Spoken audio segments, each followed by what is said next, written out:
Okay, Chris. Hello, Josh. Hi. So, we can record, please. This meeting is being recorded. So, counsel, would you please state your name? Yes, good afternoon, Judge. That's the one from National Facility Law.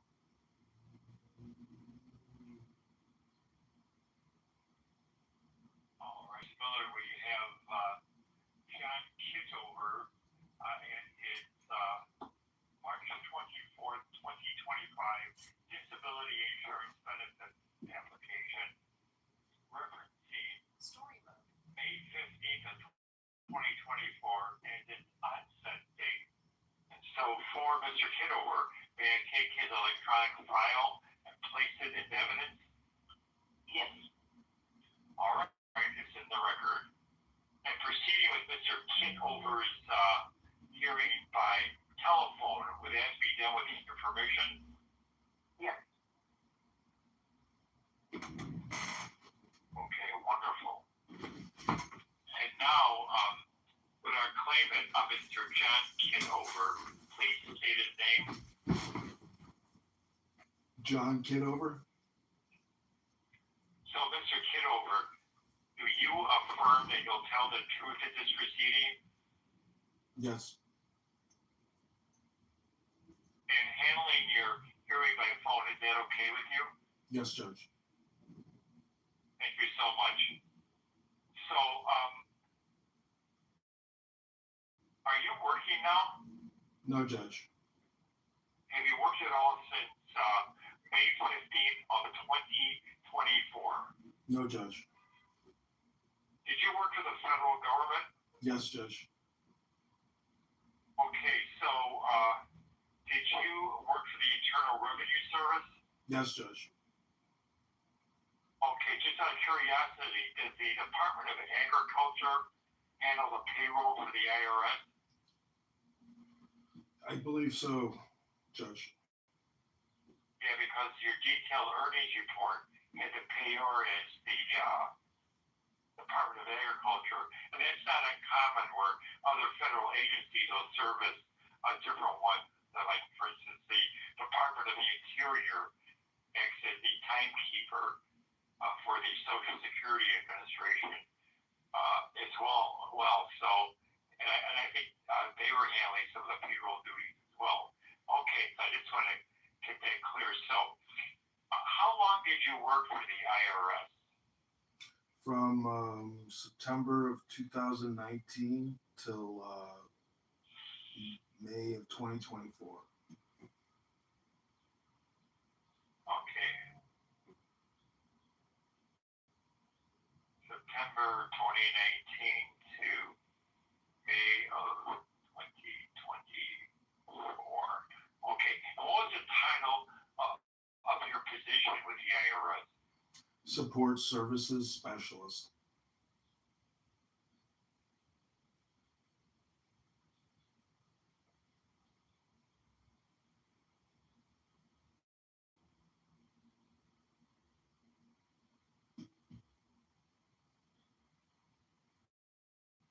Okay. And so you have a college degree, correct? Yes, Judge.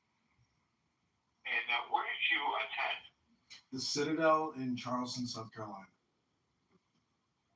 Okay. So that's a military school, right? Yes, Judge.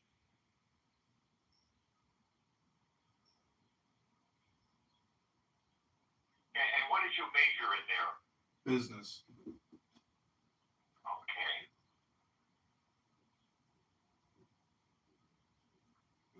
So then, Mr. Kitover, what were your duties with the IRS as a support service specialist? Facilities management and project management.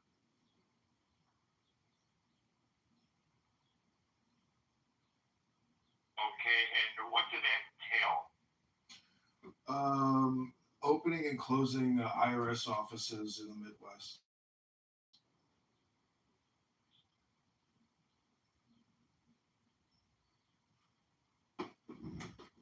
Okay,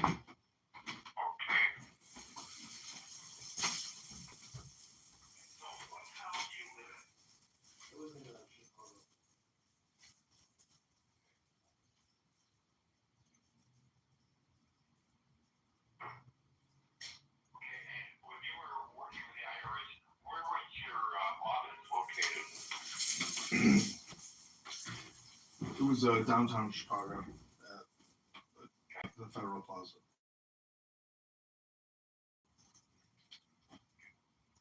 Is that like in the Kuzinski building? Yes. I know that the IRS is located there. Okay. All right. And then so this job, does it require you to travel? Yes. Okay. What were some of the locations you had to go to? Green Bay, Wisconsin, Sioux City, Iowa, Waterloo, Iowa, a couple other places. Okay. And how would you get there? Plane and car. Okay. And so how often would you have to travel? Let's say you're looking at maybe a 30-day month. On average, how many days out of those 30 days would you be on the road to locations? Generally about 1 out of every 4 weeks. Okay, so 1 week out of you were on the road for a week, right? Out of a 4-week period. Yes, Judge. Okay.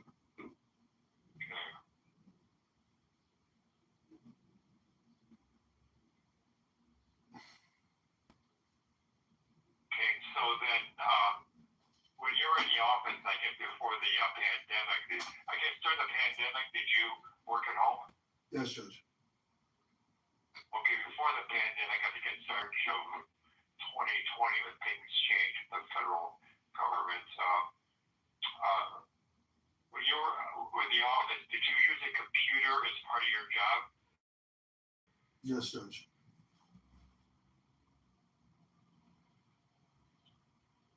Okay, and so when you were in the office, would you be primarily working in a seated posture, Mr. Kitover? Yes. Yes, Judge. Okay.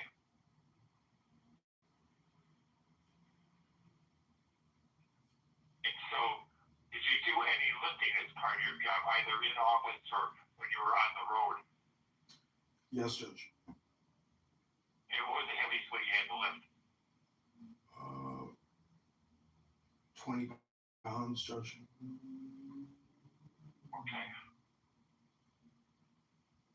And so, when you were actually engaged in opening, I guess, or closing offices, what specifically would you be doing in that regard? Using software on the computer to do floor plans, coordination between different business units internally, purchase requisition, contracting, and reconciliation, the whole full cycle project management for opening and closing federal office space. So, just what was the reason you actually had to travel out to the site in order to do this? To meet with landlords and employees that are part of the project. A lot of it had to do with key access as the project manager. It's all the planning that you do on the computer system, and it all goes into that facility. Okay, when you were out in the field then, Mr. Kitover, were you on your feet walking around, or were you sitting at a provided desk and computer and working with your software? It was maybe 20% facility walkthroughs and analysis, and then 80% computer and in conference meetings. So when you're in computer and conference meeting sort of duties, then you were seated, right? Yes, Judge.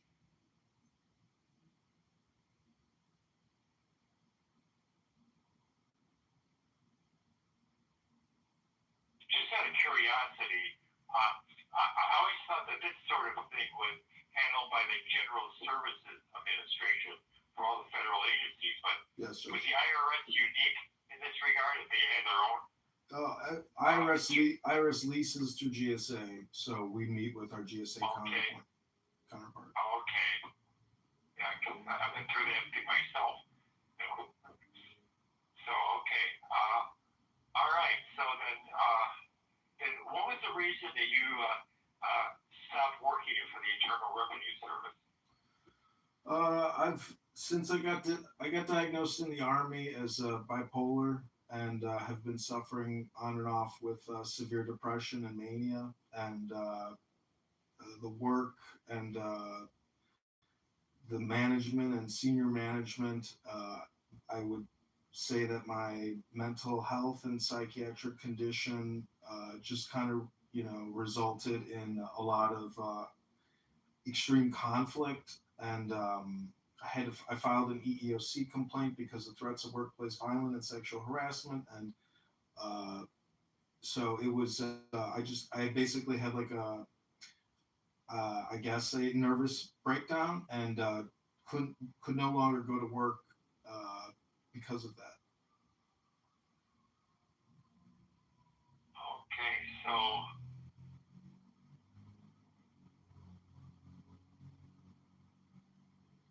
what sort of pressures were being exerted on you at the Internal Revenue Service that caused you to have these reactions? Oh, threats of workplace violence, sexual harassment, intimidation, abuse, um, and also just inability to do the mentally couldn't actually. I can't. My brain and my ability couldn't do a lot of the project work. Uh, I have limitations, I guess, mentally, neurologically, that I just basically couldn't fulfill the duties and requirements of the position. Okay, just what's this untoward behavior? I mean, threats of violence is actually criminal behavior. It's sexual harassment. Was it coming like from one or two people, or was it some sort of a Two people. collaborative manager of two people? And were they in the hierarchy over you? Yes, Judge. Okay. Okay.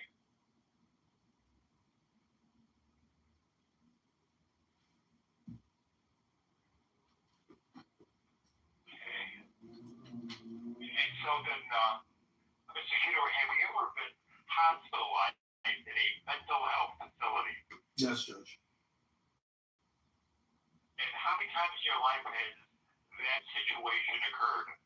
2 times I've been 5150. And what was the first time?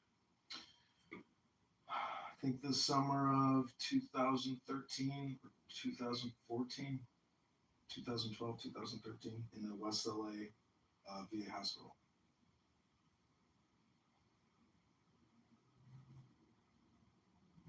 Okay.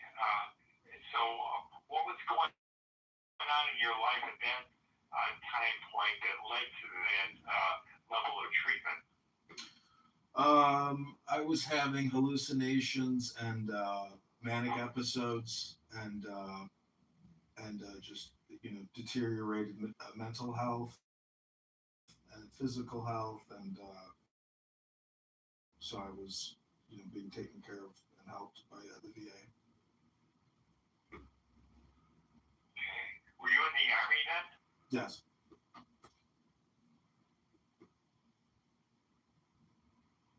And how was the second time? I went for a follow-up appointment with my psychiatrist, and she thought it was best that she rehospitalized me. And when was that, Mr. Kitover? Maybe a month after the first hospitalization, for a month.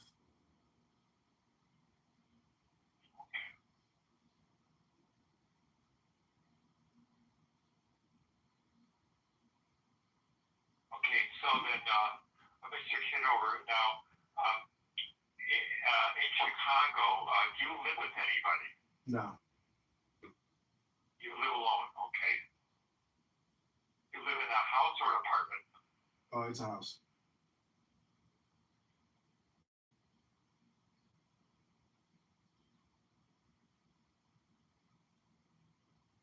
And so can you share with us, what is a day in your life like? What do you do with yourself? If I get up, I try to make a cup of coffee and have a bowel movement. Um, and I'm kind of just staying in home a lot.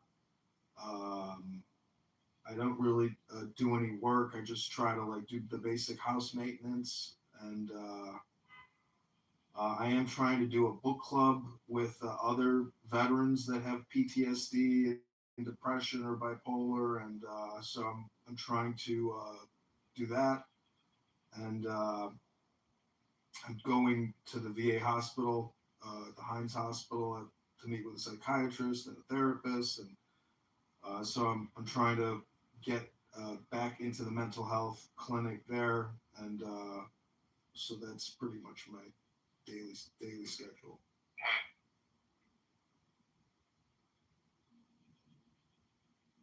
Okay. So do you go shopping in stores? No, I do the Amazon delivery. Do you have a social life at all?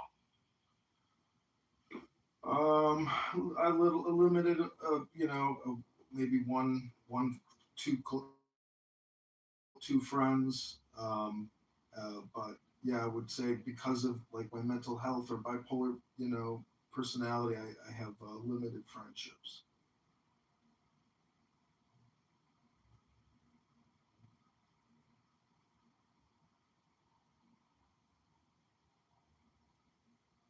And do you keep in touch at all with any of your classmates from the Citadel days?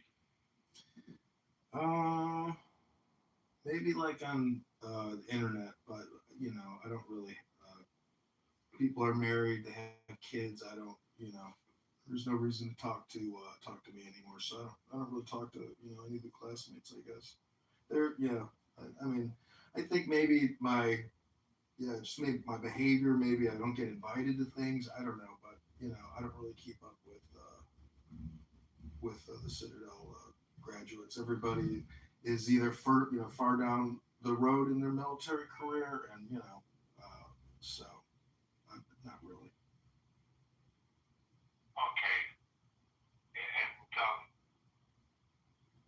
then, like, the issue of alcohol and drugs, are you using alcohol now? No. So did you ever have an issue with alcohol? Yes, I did when I was living in Los Angeles, when I was getting treated at the West LA VA, and then also in Colorado. I did an outpatient, uh, I guess, Alcoholics Anonymous, Narcotics Anonymous group for a month, and that was really helpful. And so that was the longest treatment I ever did for substance abuse disorder. Okay. And so when's the last time you had any alcohol? Last Friday with dinner.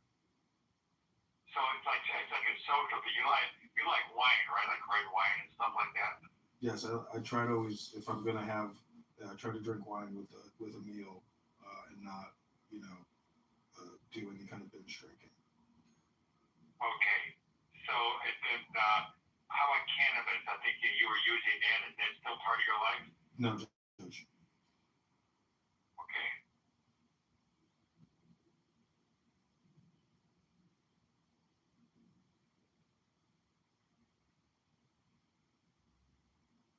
I'm on an SSRI now called Pripazole. Or Okay. Pripazole.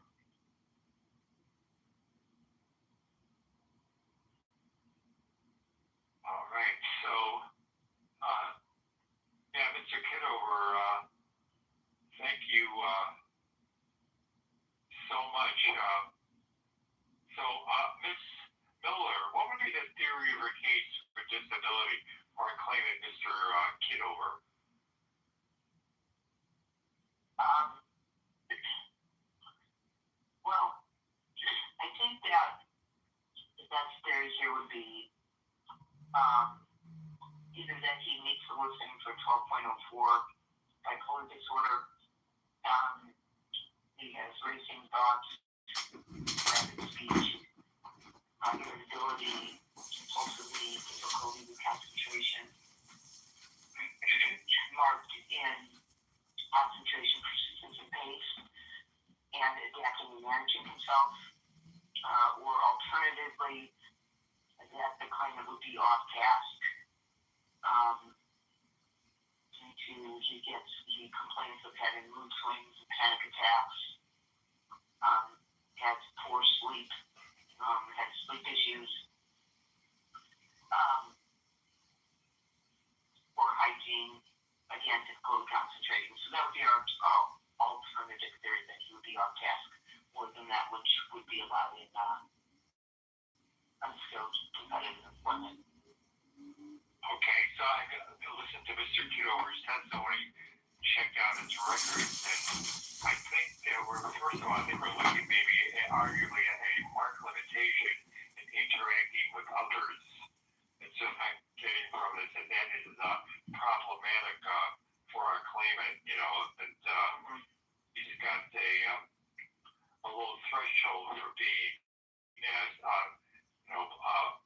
upset and put off focusing on any job duties he has based on how other people would interact with him. Yeah, so that's true. I think he's very sensitive in that arena, as far as being able to, especially in a competitive job situation, that'd be difficult for him. Yeah.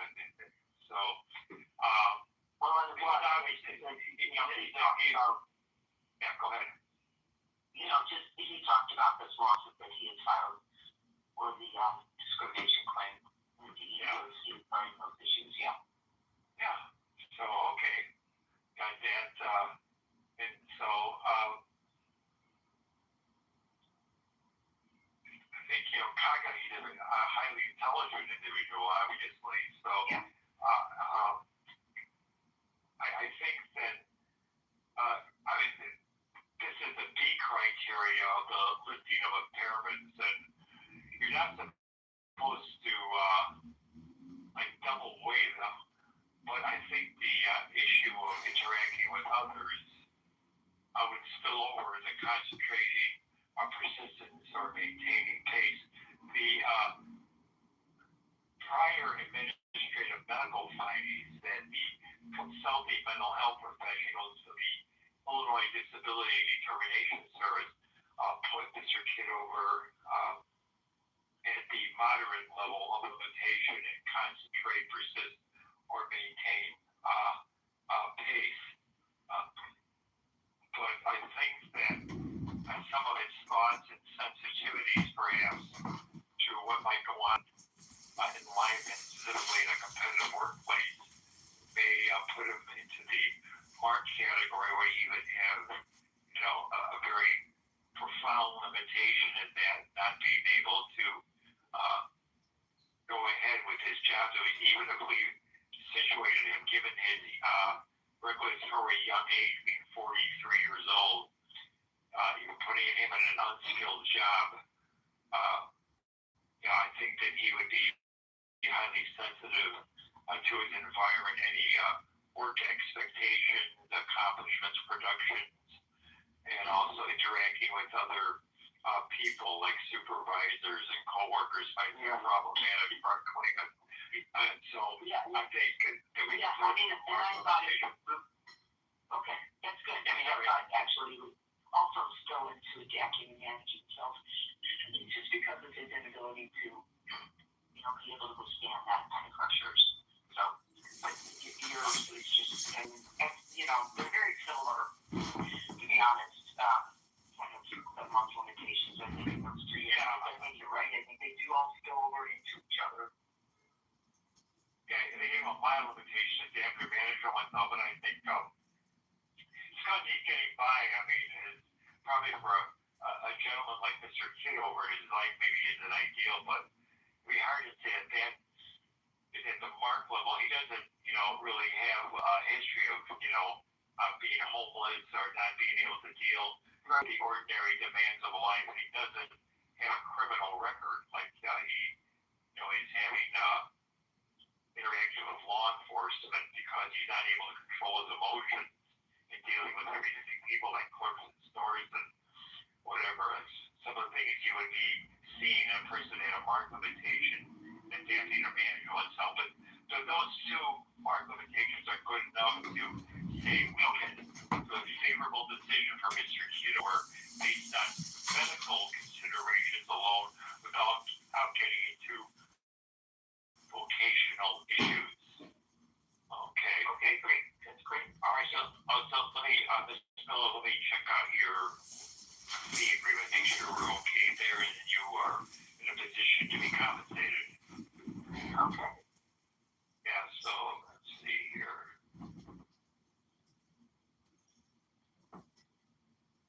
Fee agreement. C2B.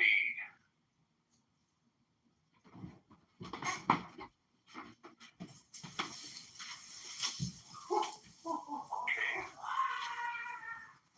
What's the next question? What's your fee agreement say?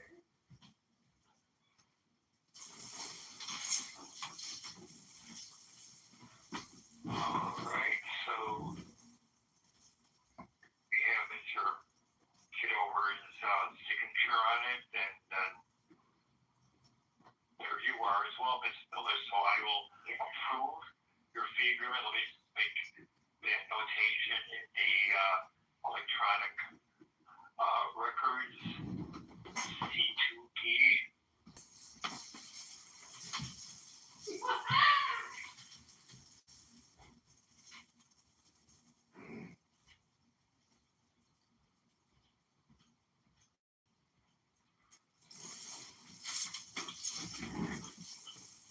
Okay, all right, I think we've accomplished everything we are supposed to for Mr. Kitover. So, questions from anybody?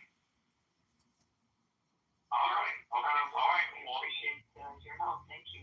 Well, thank you, Judge. of course. Well, you're most welcome, Mr. Kitover, and the very best of luck to you, okay? Enjoy your life. Okay, so, all right. So thank you all for participating, and I will now say goodbye, okay?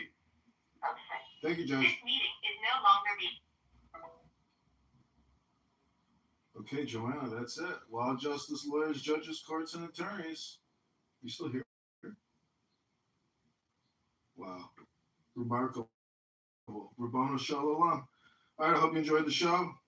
Good luck. God bless to you too. Thanks, Joanna. Let's create a room and get this book started. Because now I think we're gonna have a little money coming in, to maybe fund the book club, as I said, with the veterans, with the bipolar and the depressed and the lonely. We can do a lot of good with this money, Joanna. All right, I'll talk to you soon. Hey, this is John. Hey, Bob. Yeah.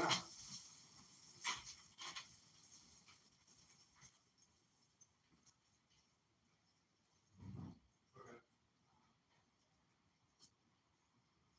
Okay, great.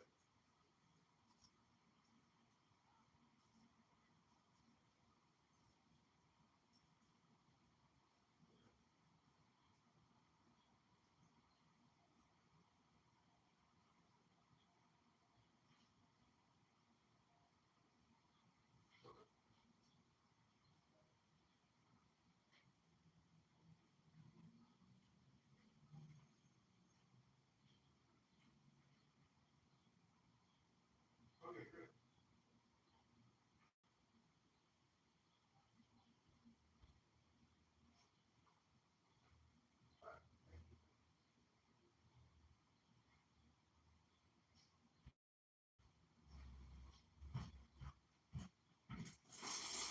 Okay. I got it done.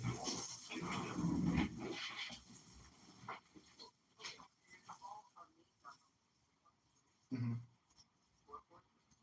Good. Okay.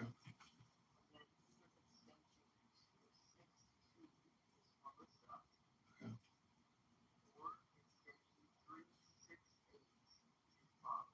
Okay.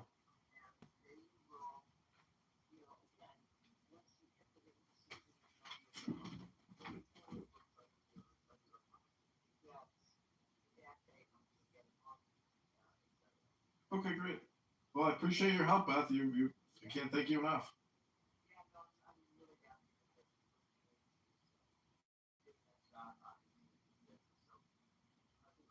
Okay, thanks. You too. Thanks, Beth. Appreciate it. Thanks. God bless. Thanks.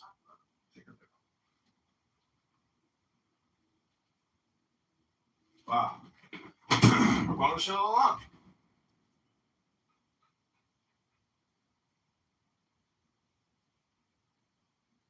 We're going to show along.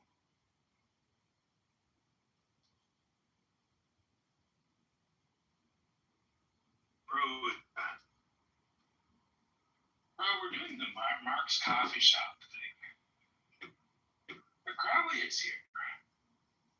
Buckle up.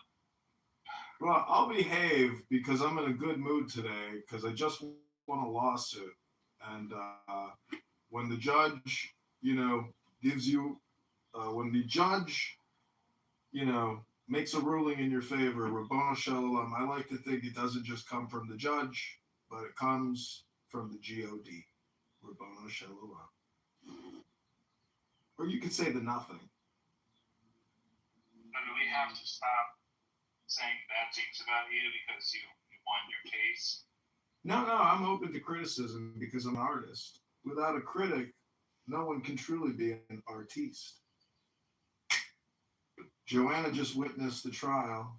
If Joanna wants to come up and say anything, she actually heard the trial.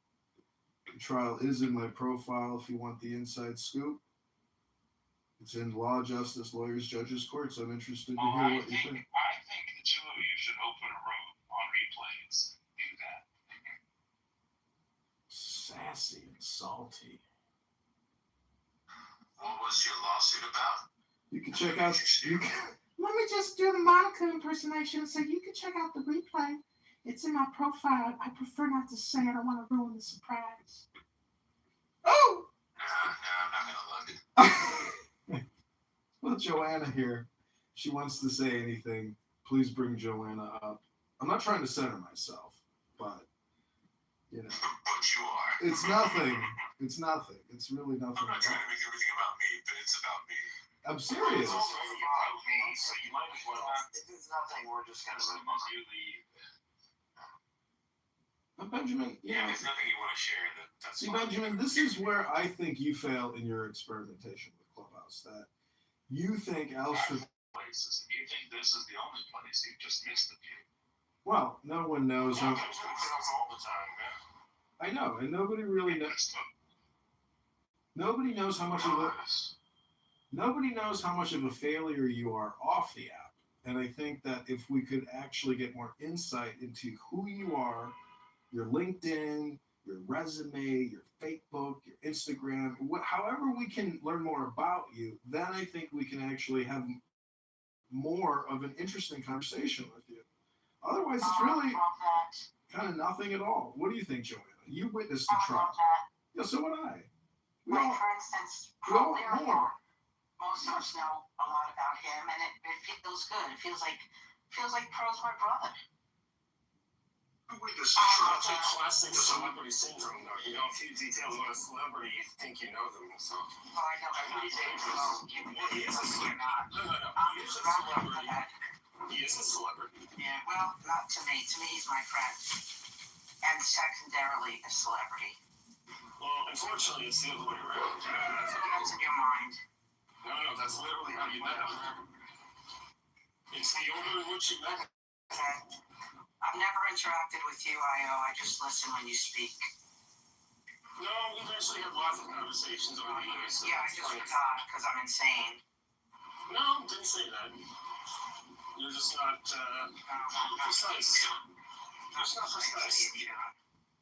Anyway, I'll let you all go back to your room, your pro room. Good job, John. I'm so super proud as a mother. Thank you, everyone. I'm proud mother right on Mother's Day, right after Mother's Day. I got to see my child fight for his life, and he did it. He won. You know, Benjamin, you were kind of leading like a. Benjamin, you were leading like. Did you all see the Steve is here? Yeah, I see Steve. Hey, Steve, what kid is that kid? Steve, tell us how cute the kid is. Does it look like you? My Super Bowl granddaughter? Yes. She does. Oh, that's the cutest little face. In Hebrew, in Yiddish, they say, "What a punam, punam." Shayna Punham. Shayna punam.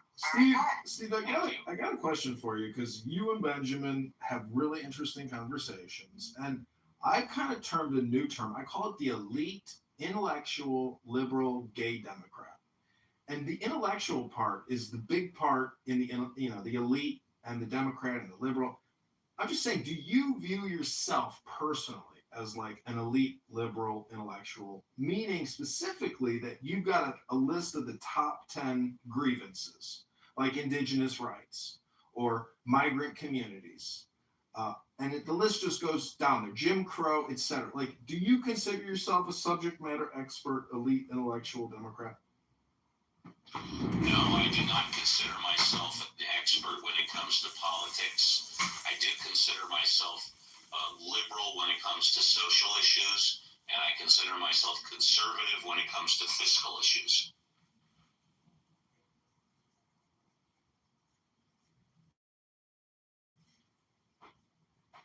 And that's not counting the Anglo-Lasis.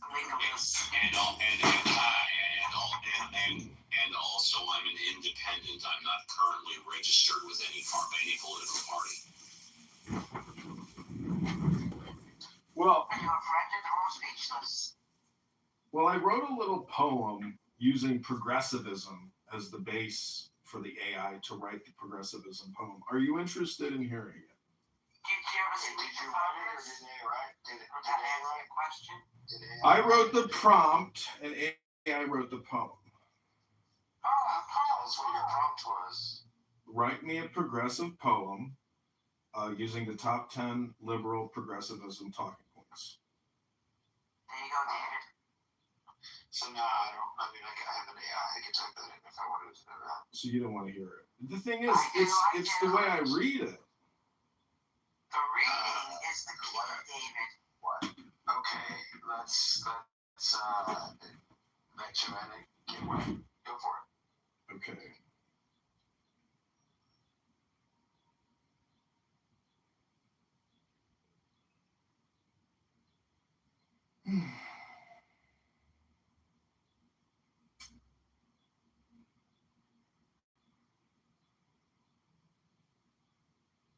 Before I read it, Joanna, what did you think about the trial? I can't wait to talk about it to you later. You handled yourself wonderfully. I'm very proud. Thank you. And forthcoming, and I'll tell you snippets later. Did I miss a trial? Yes, he just had a trial with a judge and the whole nine kit and caboodle. If you want to watch the replays, it's on my profile. Who won the attorney's fees? What's the adjudication? You could watch I it. didn't know that you traveled for work on an airplane. That's impressive. Yeah, how else are you going to get places? Hey. Okay, this is the poem written by mayoral candidate John Kitover. Go to mayorkitover.com. In marble halls of power, I ascend, elite, gay, black, trans, intellectual, unbent. Jim Crow's chains echo in structural white rage. CRT lights the path, turning history's page. Anti-racism warriors, DEI flames ignite. Indigenous lands reclaimed under justice's light. LGBTQ voices thunder. Rainbow flags unfurled. Healthcare, a human right for every boy and girl. We Democrats dream the future, bold and true. Progress flows eternal, me and you. In shadowed halls of ivy, where the sharpest minds convene, I rise, an elite, black, intellectual, gay, trans Democrat. I am proudly seen, a liberal Democrat, forging past through history's cruel chain, from Jim Crow's iron grip to structural white racism's reign, with CRT as compass and anti-racism is flame. I champion DEI, indigenous rights, and queer acclaim. LGBTQ liberation flows through every breath I claim. Healthcare is a human right, not profit's greedy game. We build the just society where equity prevails. No more divisions, chains together. Progress sails. Is that it? I think if you had Islam in there, Benjamin would be a running mate when you run for president. It ended on the word sales?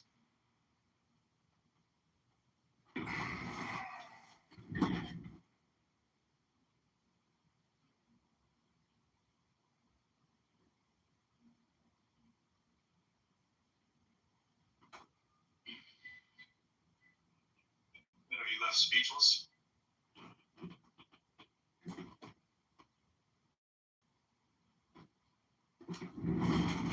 Oh, am I listening to this? Look, I think that Alistair has the finger on the pulse of why Democrats lose. But to be fair, I think it's pretty obvious. Well, Benjamin, I really liked what you were talking about pearl agitation. Like, I think I just agitate just enough to create the pearl. That I love that analogy, but I also heard the Maharishi talking about filament in a light bulb and how, there's all these variables that happen in the light and dark. And so I think a light bulb and a filament is also probably a good metaphor, not just pearls and, irritation.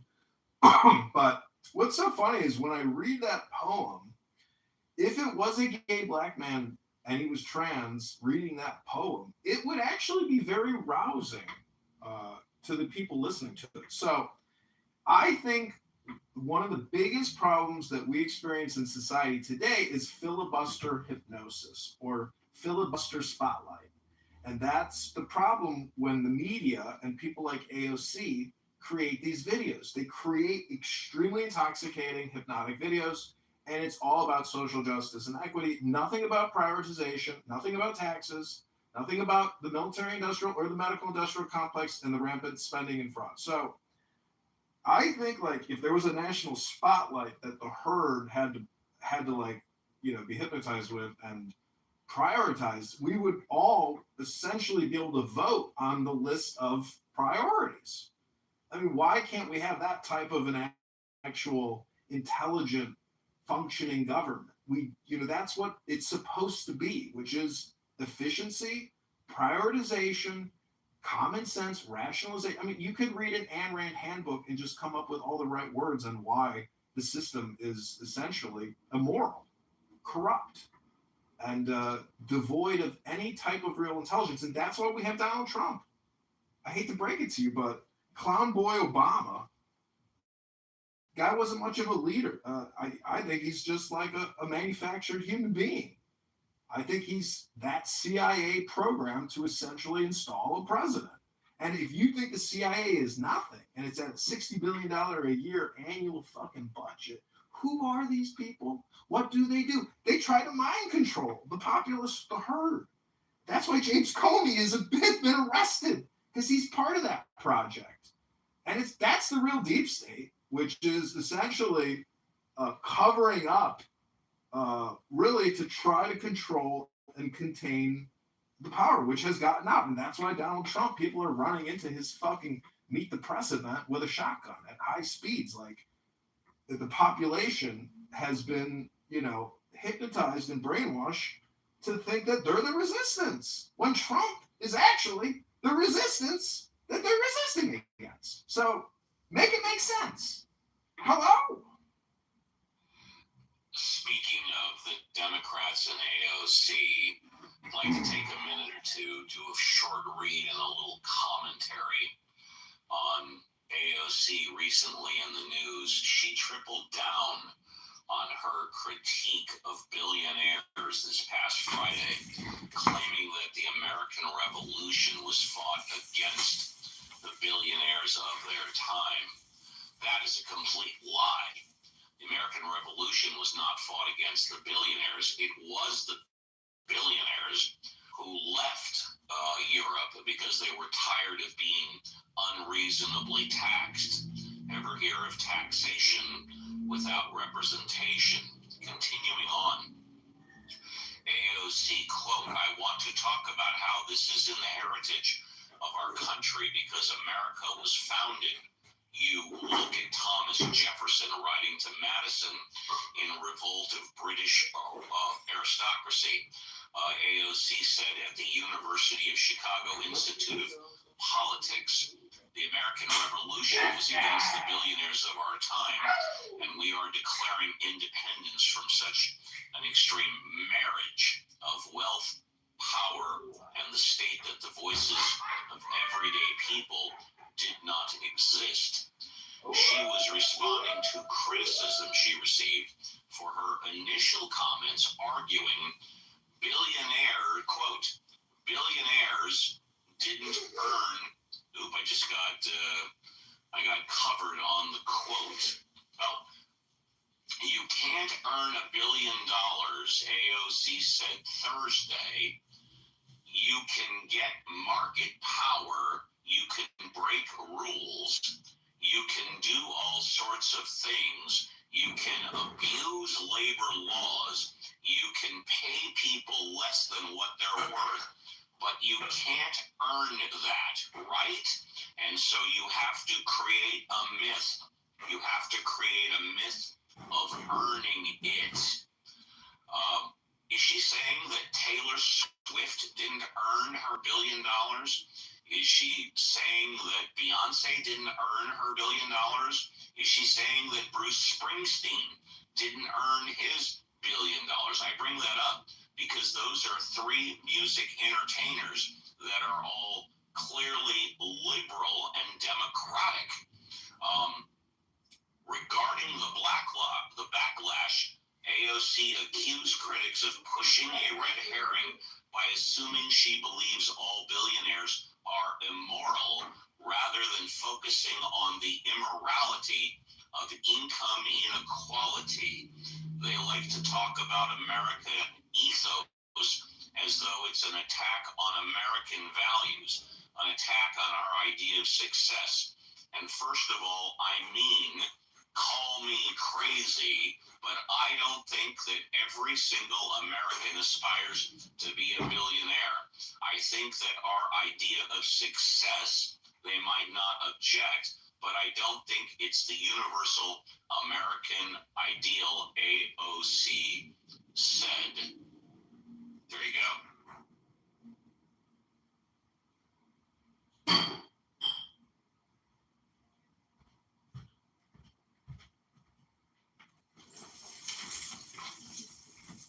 And just what does that mean? Does that mean that someone who's rich and successful should stop at 750 million and just keep the money and stop working? Don't go over that $1 billion threshold?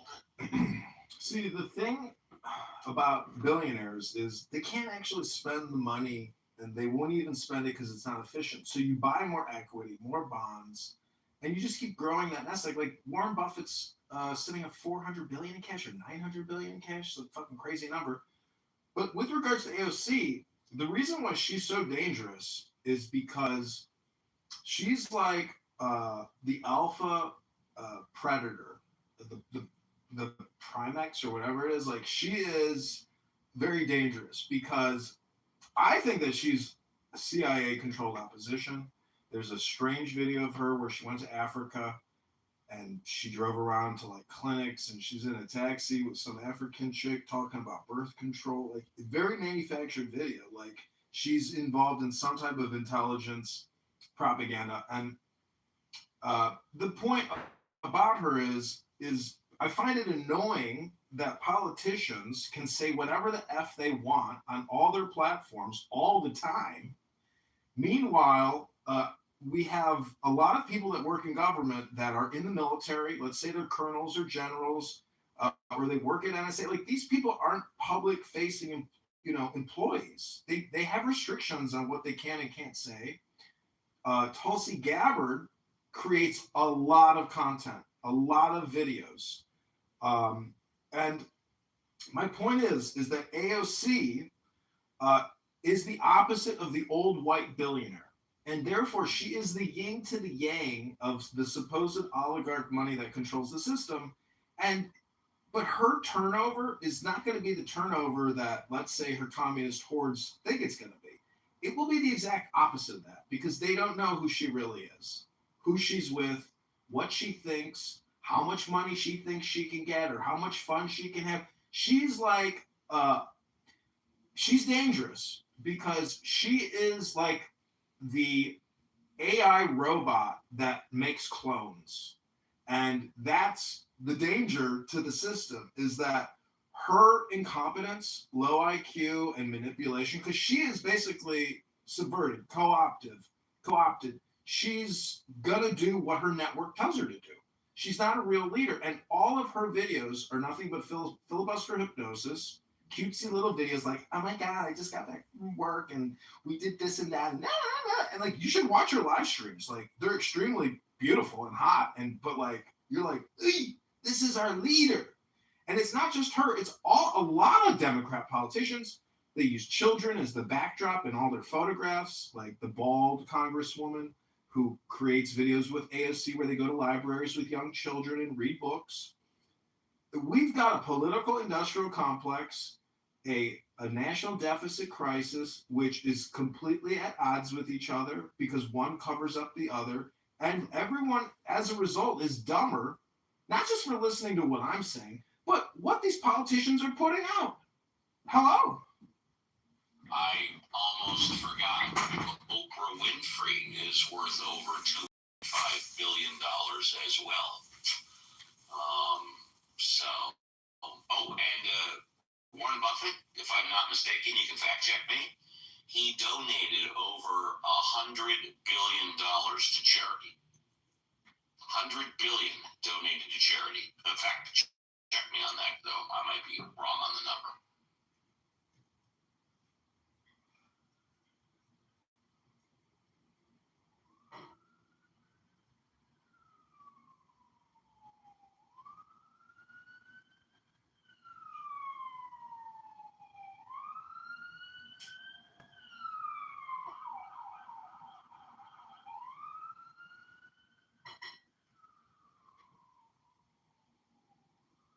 You know, when they talk about tax the rich, etc., what's the number? The top 1% of wage earners pay 40% of our federal taxes. The top 5% pay 60% of taxes. That kind of qualifies as taxing the rich. Yeah, it's kind of sad because I think people oftentimes confuse that and they think about like, hey, you're not paying your fair share. Well, how much is fair? If even the marginal tax rate can be sometimes very onerous, but it's more onerous if you're lower income. And as you get higher income, we see this with education. So low-income families spend about 5% of their household income on children, on their children's education, whereas wealthy households, which are, I think on average 10 times wealthier, spend 20%. So 20% is 4 times 10, so 40 times more per dollar spending on their children. So this kind of difference is just going to become exaggerated with time, which is rather unfortunate.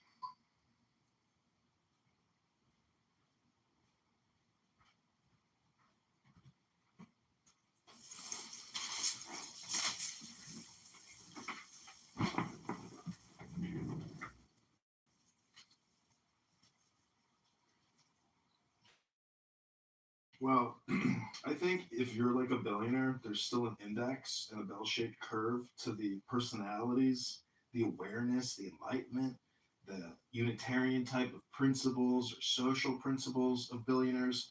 I would say it's the same distribution curve of like your average clubhouse personality. And so that's why we have so few billionaires who are actually interested in maybe creating a more equitable and economic environment for we the people. And But that's, neither here nor there, because the big beautiful bill is the biggest tax giveaway to corporations ever, not through non-taxation, but through tax credits. And so it is the opposite of deficit making, even more so. And so that's why we have to defund the big beautiful bill, because to transfer all that liability to the income earner taxpayers, it's ridiculous. The corporations are getting tax credits, which lower their tax liability. It's the same fucking thing as just wire transferring them to 25 billion, 50 billion. And so, as taxpayers, the woke liberal intellectual leftist has to understand that accounting and CPAs and audits and forensic accounting, all of that goes into OPM. And if they're not aware of how the whole system actually accounts for itself, on a ledger based system, double entry accounting, et cetera, across all these different organizations like OPM and Federal Reserve and BlackRock, because it takes the whole system to generate the deficit. And I'm just saying that many liberal woke leftists have absolutely no idea what they're actually protesting against, because they don't work in finance, or they don't work in economics or government, and they don't understand how to accurately describe what they're complaining about. Hello? Ask AOC how inflation happens, and you'll just be amazed at what she says, because what she says isn't accurate. Accurate. I hope I articulated. I hope I didn't ejaculate too much. And when you articulate and ejaculate, that's when you know you got a synthesis. And through the synthesis, sometimes we get the solution, which is frivolity, maybe a little fun. But either way, if you need to call the plumber, I'm not gonna come. Call the plumber's son. He gonna come. This could be nothing at all. Clown House could just be a short-term experience, because 2 days ago when the app went down for 2 hours, people were in a panic. The app is shutting down. The app is shutting down. And then who will have the largest Clubhouse history record of them all? John Kitover will. John Kitover has re-platformed Clubhouse for 5 years in a desperate attempt to be the sole archivist and historian of this experience, which will have to shut down because it's not profitable. And Sora is the first to shut down. Clubhouse, in my estimation, will shut down next, because we know when there's an AWS West outage, Clownhouse stops, doesn't work anymore. And so their arbitrage between AWS and the data buyers, with the Trump administration, Clubhouse will shut down, because the government's not going to continue buying redundant conversations from left, woke, elite liberals. This is a swamp for liberal elite intellectuals to congregate and basically, what's it called at the park when they got a sign up that says no loitering? That's what Clown House is. It's a swamp for Democrat loiterers. Does that make sense? Because I think I'm complete. Maybe I've said nothing at all. Hello?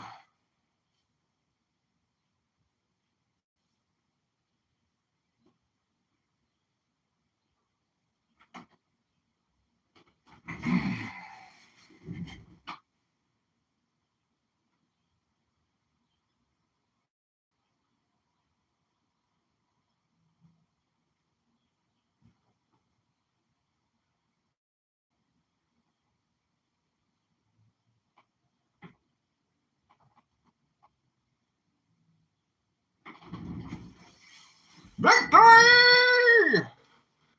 Victory!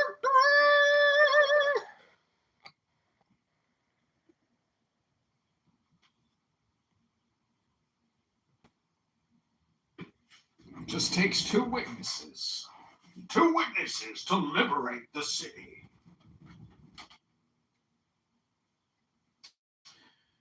Well, since this is a room about nothing at all, maybe I could play a song for you that I created on AI. I think Benjamin might be sleeping or cutting a big piece of dried salami to make a sandwich. I don't know.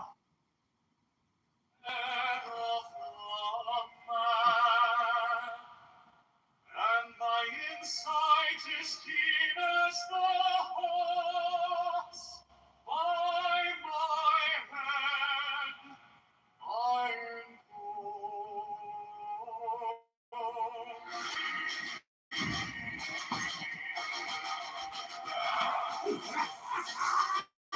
I am the only begotten child of my father and mother. My father is dead. My mother bore me with labor and pain and fear. By my body I invoke thee. About me shine the diamonds of radiance white and pure. By their brightness I invoke thee. Triangle reverse the side, given unsaved need of thee, O Lord. By the Lamb and I invoke thee. Mine is the garment of white, sword with gold, the flashing of light that I wear. What is your theory, Doctor?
Pictures for Papa.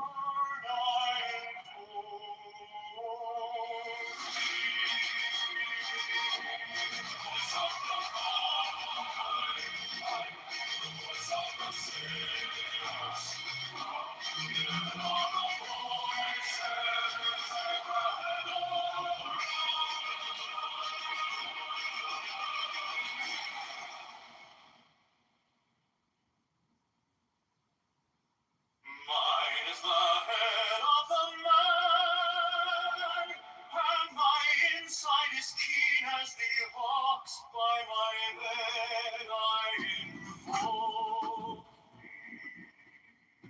I am the only begotten child of my father and mother. My father is dead. My mother bore me with labor and pain and fear.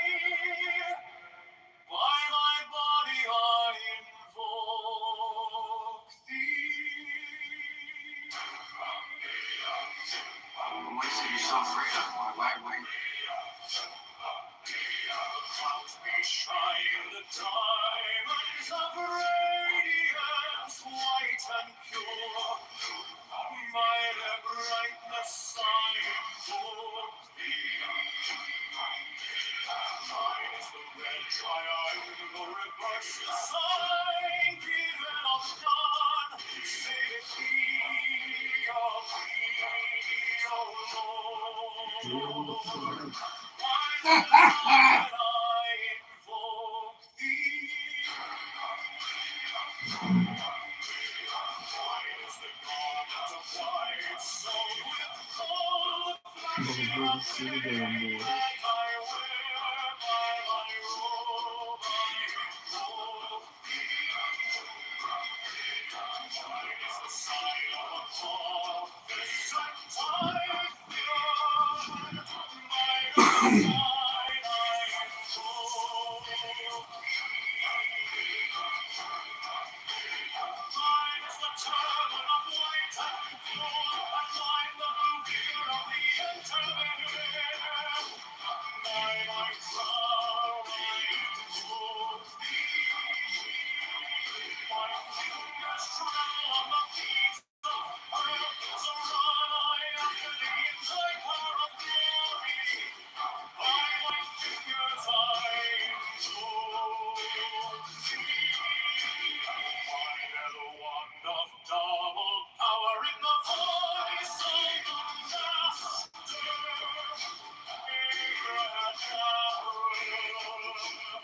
By the word I invoke thee.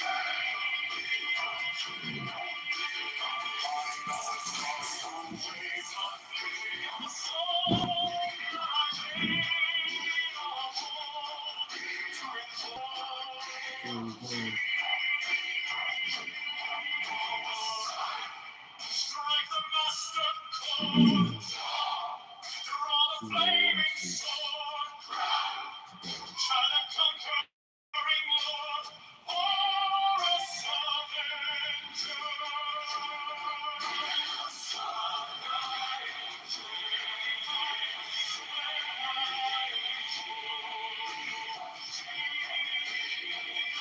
My hand is thy sword of revenge, and strike at thy cheek. By the sword I invoke thee. Voice of the fire, the voice of the 611 are the voices. Abrahadabra.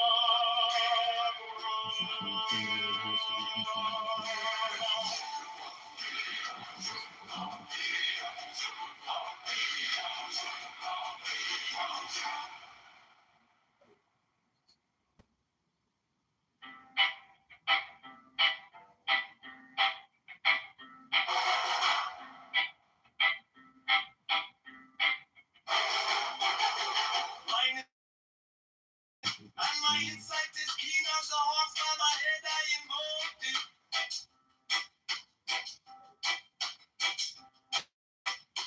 I am the only begotten child of my father and mother. My father is dead. My mother bore me with labor and pain and fear. By my body I invoke thee.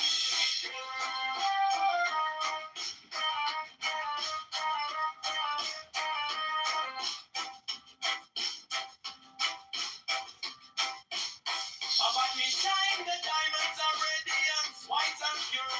By the brightness I invoke thee. Mine is the red triangle reverse, the sign given of none. Save it be of thee, O Lord. By the Lamb and I invoke thee.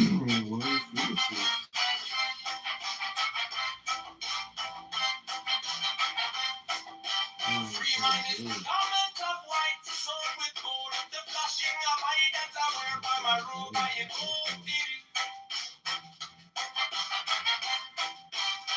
Mine is the sign of a prophet and time. By the sign I invoke thee.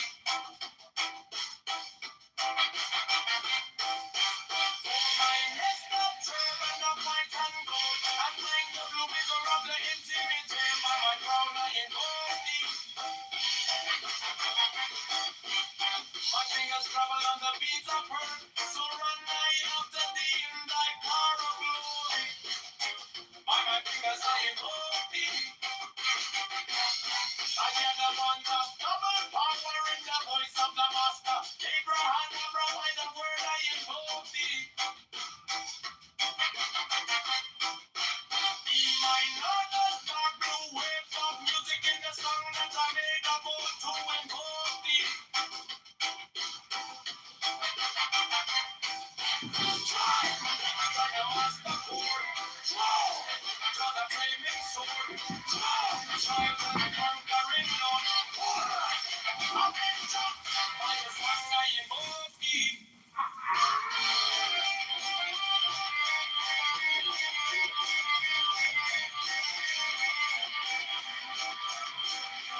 Kitover.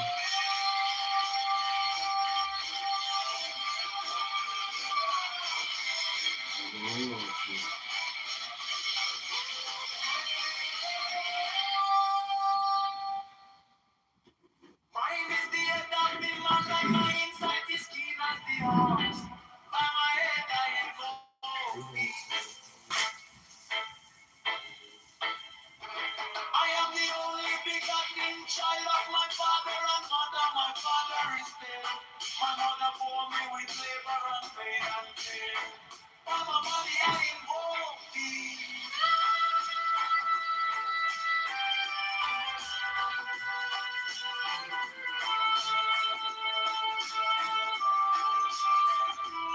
Around me shine the diamonds of radiance, white and pure. By the brightness I invoke thee. Mine is the red triangle reverse, the sign given of none. Save it be, oh keep me, oh Lord. By the Lamb and I invoke thee.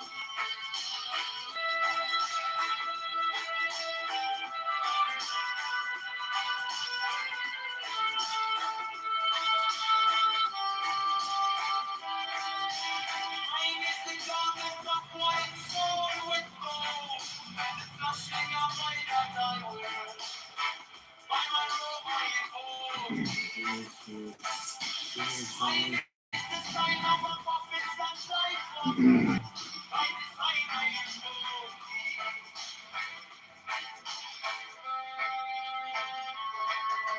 Mine is the garment of white and gold, and mine is the vigor of the intimate. By my crown I invoke thee. My best travel on the beats of birds, so run I after thee in thy car of glory. By my fingers I invoke thee. For that the one that of the tower in the voice of the master.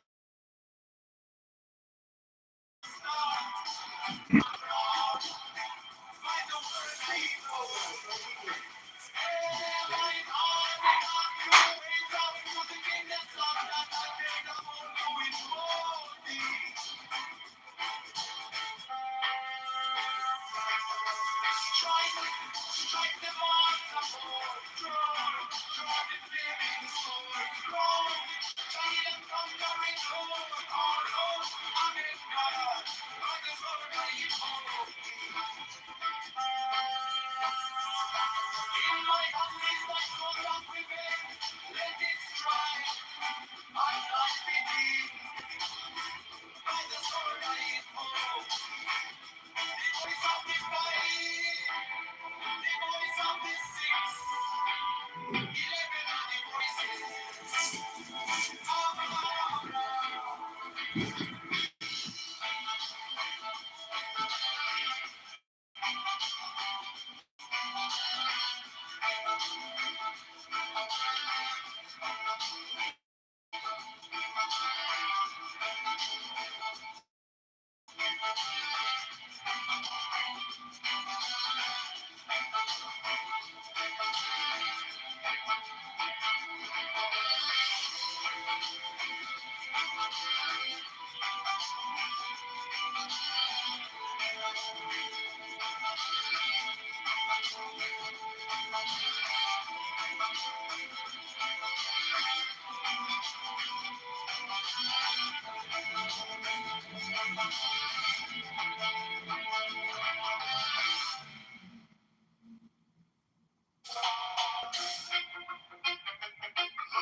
I am the only begotten child of my father and mother.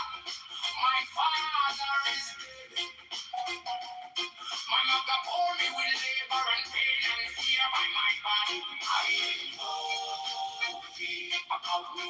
Shine the diamonds of radiance, white and pure by the brightness. Is there a triangle reverse with the sign nothing done for the PLD. Oh Lord, by the living high. Mine is the garment of white. So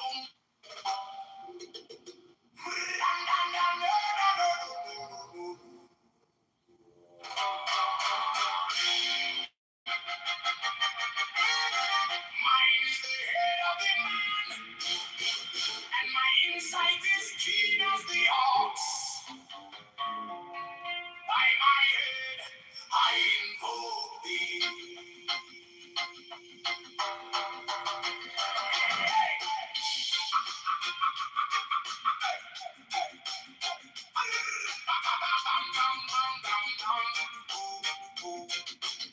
I am the only begotten child of my father and mother.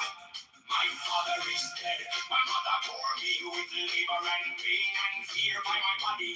I invoke thee. About me shine the diamonds of radiance, white and pure. By their brightness, I. Wine is the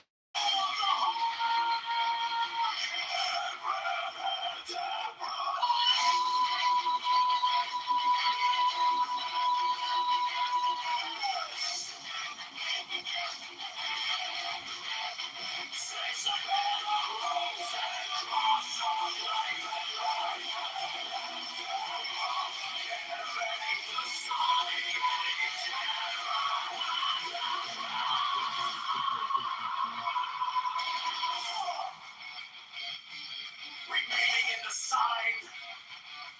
The invocation concludes. Therefore I say unto thee, come thou forth and dwell in me, so that every spirit, whether of the firmament, or of the ether, or of the earth, or under the earth, or dry land, or of the air, or falling air, or of roasting fire,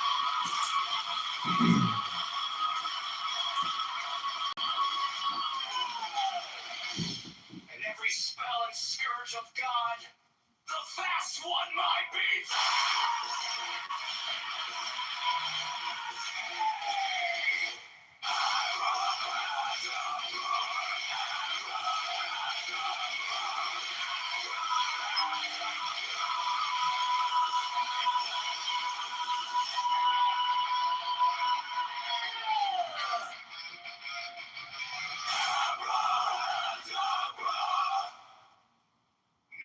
Mine is the head of the hawk, Abraham.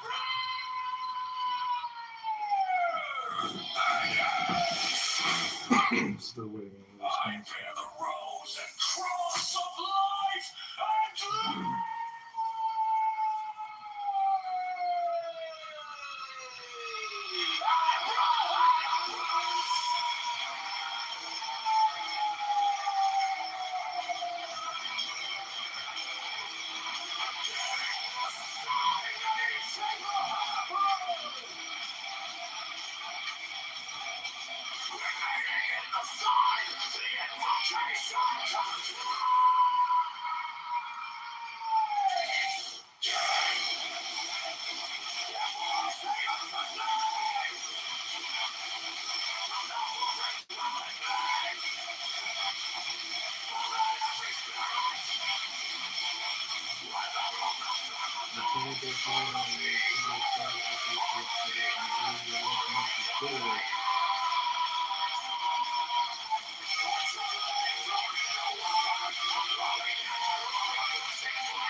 I bear the rose and cross of life and light, giving the sign at each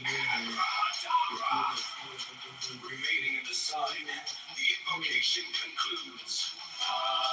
Therefore I say unto thee, come thou forth and dwell in me, so that every spirit, whether of the firmament, or of the ether, or of the earth, or under the earth, on dry land, or in the water, of whirling air, or of rushing fire, and every spell and scourge of God, the vast one, my being.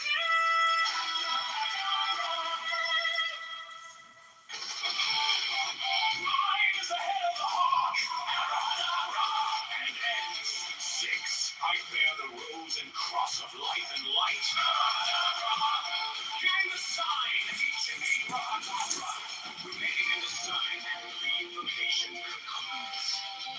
Therefore I say unto thee, come thou forth and dwell in me, so that every spirit, whether of the firmament, or of the ether, or of the earth, or under the earth, on dry land, or in the water, of whirling air, or of rushing fire, and every spell and scourge of God, the vast one, my being.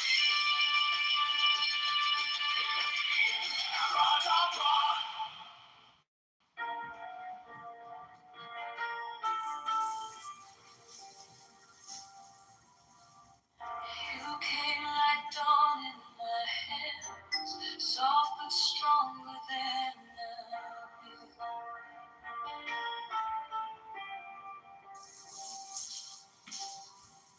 my fear turned gold in your eyes, and my whole night broke into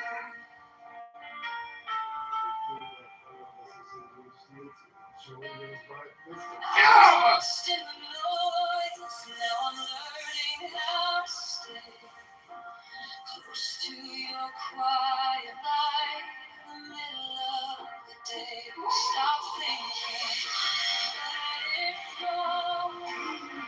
Take the deepest breath. Don't run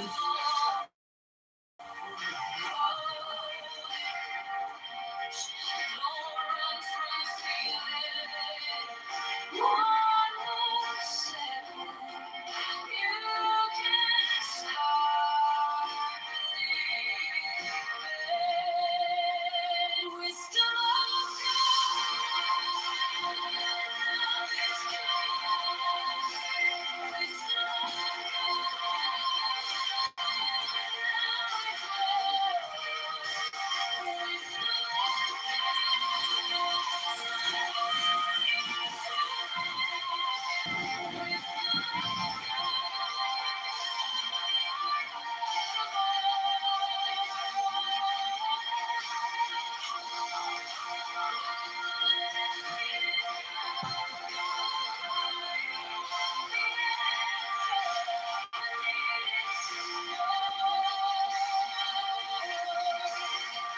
your touch is a steady rain on the dust of who I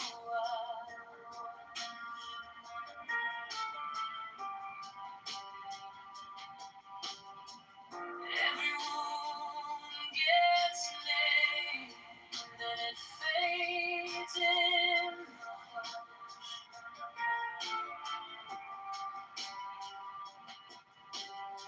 I don't need 1,000 signs when your name is in my just one deep breath, one brave step, and the rest can be blessed. Stop thinking, let it flow. Take the deepest breath and hold it close. Don't Johnson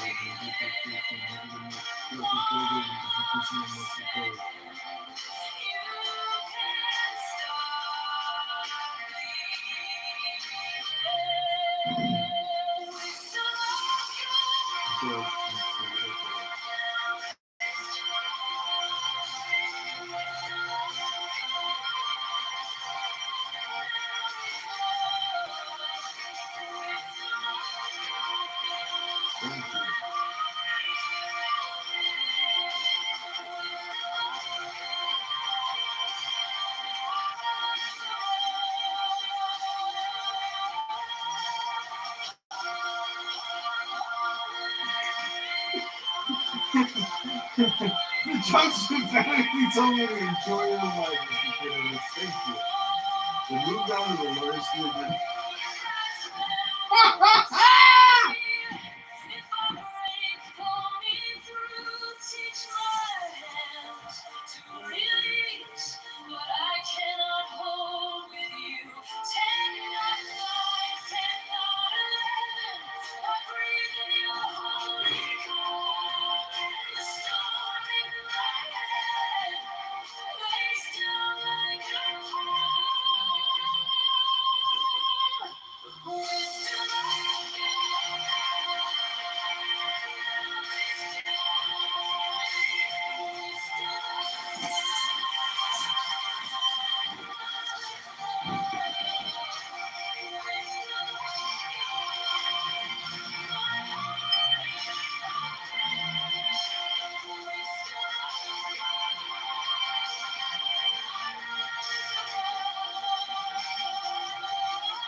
The collective water injection straight is restricted from taking the SSDI and the disability.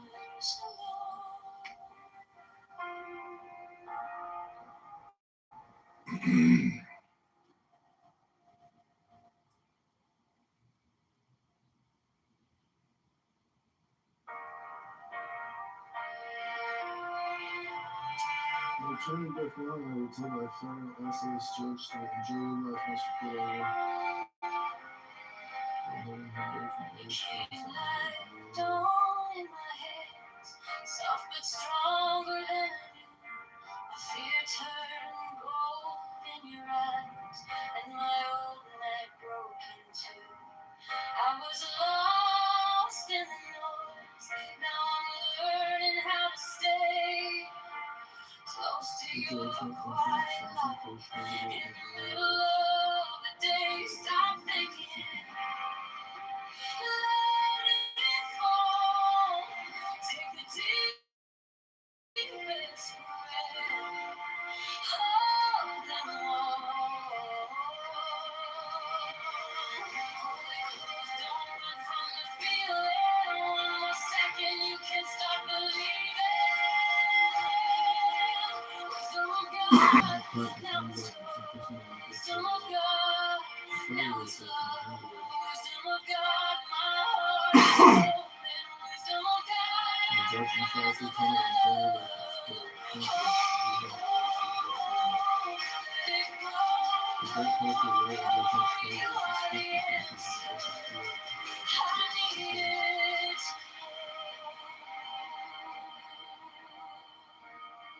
your touch is steady rain on the dust of who I was.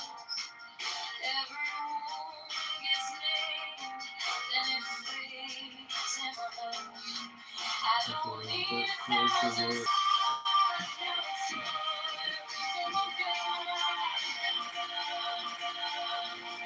of God, my heart is open. Wisdom of God, eyes of love. Oh, let it go, go, go. You are the answer. I need it.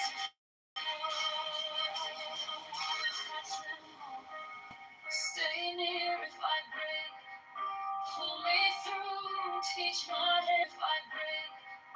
Pull me through, teach my hands to release what I cannot hold with you. Tell my life, tell my weather, I'm breathing your holy calm in the storm in my head. Lays down like a pond, wisdom of God, now it's done. Wisdom of God, now it's done. Wisdom of God.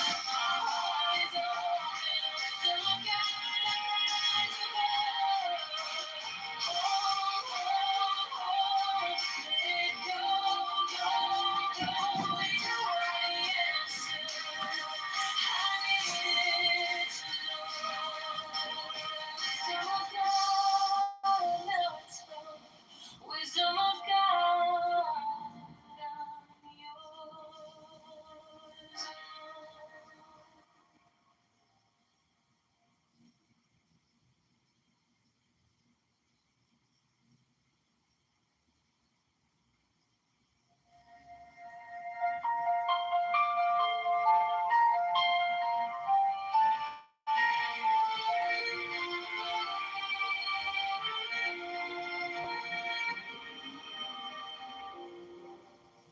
Wisdom of God is now joy, love, heart, enlightenment. You found me in the quiet, with my hands still shaking. I was carrying the hurt like a name I couldn't drop. Then you touched my trouble, and the whole room stopped. Stop thinking and your promise. Take the deepest breath of the day. All for 10, not 11. 10, not 9. Stay.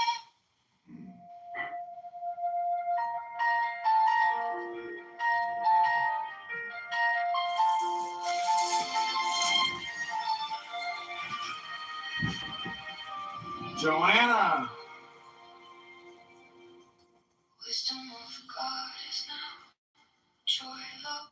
Joanna, thanks for being a witness at my trial today.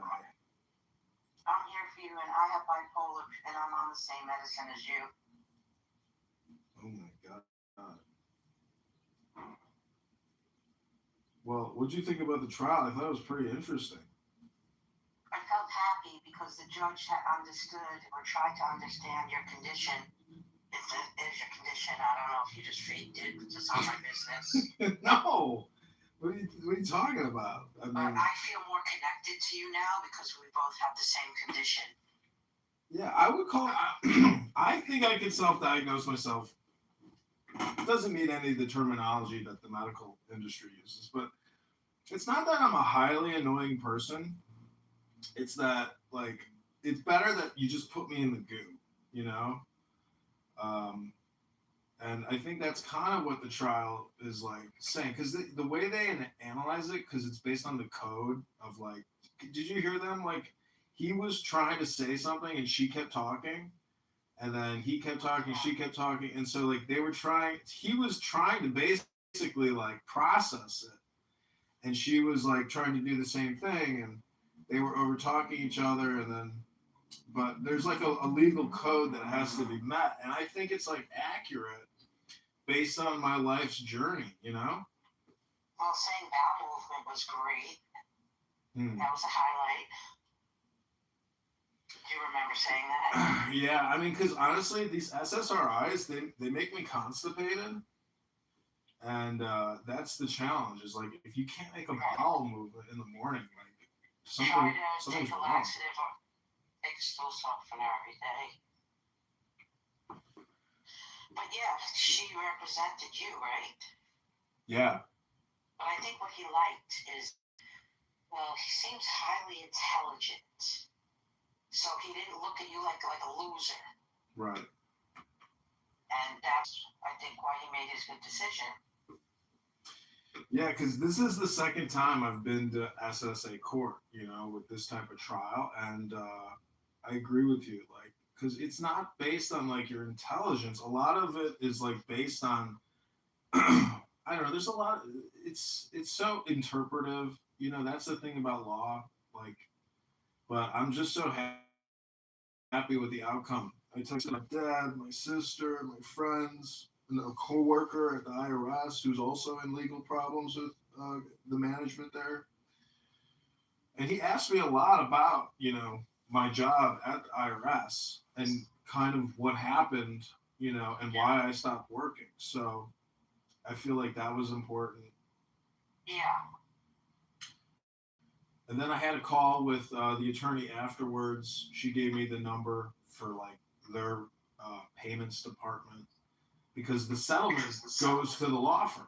So we're on replays, but so you're getting SSI and SSD now, basically? No, just SSDI. Okay. Yeah. This is good. This is good for you. Yeah. Yeah. It'll help me. It'll help me pay my gas bill because honestly, I couldn't even pay my gas bill this past winter, and like they're gonna shut my gas off. So now I'm hoping I can pay my debts the minute, and that's just one of them. The city says I owe them over 10,000. So it's like, you know, I don't want to like not pay my debts, because then there's consequences. So this will help me pay the debts. I guess I'm surprised that you had it on for everyone to hear that you have a condition. I guess I was surprised that you didn't keep it secretive like I do. Well, I'm not like because it's part of the legal record now, you know.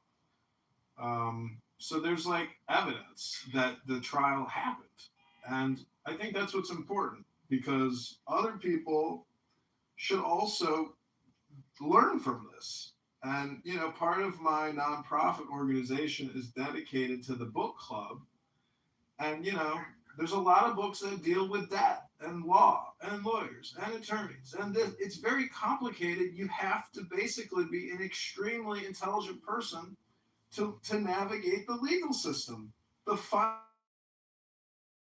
stuff, the paperwork. It's just incredible. You have no idea how much work I put into just getting to where this trial, what happened, because I had to submit so much medical documentation. It's incredible. But anyways. I don't remember what I had to give because it was a while ago. Well, the VA keeps calling me and sending me letters, and I'm like, can you guys just give me a second? Like, I already have scheduled, I see they got like young nurses that want to keep calling you. And so they called before the trial, and I'm like, yeah, I can't take your call right now. Like, you're causing me more anxiety. Like, I'm trying to keep the anxiety. Were you in the military? Yeah. Oh my God, I'm so impressed. It's not a big deal. There's so many people that go in and go out, and they say, oh, I was in the military, Oh, it's so fucking, I think it's hot. Oh. Yeah, if you could put on the outfit, the green camouflage, I'll fly to Chicago, would be my fantasy. I say we reopen Studio 54. Oh my God, that was so fun. Thank you for being my friend. Yeah. What you're on is pretty good. I'm surprised you're only on one thing because they pushed me to go on like 4 or 5 meds at once. Uh-huh. And well, they say, I looked it up, Abilify is like the starter. That's like the low dose they put you on for a couple weeks. Yeah. Well, there's no proof. The only medicine that there's proof if you take it is lithium. Yeah, they blood test you. But they blood test me on this too. I mean, they want to know, they want to have all the diagnostics. And so I have that appointment coming up to meet. Well, if you really don't feel good, maybe it'll make you feel good. Maybe it'll make you feel better. I don't, but I have to run into CVS to get something else. My family's in Dominican Republic. He got deported. So I have to send him all this stuff now that he can't get there.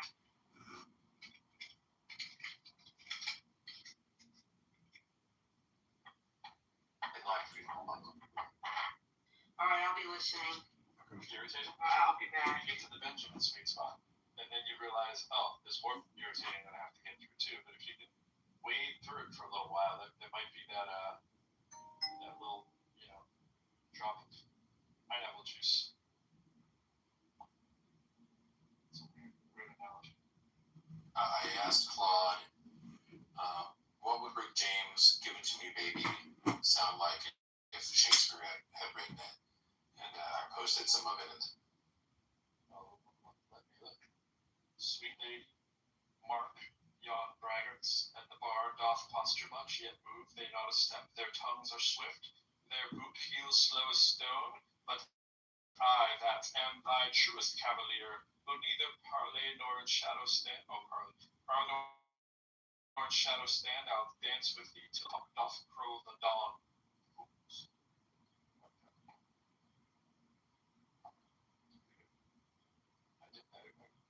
I'm glad AI wasn't alive when I was doing the Shakespearean Smackdown. I used to do Shakespeare Smackdown poetry contest. We did the same thing. We would use the voice of, Cleopatra to, we'd battle whoever, it might be Mark Anthony, and you go out and vice versa, whoever you're assigned, and you have to do the back research of what they might say, and then put it into that kind of tongue, which is kind of another variation. It's a lot of fun.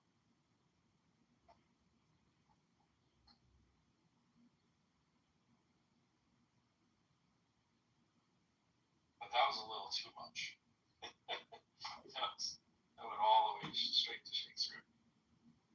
Really always do Shakespeare would be a Irish disability benefit deal impacts take the media. We wouldn't so much do the doth and all that stuff, but we do. I do say, like the Great Coupon commercial style. I read somewhere that the way that Shakespeare writes was like literally theater speak. Yeah, And that most common folk just talked kind of like we do. right. Yep.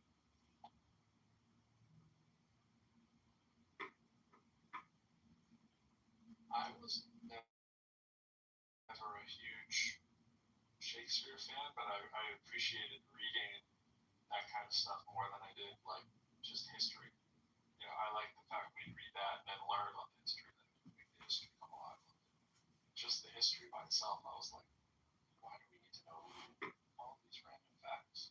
Like, why is this an important era in time? I was trying to do that, but then you sit through it, you pick some stuff up.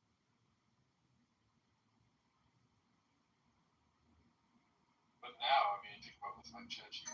Imagine your whole jam in life being random memorized things. I'm a history major. Well, so is my ChatGPT. Granted, we're going to say that about everything, but History major is just a fancy word for trivia major. yeah. That's what I'm saying. Like, imagine a thing that does instant trivia all day, every day. And granted, that's the problem with everything, but still, it's just like instantly replaceable with just trivia. Which is crazy that we still talk to like anti-vaxxers and flat earthers and like hyper-religious people, right? Because they have the tools at their disposal. Right? Like there's a Grok version that's free, there's a ChatGPT version that's free. Like all these AI models have like a free version that person can use when like they choose to stay flat earther or anti-vaxxer or snake holding Christian.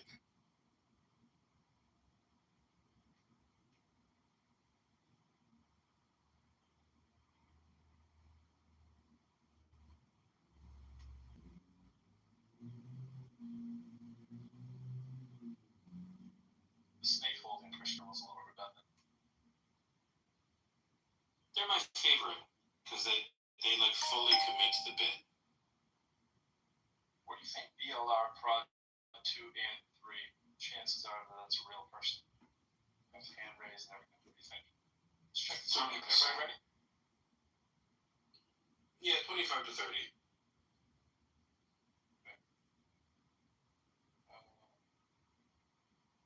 The prophetess lady down there, her bio Ohio said, happily taken by God. I think she heard it was time to get out. Let's see. Claudia Kitover. I saw this.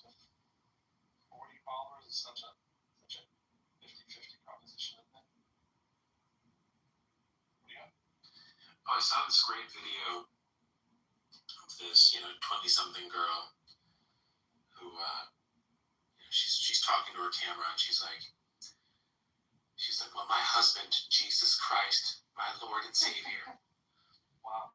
Like, I prayed to him. She has like a jar of like strawberry jelly or pickles in front of her or something. And she puts her hands on it, and she tries to open it, like a whole bunch, right? She can't open it. And she puts her hands on it, and she's like, Dear Jesus, my husband, or some shit like that. Please, oh Lord, and does a whole fucking prayer. And then she picks it up and opens it. She's like, oh, she has this amazing look on her face, like, Steve, it fucking worked. The prayer worked. It's like, girl, you just lose it. Rock solid right there. My husband, Jesus. What's better than President Baby Jesus? That's right. What's the current? I'm sure one of you guys has done this. We'll save ourselves a bottle of water. What's the GPT answer for how old was Mary when got her pregnant? Is it 12? I remember it said either 12 or 14, somewhere in that, but I can ask. So it's grossly I'm worried about asking girl in basement to vacate property. highly inappropriate for the day. That's the thing they always want to argue. Yeah, she was right.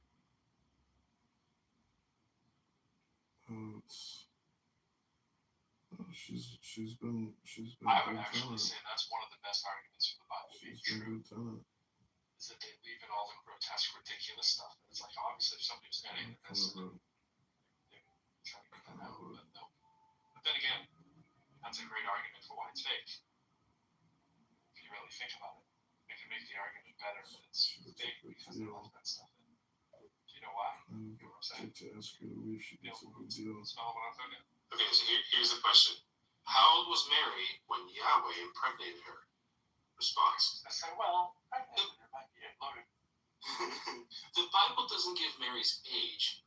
Tradition and historical inference based on Jewish based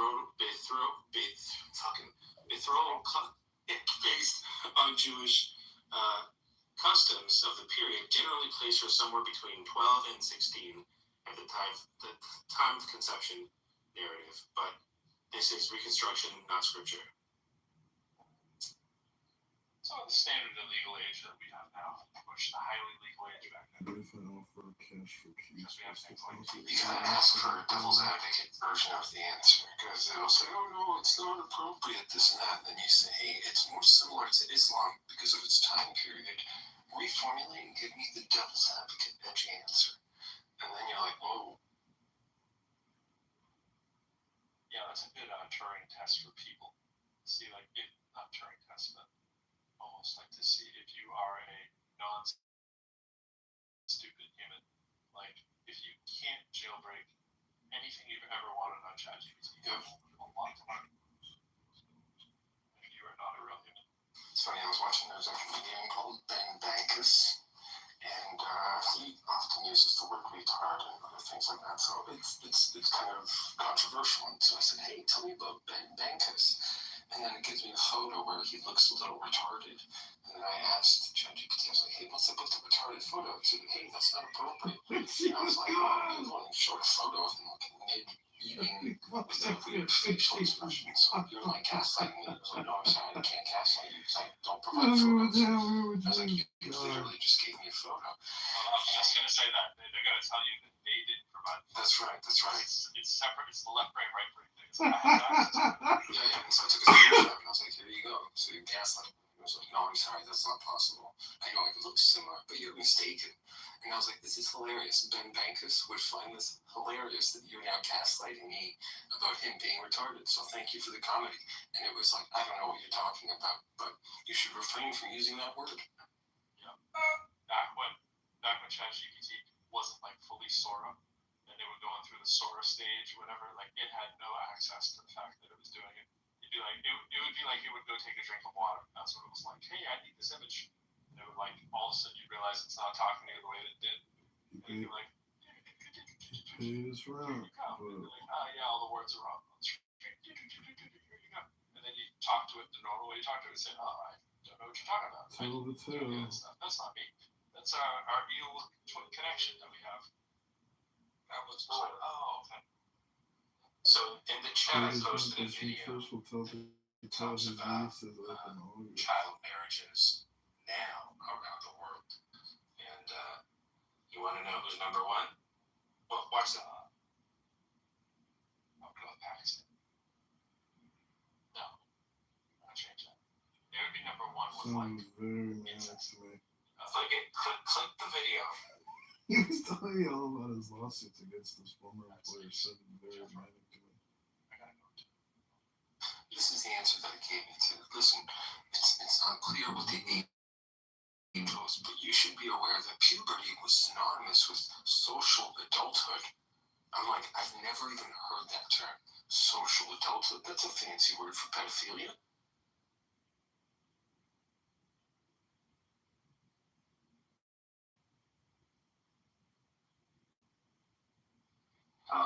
What is social adulthood? I don't know. Never heard that term, so I'm like, here, let's find He out. could have. But I do have to get back to work, so I can't really take on too much. But so I'm at the hospital today, so people come in and they're like, hey, what are you doing? I'm like, what? My second guess, which was really my first guess from the United States, I was thinking inbredness, and then I was like, wait a minute, child marriage is going to be the United States. We got a whole bunch of states on the books where not only is it legal, you can be arrested for trying to get out of the marriage. Like where it's illegal, it's literally illegal in the states for a woman to like try to have an abortion from, you know, her The woman, 10-year-old the father, 10-year-old, who's 12. From her captor. From her captor.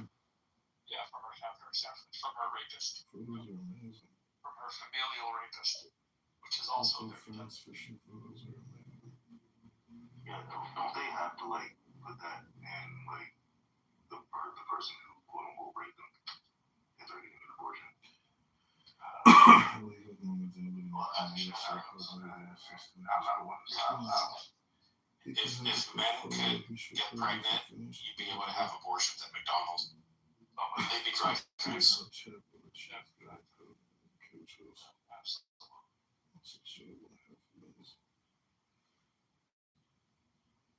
Ted Cruz would be up there talking about the virtues of abortion, freedom of a man.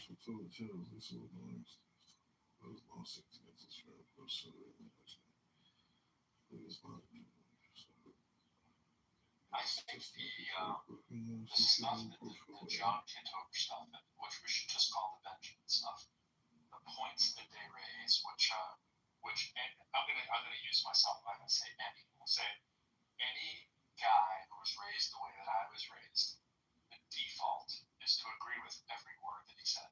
Right? Every word they say is exactly how. Well, let's criticize the boomers. How the boomers raised us. I was raised that way. There wasn't a thing that they said that any good old boomer from, you know, whatever would not have raised you like in the city that I was from. And many others I would dare to say. And the fact that they have still held on to all these things as a badge, like a merit badge, as if now that you have the ability to think and reason for yourself, and you still think all of these dumb ideas make sense, the reason why I want to have the John Kitovers and stuff on stage, which I'm quite sure that's John Kitover right there anonymous, is because it's the same way that I was fascinated that I was susceptible to flat earth theory, right? It's like I was raised around stupid ideas, and I eventually went, it's stupid as hell. And then I was able to snap out of it, right? But the same way that I'm able to say, these stupid old, like, ridiculous, like, this is what it means to be a man ideas, right, are sort of the same thing. It's like, at what point, when you individually analyze these stupid ideas and all the AOC bashing and all this kind of stuff, does it fall apart on its merit? Like, AOC is a cum laude graduate of Boston University in political science and economics.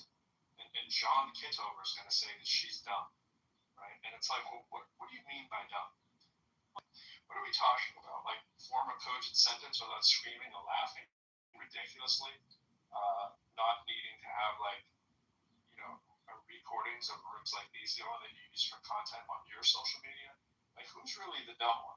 When you're all buying $1,000 worth of phones to try to get your views up, she's out just getting signatures, to get into Congress in the first place. It's like, well, why are we calling it, like, analyze what you're calling dumb, and just kind of follow it through and see how well the logic, stands for you. I'm not saying that's the dumbest idea in there, but that's just one of many, I think people like that think they can say stuff like that, and it'll just go unchallenged. Just like they sort of normalize saying, like, Hillary was a liar or corrupt or whatever. And people, they just sort of, they said it so many times that people, they just kind of let it go.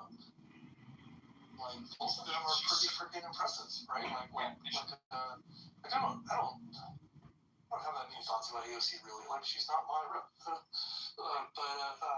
But she's, whenever I hear her speak, I'm kind of like, damn, I don't know, this seems smart to me. Like, what? Stupid is never what comes into my mind. No, not at all. I mean, she might be a little, like, on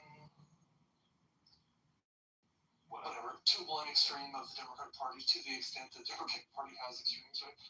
But whatever. So what? Like they just say it.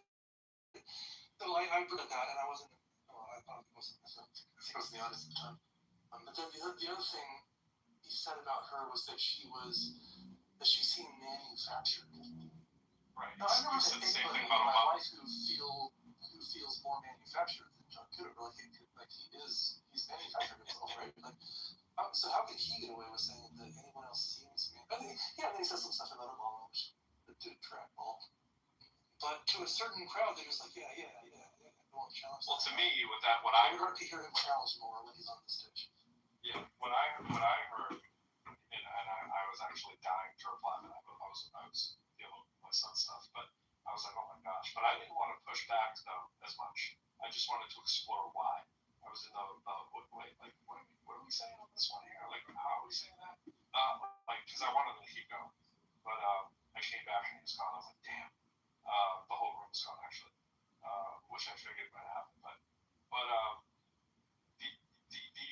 what I heard with the Obama thing and the AOC, I mean, obviously both you're picking two people of color right off the rip, right?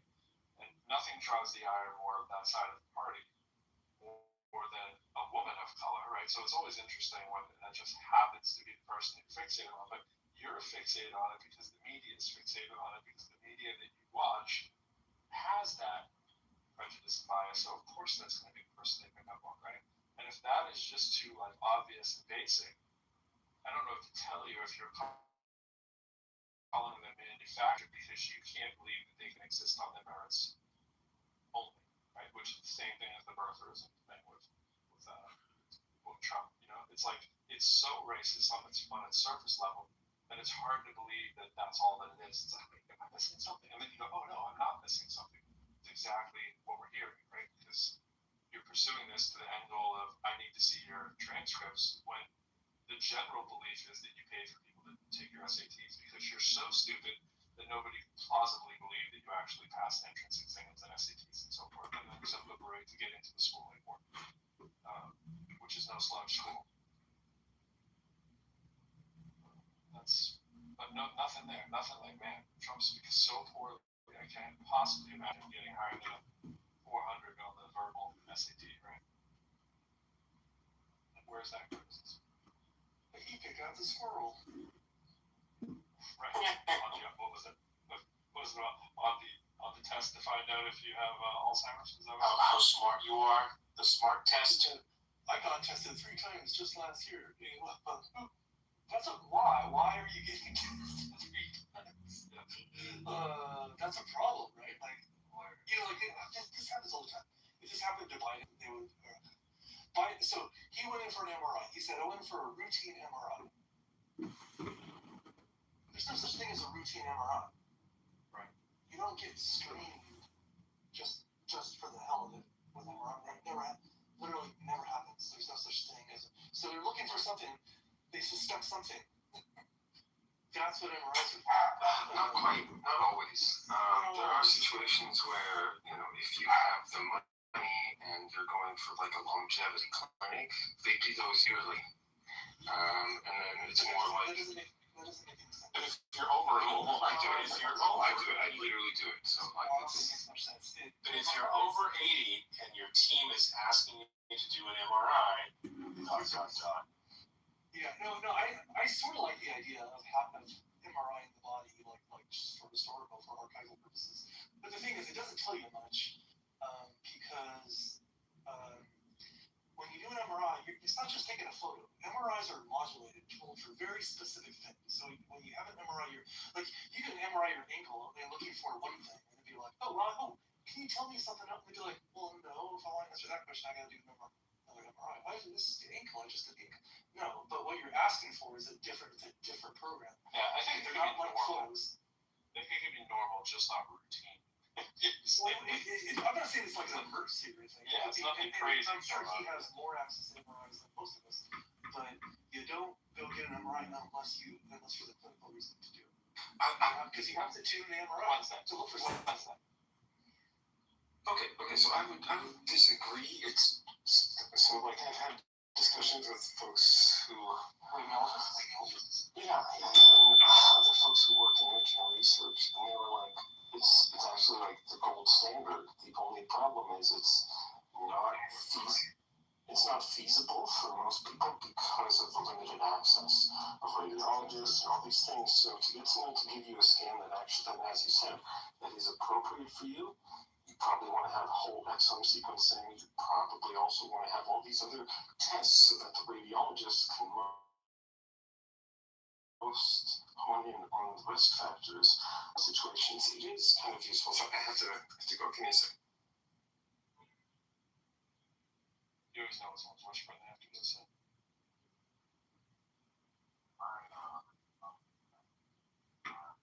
For her breasts, and I think she was like 40 something years old. Breast disease. Yeah, the Kitover cancer. She's great. Yeah, MRI is useful for that. When they do an MRI, they're basically poking you with some magnetic field, and they're tuned to jiggle certain molecules. So if you're looking for a certain kind of fat or a certain kind of this or a certain kind, you can MRI the exact same area, but if you didn't jiggle it the right way, you're not going to get the result you want. So to do a full body scan, that would be useful to do a full body scan, and also do every single different kind of program that do. And then a lot of these have special physical attachments, because if you're going to do the knee, you got to put on the knee thing. If you're the ankle, you got to put on the ankle thing.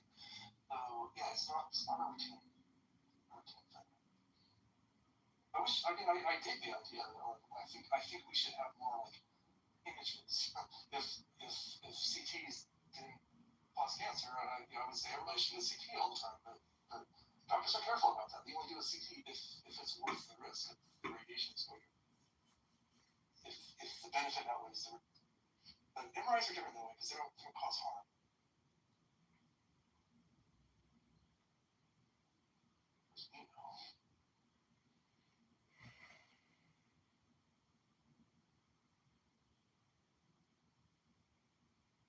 Cat's idea. Shut down these rooms, just invite the women in, build it, they shut up, right, Cat? Yeah. I'm with you. I like it on principle. It's okay.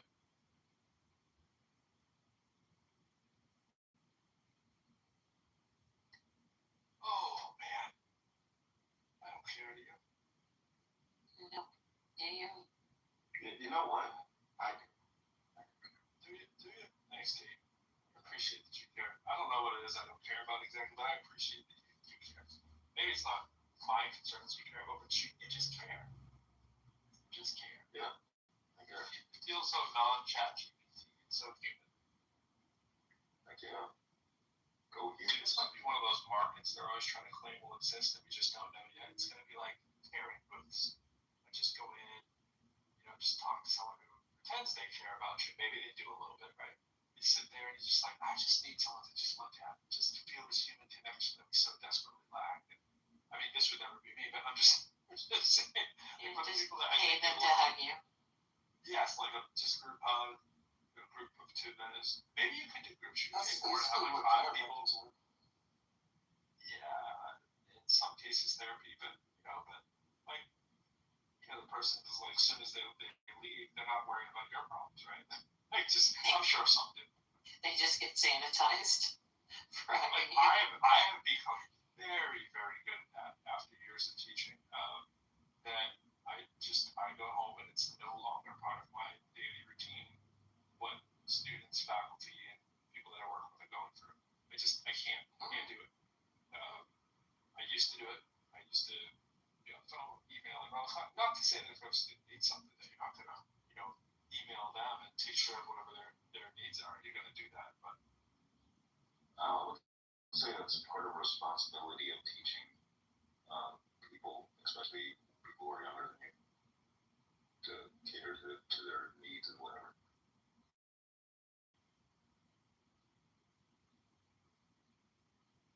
Otherwise, you want to have a world full of adults, shitty adults.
So, what's the thing that people most care about? Never mind, I was back. Yeah, they're filming a movie here in Toronto, and it's right outside the animal hospital, so that was fun. Walked by the entire movie set. are you checking on your chickens? The chickens were 19 out of 24. 5 have not made it so far. Pretty cool stuff. It's going pretty well. Just some trivia. Like Arnold Schwarzenegger was actually filming in Toronto and Mississauga because it was considered to be the most American scenery and background, and cost was quite effective. So I was hoping to see a celebrity or something, but I'm the only celebrity that I know of on this trip.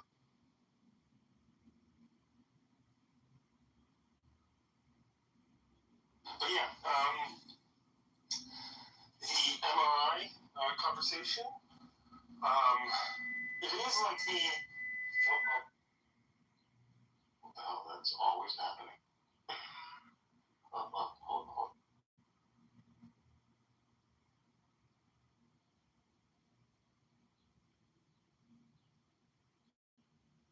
Yeah, so MRI, it is the gold standard. There is some, a priori information you have to have. So I think your main criticism was correct, but it's not that it doesn't make sense. It's just that like to have somebody sit in a MRI for 20 to 40 minutes once a year, that is even still cost prohibitive because people don't have like $3 to $5 grand to do a full 3T full body MRI or higher. Some places have it even higher than that. But 3T MRI with AI, the person who used to work at Google Translate was the one who enhanced like the MRI algorithms, and so they can do without contrast medium, so you don't have to consume that dye, and they can detect like microtumors and clotting and other things like that. So they can do quite a lot just diagnostically. It's just it's expensive.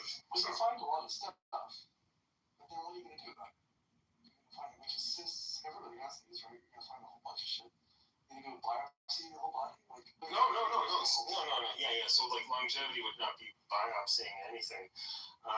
They would probably look at something like your genome and say, hey, what is this likely to be? And then they would use something like a chemical to see the response of that growth or whatever. And so like it's more like chemotherapy and other kind of drugs that are used rather than like crazy surgeries and invasive things. The whole point is to be non-invasive so you can be a fancy bitch. That's kind of like longevity from my experience. It's like, hey, you don't want to have scars, you don't want to have these things, but you can take this drug and reduce the size of this tumor and so on and so forth. Like I took a chemotherapy that reduced my tumor. I'm strong and then I had surgery, and then I went to longevity because I was really specifically about metastasis.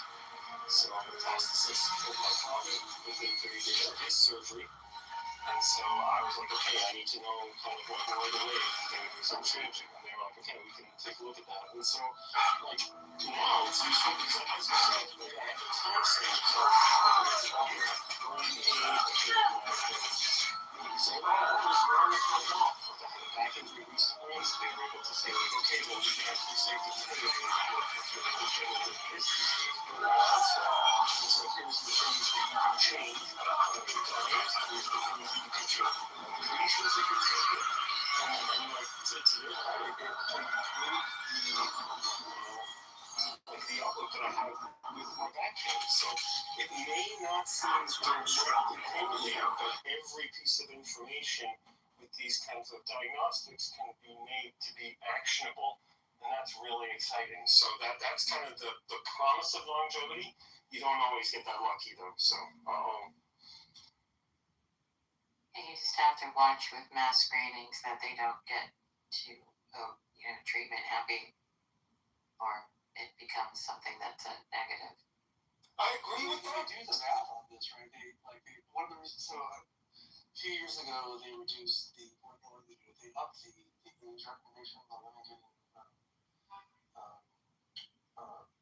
what do you call it? Not a woman, so I don't have the word. Mammogram.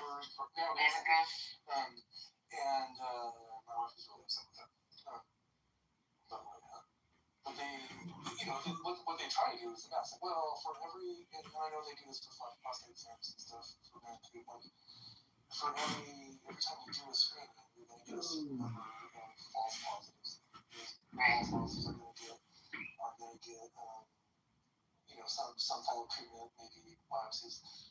Out of those biopsies, there's a certain everything has a risk. Basically, every single thing has a risk. So if you start doing certain things too early, now the harm you're causing is greater than the potentially greater than what you're going to catch. Now the downside is if you don't test early enough, then you miss. So my wife is talking about all these, how many young women come in with like fairly well developed breast cancer, and she's like, fuck, like this, we should have been screened earlier. But these are the things they're balancing, and I know there's people putting thought into this kind of stuff. And my only point with Owens and Nick Fuentes and Tucker Is a sick dog that's got rabies, or any other animal that has rabies, but they don't act in their natural state. And so I'm not saying these people who are running the Iran regime have rabies, but I am saying that I see that as, at least in my mind, as an analogy. They're not acting with humanity. They can have their cause, they can have their beliefs, but they're not acting with humanity in any respect. And if the world cares, I mean, it's funny. It was only post discovery of the concentration camps that the world was shocked about what was happening. And it was only post the war in Rwanda that the world became shocked with the bodies flowing down the river in the manner in which they did, There's a lot of talk about genocide. That term is tossed around, I think, loosely today because people argue in emotive terms. I don't know whether the mass killing of your own population in Iran constitutes genocide, technically, but in my mind it kind of does. By the way, we see the same thing in Myanmar/Burma. A lot of killings of people for political dissent. Whenever you have a regime killing people en masse for voicing their opposition, you've got a problem, I think. And what makes Iran worse than Myanmar/Burma is they're exporting it.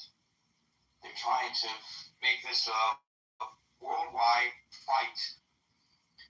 Their Islamic political view of the world. And so they're very dangerous. And it's not a question of being not homophobic, Islamophobic. I almost said homophobic. Islamophobic. It's not a case of being Islamophobic. It's a case of realizing what this regime is trying to impose on the rest of the world and their ability to inflict damage on the rest of the world through many different means, not just traditional warfare and not just nuclear warfare potentially, but other ways that they're doing it. I see some people are in disagreement with that position, and if you are, please raise your hand. I'd love to hear what you have to say. Then we'll go to William, followed by Dr. Mead. Everybody, I'm sorry Marshall's not still here. I see about 5 or 6 points that really come to mind in trying to, that I think are useful in analyzing what's going on here. The first is, recognition that this is an asymmetric war that Iran is fighting. The second is that think about whether this is the outcome that they're seeking is a political victory or a military victory. The third thing is, the problem with, I can get into that. The fourth is that it is really important to analyze if the Navy is fit for purpose for asymmetric war. The fifth is just to look at how war has changed in the last 4 years since the Russian invasion of Ukraine. So, starting with the last, Ukraine was a country that had no real navy, yet they the entire Black Sea fleet of Russia. Not the entire, some of it escaped, left Sevastopol and went to the far eastern areas of the Black Sea, and they have navy outside of the Black Sea, but Ukraine took out the Black Sea fleet with tools of asymmetric war. They got a few missiles from Europeans and the United States. They used some man pads and things like that against their air force, and they sunk the Moskva, the flagship warship, with like some kind of harpoon missile or something like that. And the developments in Ukraine in the last 4 years are phenomenal in looking at what are we doing here with fighting an asymmetric war with Iran, because there is when you look at Navy, you know, there's it's basically a blue water Navy. The aircraft carriers have like 1,000 kilometers to not get hit. You can't get the aircraft carriers up into the land. You need to be able to handle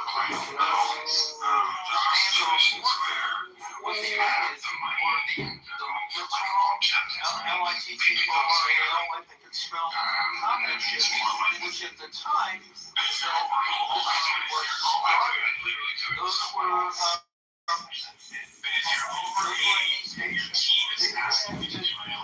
to transit through the Straits of Malacca to get into the Indian Ocean and then to the Persian Gulf, and that took weeks.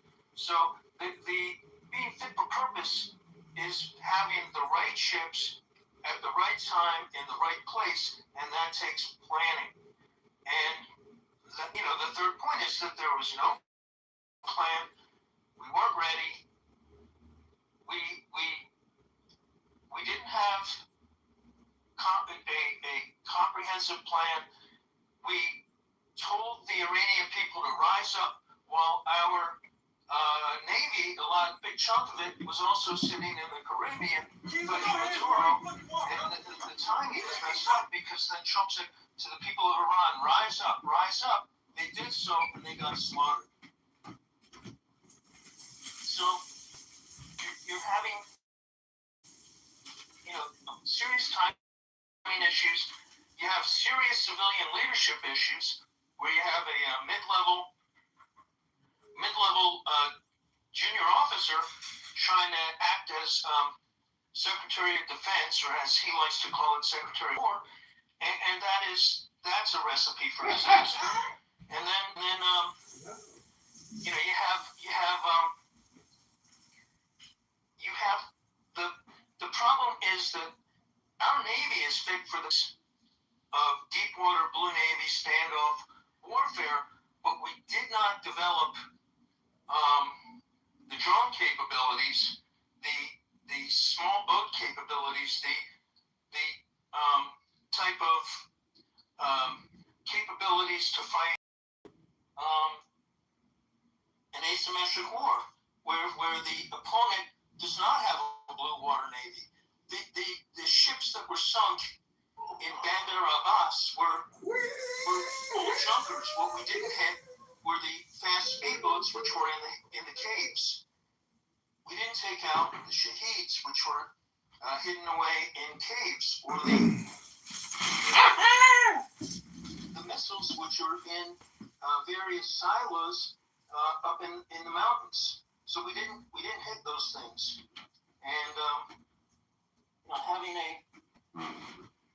having a plan to deal with it. It was known well in advance when it was gamed out, as Marshall was talking about, that the Straits of Hormuz would get closed. So we needed to have some sort of response ready to deal with that closure.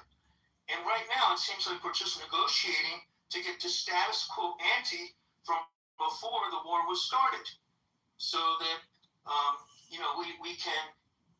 I think the Iranians have no motivation. They have won their political victory and prepared, and they did prepare for years to deal with a potential attack from the United States or the United States and Israel. And there was some benefit and effect to taking out the war-making capabilities to some extent. Last June, was it last summer? But after that, there's no real plan to have a comprehensive regime change war that would deal with the asymmetric capabilities of the enemy, and I think we have been embarrassed. The United States has been embarrassed and has a political defeat. So when Trump goes to see Xi Jinping at the end of the week, unless the trip gets canceled for some reason, we're in a lot weaker position, and we've been embarrassed, and our biases which have been shown to all the world in the conduct of this war. And so, China's interested in the importation of oil, fertilizer, maybe the hydrogen gas, because they have their own semiconductor industry to furnish. I don't know if they can produce that in China, but they have to import all of their food, all of their fertilizer to grow food for their people, and all of their petrochemicals have to be imported from somewhere, and so it's a very Chinese centered central kingdom. We need what we need, and the thing that it's a subject for a whole other room. But what is Trump really going to get out of or lose in this upcoming summit with Xi Jinping? And there's a lot of dangers there.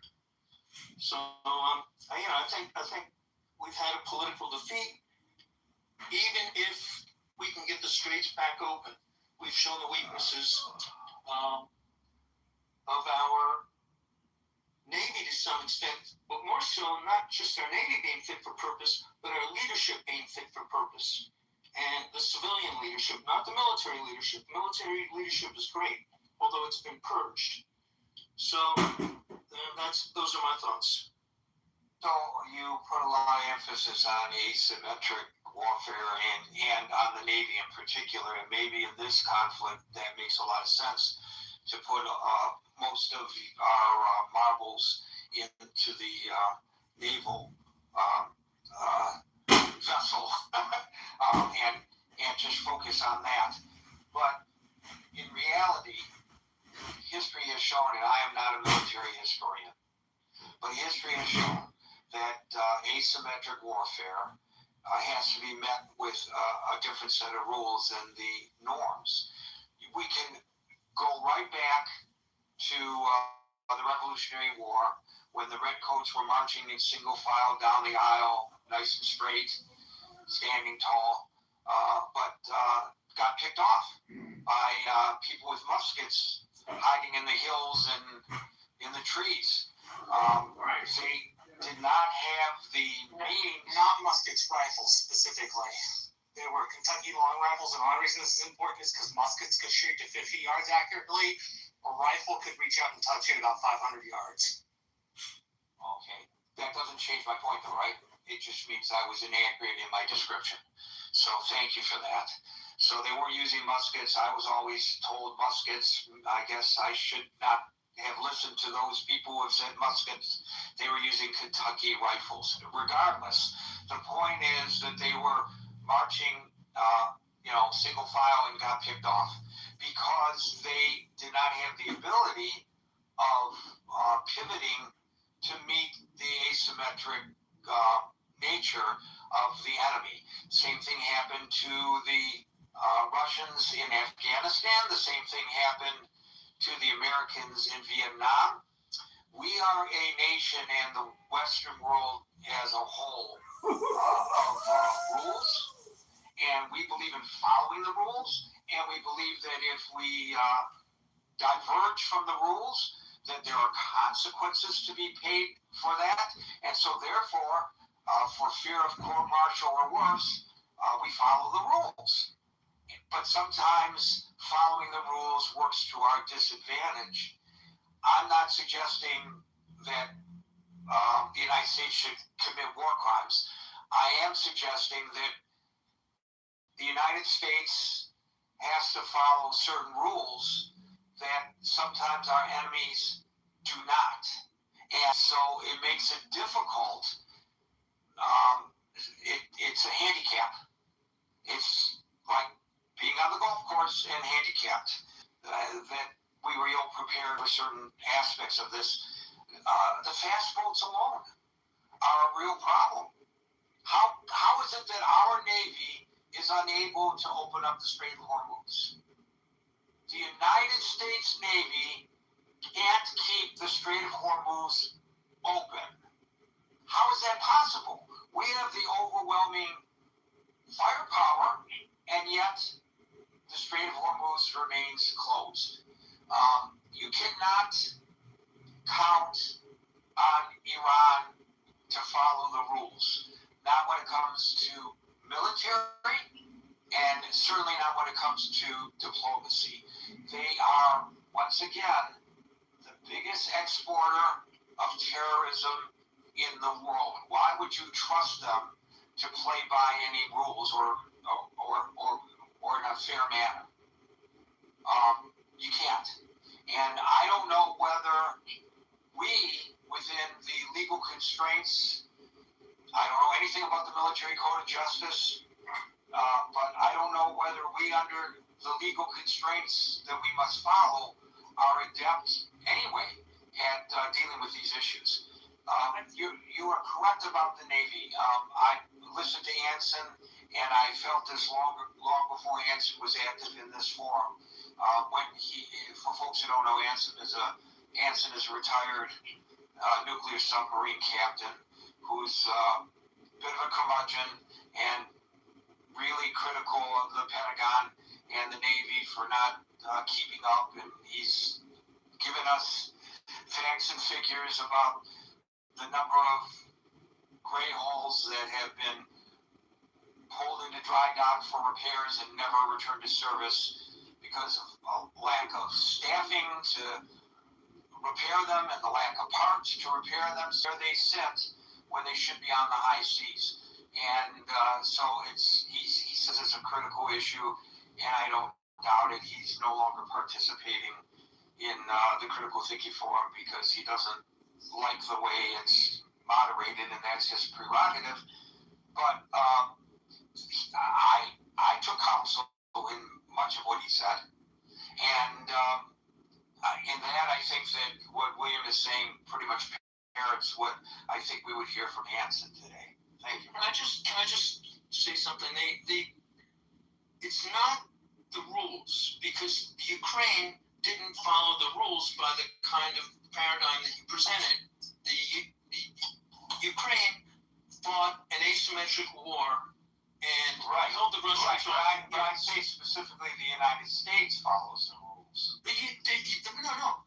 Ukraine and the United States try to follow the same rules, but when you're presented with an asymmetric situation, then you have to deploy the right kind of equipment to address that situation. So that what we didn't do is we didn't learn from the recent history of warfare and how naval warfare has changed as a result of the development of different types of missiles and drones that can be deployed from land. So that, yes, we have a deep water Navy, we have a blue water Navy that can be fit for standoff warfare in a battle for Taiwan. But it's just that it's not the number of ships; it's having the right equipment to go use. Okay, thank you. I'm certain that the eggheads at the Pentagon have been sounding this warning prior to the advent of Donald Trump in the Oval Office. I'm sure this has been a long-standing issue, and I'm sure money is probably one of the impediments to having drones are cheap. The drones are relatively cheap. The anti-drone drones are $2,500 a pop to take down a $50,000 Shahed. Well, okay. I mean, I'm just saying, I'm sure that for whatever reason then, the recommendations, I'm sure that you're not the only one. Because Trump was too proud to ask. I don't know whether, you like to put everything on the shoulders of Trump, and maybe you're right. But I suspect, and I really wish Anson was here to correct me if I'm wrong, that this is the kind of thing that's been recommended at the Pentagon for many years, even before Donald Trump came on the scene. I'm sure of it, but I could be wrong. But that's just my sense, and it differs from yours. And I imagine it's something that I can look up if I have the time, and so can you. Thank you, William. We'll go to Dr. Me, followed by Brent.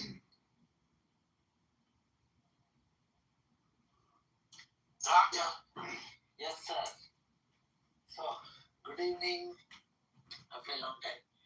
I know it's late for you also, so make sure that you don't take more time. Okay. First thing is that if you don't learn from history, history repeats. Exactly this is what is happening. America has waged so many wars, right? Of course, the First World War, Second World War.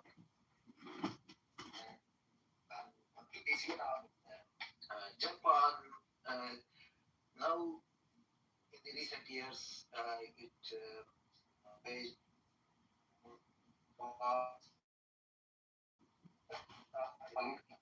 Northern Africa, so many places. So, and very recently, at least Americans should have seen what is exactly is happening between Ukraine and Russia. So, we have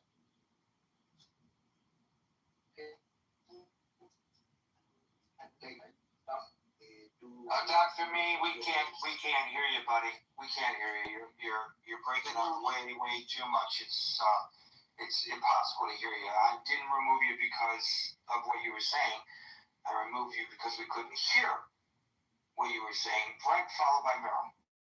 So I think it's important to back this up and understand what sort of a colossal policy failure this is. You know, it was the previous Trump administration who decided to leave the JCPOA. And that after we left the JCPOA, you know, the Iranian regime essentially did a road path of enrichment where today, you know, they have enough 60% enriched uranium to make about 11 or 12 bombs. So, you know, that decision put the Iranian state on the brink of a nuclear weapon. Then we went to conflict with Iran, and it seemed like the basic logic was maybe that they just need a little push and the people would rise up and there'd be a regime change. Well, that didn't happen. You now have a regime that has survived essentially the worst that America air power has to offer. That, you know, even killing his leadership, you have a regime far more aligned and controlled by the IRGC, and it's got no real signs of going anywhere unless you do a land invasion, and that regime has shown the ability to shut down and control the Strait of Hormuz, which is, you know, an economic dagger towards the world, and for Trump in particular, an economic dagger towards the midterm elections. So, you know, I think we're in a very weak position vis-a-vis Iran, and you essentially have two choices. You can either A, negotiate, and you're going to come out with an agreement much more weaker than JCPOA. They're not going to agree to those same terms again. They would be crazy to do. We're going to give them billions of dollars. We're going to do the same thing that you know, Trump criticized the Obama administration, where you're going to have to actually prosecute a war for regime change and all the problems that entails with the poverty bar. I'm to see if I can get a senator to sponsor bill ending mortgage debt. I just think, you know, as these negotiations have failed, and as we are apparently getting ready to start more conflict, that is worth noting just what a colossal policy blunder this has been.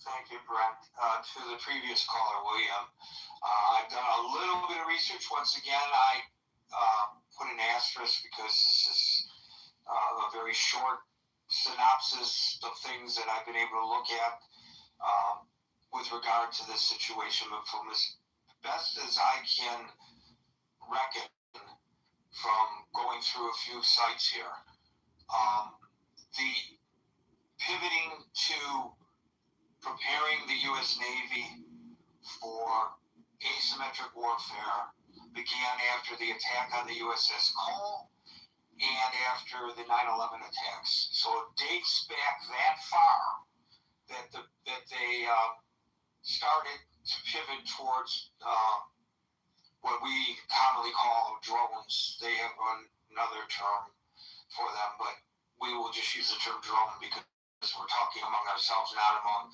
military geeks. And other means of asymmetric warfare that can be put into our naval arsenal. But, government, the military, shifting, it moves slowly.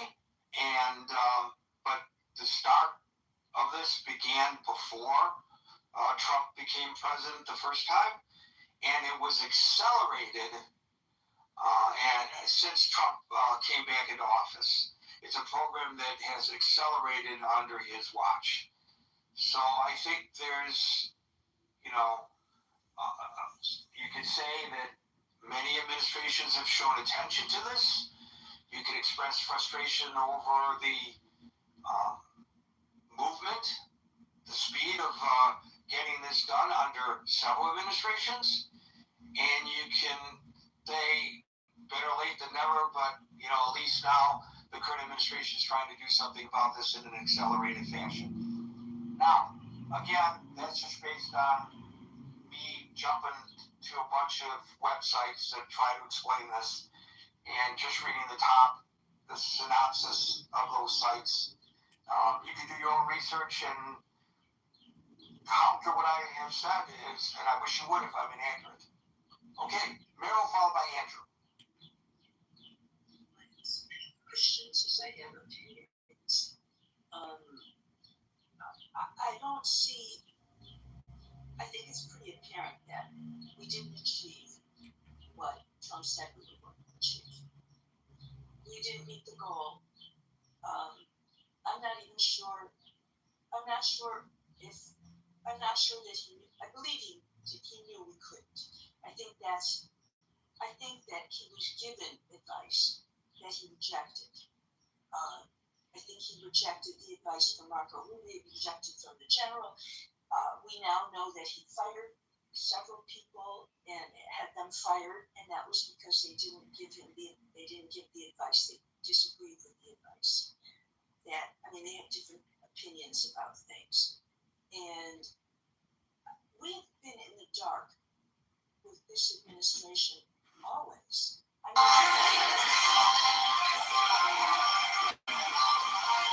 I'm not sure that we're ever going to know what's going to go on now with Iran. I don't know. I don't think he's going to go boots on the ground because I just don't think that. I think he believes that there's too many people that don't have a taste for war. That kind of loss for our military, to lose the soldiers, to lose our military. And you can't help Russia. Israel isn't coming in, they can't. So it's us. That's it. The Kurds, that was not real. So I think that what you're going to get, what took 18 months for John Kerry to work out, Trump thinks that we're going to get something better in a few weeks, and I don't think that's going to be. And I think that will then look weak, definitely look weak to a lot of countries. But I have other concerns too. I'm looking in the bigger picture. And what have we become? What are we becoming? We're partnering with Russia. It appears that we're not going to help Ukraine. We're partnering with Gulf countries and not rejecting all of the European countries. And I don't know. The man gently places the armor on his thigh. The next second, the remaining pieces seem to be summoned, and all of them automatically attach to his body. Fortunately, the armor protects him, so he is not injured. But suddenly, countless memories he has never seen before flood into his mind, violently crashing into his consciousness. Luckily, his wife notices something is wrong in time and quickly helps him climb out of the well. But when the man tries to take off the armor, he realizes that every piece seems to be embedded into his skin. No matter what he tries, he cannot remove the armor, with no other choice. He can only put on a loose coat over it. Then he accompanies his wife to the hospital for a prenatal checkup. Although the nurse keeps praising that the baby is very healthy, in the man's eyes, the scene looks completely different. Even though the scene in front of him is terrifying, the man does not pay much attention to it. He only thinks it is a hallucination caused by recent exhaustion. But what he does not know is, just when he falls into a groggy sleep, a pair of black hands suddenly reaches toward his head. Luckily, the noise downstairs wakes him up in time. He quickly wakes his wife, and they go downstairs to check what happened.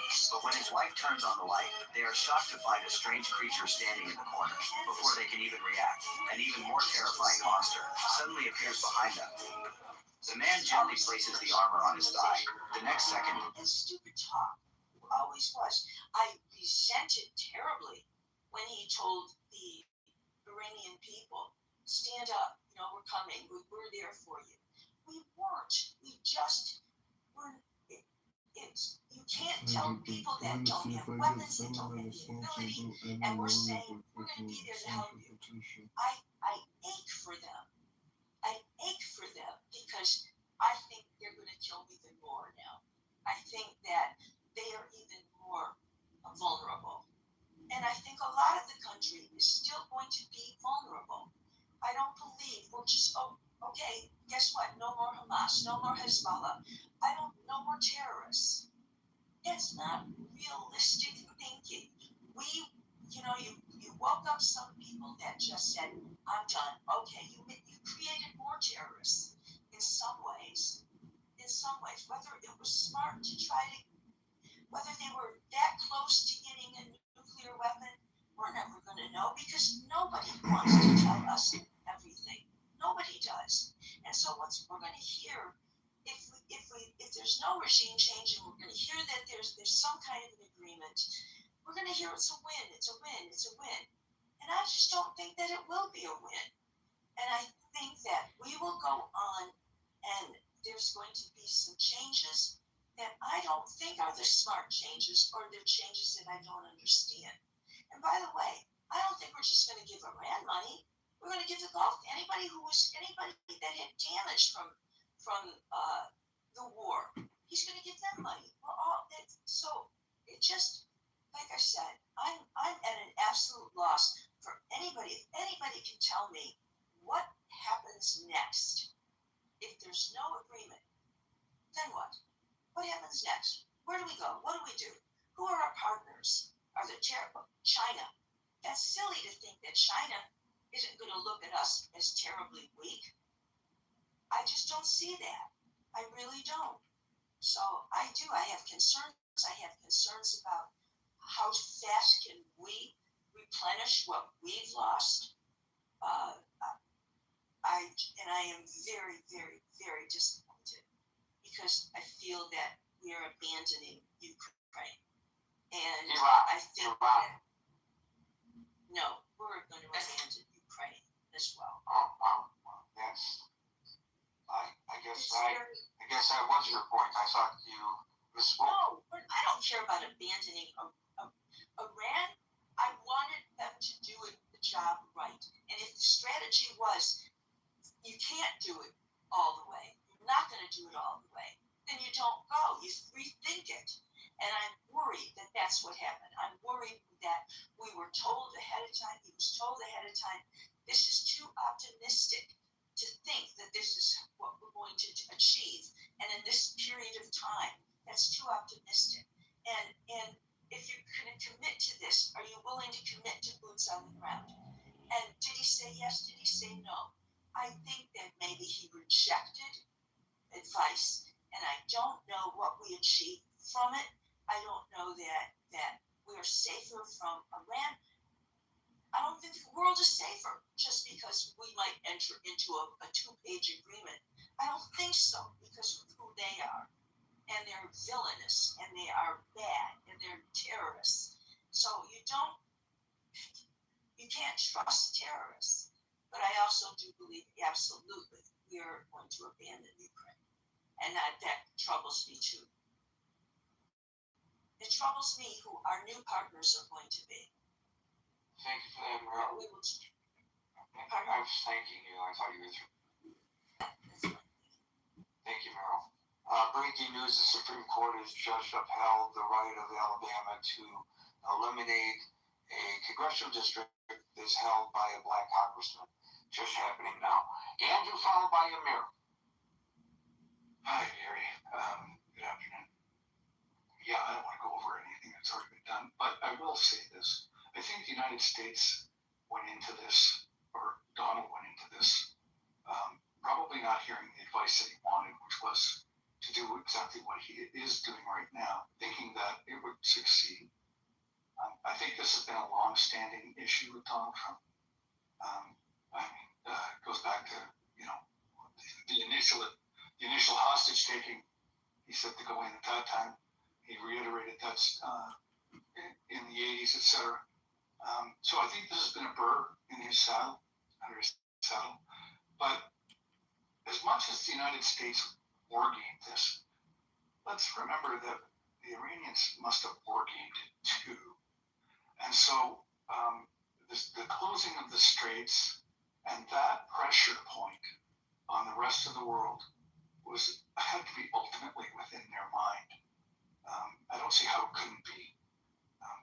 In hindsight, of course, I certainly didn't think about it much at the time of this war breaking out. But I think the United States, and the other thing I think Iran knows or knew or felt was that the United States was not willing, after two decades of war with boots on the ground, to do that again. The American public would not. So they knew that the Americans would be fighting this with one arm tied behind their back. If they're not willing to come in with boots on the ground, then we may be able to outlast them. And they're not at all reticent about making their people suffer. We know that. We've seen that for decades, and we saw that in most stark terms in January. So any economic pressure that the United States seems to feel that they are putting on Iran by blockading their blockade, I think they'll be able to absorb, because they don't really care about the people. So it's just the leadership that will find other ways of maintaining their current status, if you will. But yeah, certainly I think the United States is fighting with one arm tied behind their back. And I don't know how you're going to get out of this. You're not going to get the deal that you had before. That's obvious. The Iranians do not take Donald Trump at his word or seriously. I do not think. So I don't know what kind of leverage the United States has. And any outcome going forward has empowered Iran. They're stronger now in many ways than they were before, because they realize through this exercise just how critical that strait is at this point in time anyway. If the Saudis and the other Arab emirates around the Gulf can move their oil onto land and through pipelines away, then that will certainly lessen that stranglehold. But certainly for the foreseeable future, because that takes years, of course, for the foreseeable future, they do have that pressure point at their command to some degree. So I think they're in a better position than they were before this. Thank you. Well, clearly, their form of government is different from ours. And they can get away with people going without petrol, without electricity, without water, with being bombed, with killing of protesters, and sustain their government. And they look at the United States and they probably chuckle at the fact that our policy vis-a-vis Iran could change simply by the cost of gasoline at the pump. It's a different pressure. That puts extreme pressure on our president and our Congress. But major things, they feel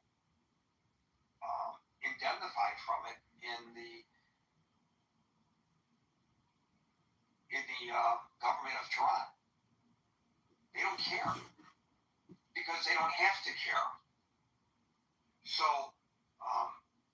that gives them an advantage in the ability to wait out the Americans. There's no question that what you say is absolutely true. Amir, you get the last word for the day. Wow, that's a couple of things, Gary. So here's my view. I think initially there was a miscalculation on behalf of Trump and Netanyahu. We thought that they just remove the top leadership and the military infrastructure gets blown to pieces and military commanders and so on, and then the established regime kind of falls apart. Perhaps people will come out and finish the job and so on. I think that was a miscalculation. Clearly, it didn't work like that. So they had the negotiations in Pakistan. That didn't work. And now we have the Strait of Hormuz. I don't want to go over all these things that you've already covered. But I think it's a mistake to think that Trump and Israel are going to give up on the 400 plus kg enriched uranium and of course the enrichment facilities.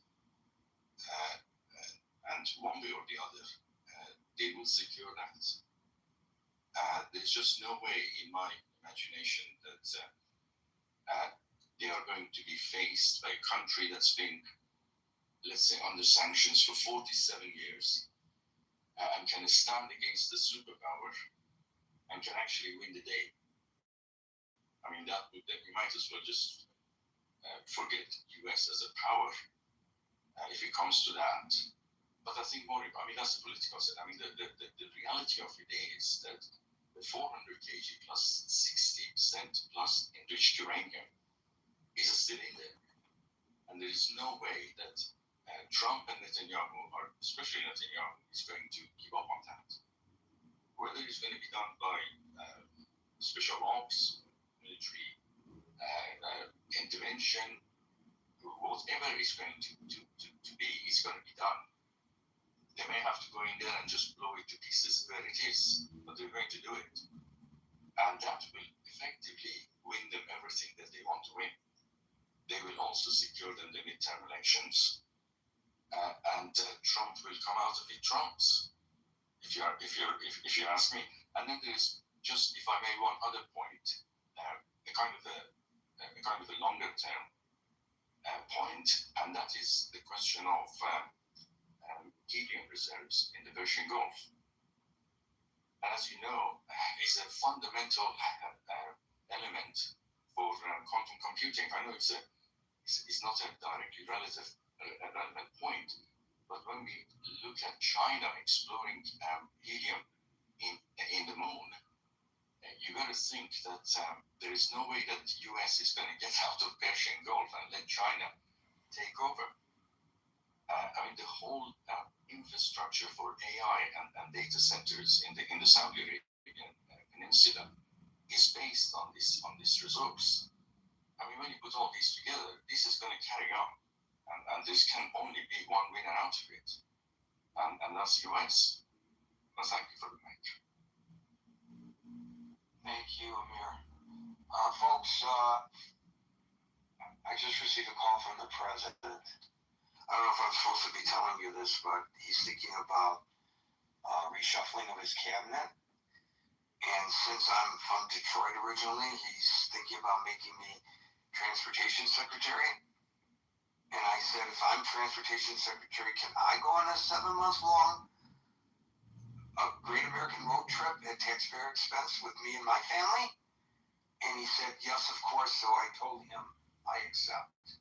So if I'm not here tomorrow, that's the reason why I'm going to be taking the oath of office in Washington and then packing my bags for a road trip. But you know what? Maybe I can actually call you from the road. I think that would be a great thing for me to do.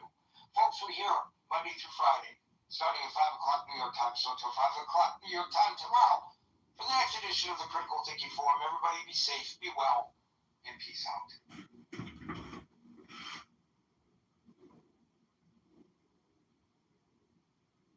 I still can't believe they put Bane on screen. Again. Do you know this is the second time they put Bane on screen? Birds in a big. I think think they have a female version. What would her name be?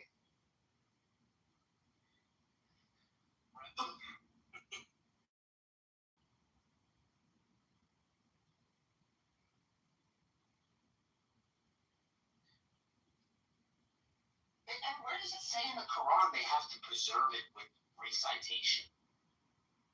Oh, singing and memorizing it? They don't. It doesn't say that.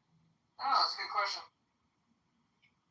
I don't think I've ever heard saying that they should all learn to memorize it. Yeah, that doesn't make any sense. Like, I can imagine that there's like some verse that says like keep these teachings in your mouth, right? That would like make sense. well, yeah.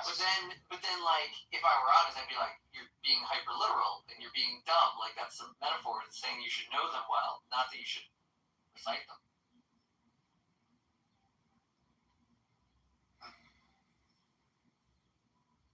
But I don't know. I haven't researched their desire to memorize it. I mean, I do it for fun. I'm not doing it for a living. I bet you if I did do it for a living, I would know most of the book by now. But it's not really just like I know most of the print at my job, and I've only been there for 2 years. Like I kind of know every crook, nook and cranny at the moment. So.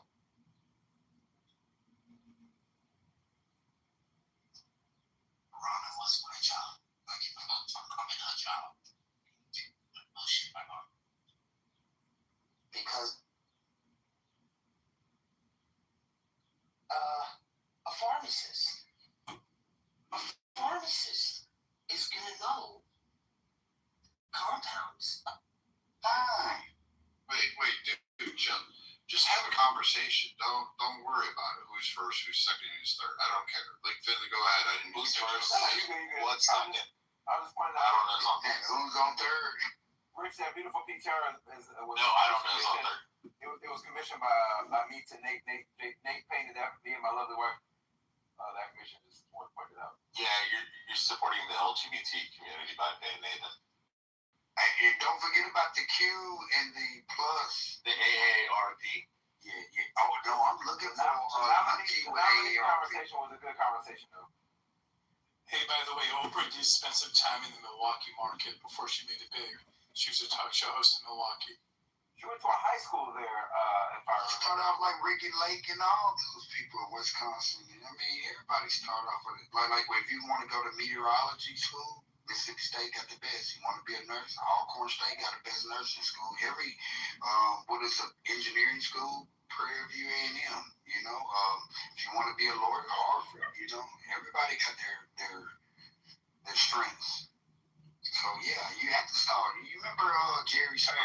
Donald Trump just nicknamed the Democrats as Dumbocrats. Man, the fucking donkey. Congratulations. Fucking donkeys. Dumbocrats. Oh, this man is so nuts. Yeah, I think What Jerry about Springer originally made his mark. I think it originally was the Cincinnati market. He was a mayor. Do you know what he did? This dude got in trouble writing a check to a prostitute. That is hilarious. No. Did you see his will? Did you see his will? He left his money to his black kids. Oh, what do you guys think about? What do you guys think about? Yeah, Google it. What do you guys think about Trump floating the idea of suspending gasoline tax? Man, It's only like 60 cents a gallon, 25 cents on diesel. just like tax on tips. I mean, it's beautiful. It's beautiful what he's doing. Hey, look, you remember in his... You wouldn't want 60 cents off on gas right now? 16 Stand up if you're for America first. That would not make a dent in anything. Hey, I will say this. Also, the tariffs are preventing me from ordering my freaking car too, by the way. Oh, that's cool. Move over there and ship it over here. You'll be alright. Man, that guy is America first. Did you see the State of the Union? He said, stand up if you believe America should be first. What is wrong with that? It's like you. I don't know if y'all are family men or not. I'm not assuming anything. But don't you put your family first over your friends? You're not going to have a beard. You got to babysit. I mean, you're putting America first. I think it's beautiful. I think he's standing on what his Scarface says. I got my balls and my word. We're going to bomb the shit out of them. The other president's like, just don't. Just don't. Oh, you're burdened by what you're unburdened by. Man, fuck that. We're going to bomb the shit out of them motherfuckers. All right, so Finley, right now there's a proposed bill in California that would suspend state gas tax, which is about 61 cents per gallon. If passed, it could save drivers roughly $1.08 per gallon when combined with other fuel fees. Yeah, California has a stupid high freaking gas tax. California. You got like I'm not in California. I'm in freaking Florida. Right, where everybody's moving. Now, do you think people in California would give a shit if it went down $1? Hell yeah. Now they would care. Yeah, they're like $6 a gallon. Now listen. They get out free. Now, if there was a proposal to bring gas down $1 a gallon here, yes, I would take that. That would make a difference. Okay, I'll look up that one. But the cost of living in California is ridiculous. I know our state gas tax is high. Who wants to talk about San Francisco? Oh, Lord. And then one time, don't plan on going back. Man, the taxes, what they say, oh boy, that won the Super Bowl, he said he owed the state of California $70-some thousand just because of that, all those taxes, man. Everybody's leaving New York and California, going to Florida, chilling out. It's just like, I don't know if y'all know about this, but I had a friend that do this. His grandmama died, and he buried her on her property. He don't have to pay property tax. In a movie, do you just kind of go with your stream of consciousness? Just go. Yes, sir. To keep the movie That's vibrant. fair. That's fair. But if you want me to stay on subject, You good. that's why I talk about the Amish, because when they bring up COVID vaccine, I be like, well, them Amish motherfuckers on them horses didn't go get that vaccination, and they didn't die. So we've been lied to, just like Uncle Tom. You got a tomcat, a tomboy is tough, but Uncle Tom is a weak ass nigga. Get the fuck out of here. Uncle Tom was Django, by the way. But you know, a lot of people never read the book. I did. I had to do that, and I had to learn about Malcolm X through my own projects. Cause down south, you don't learn about Fred Hampton and Malcolm X. It's sad, boy. We don't. Turn the other cheek. You know what we did learn about down south? A wet dream. I have a wet dream, and I'm a freak. You say that too loud, you get ostracized. You know, you're not entitled to your opinion anymore in America.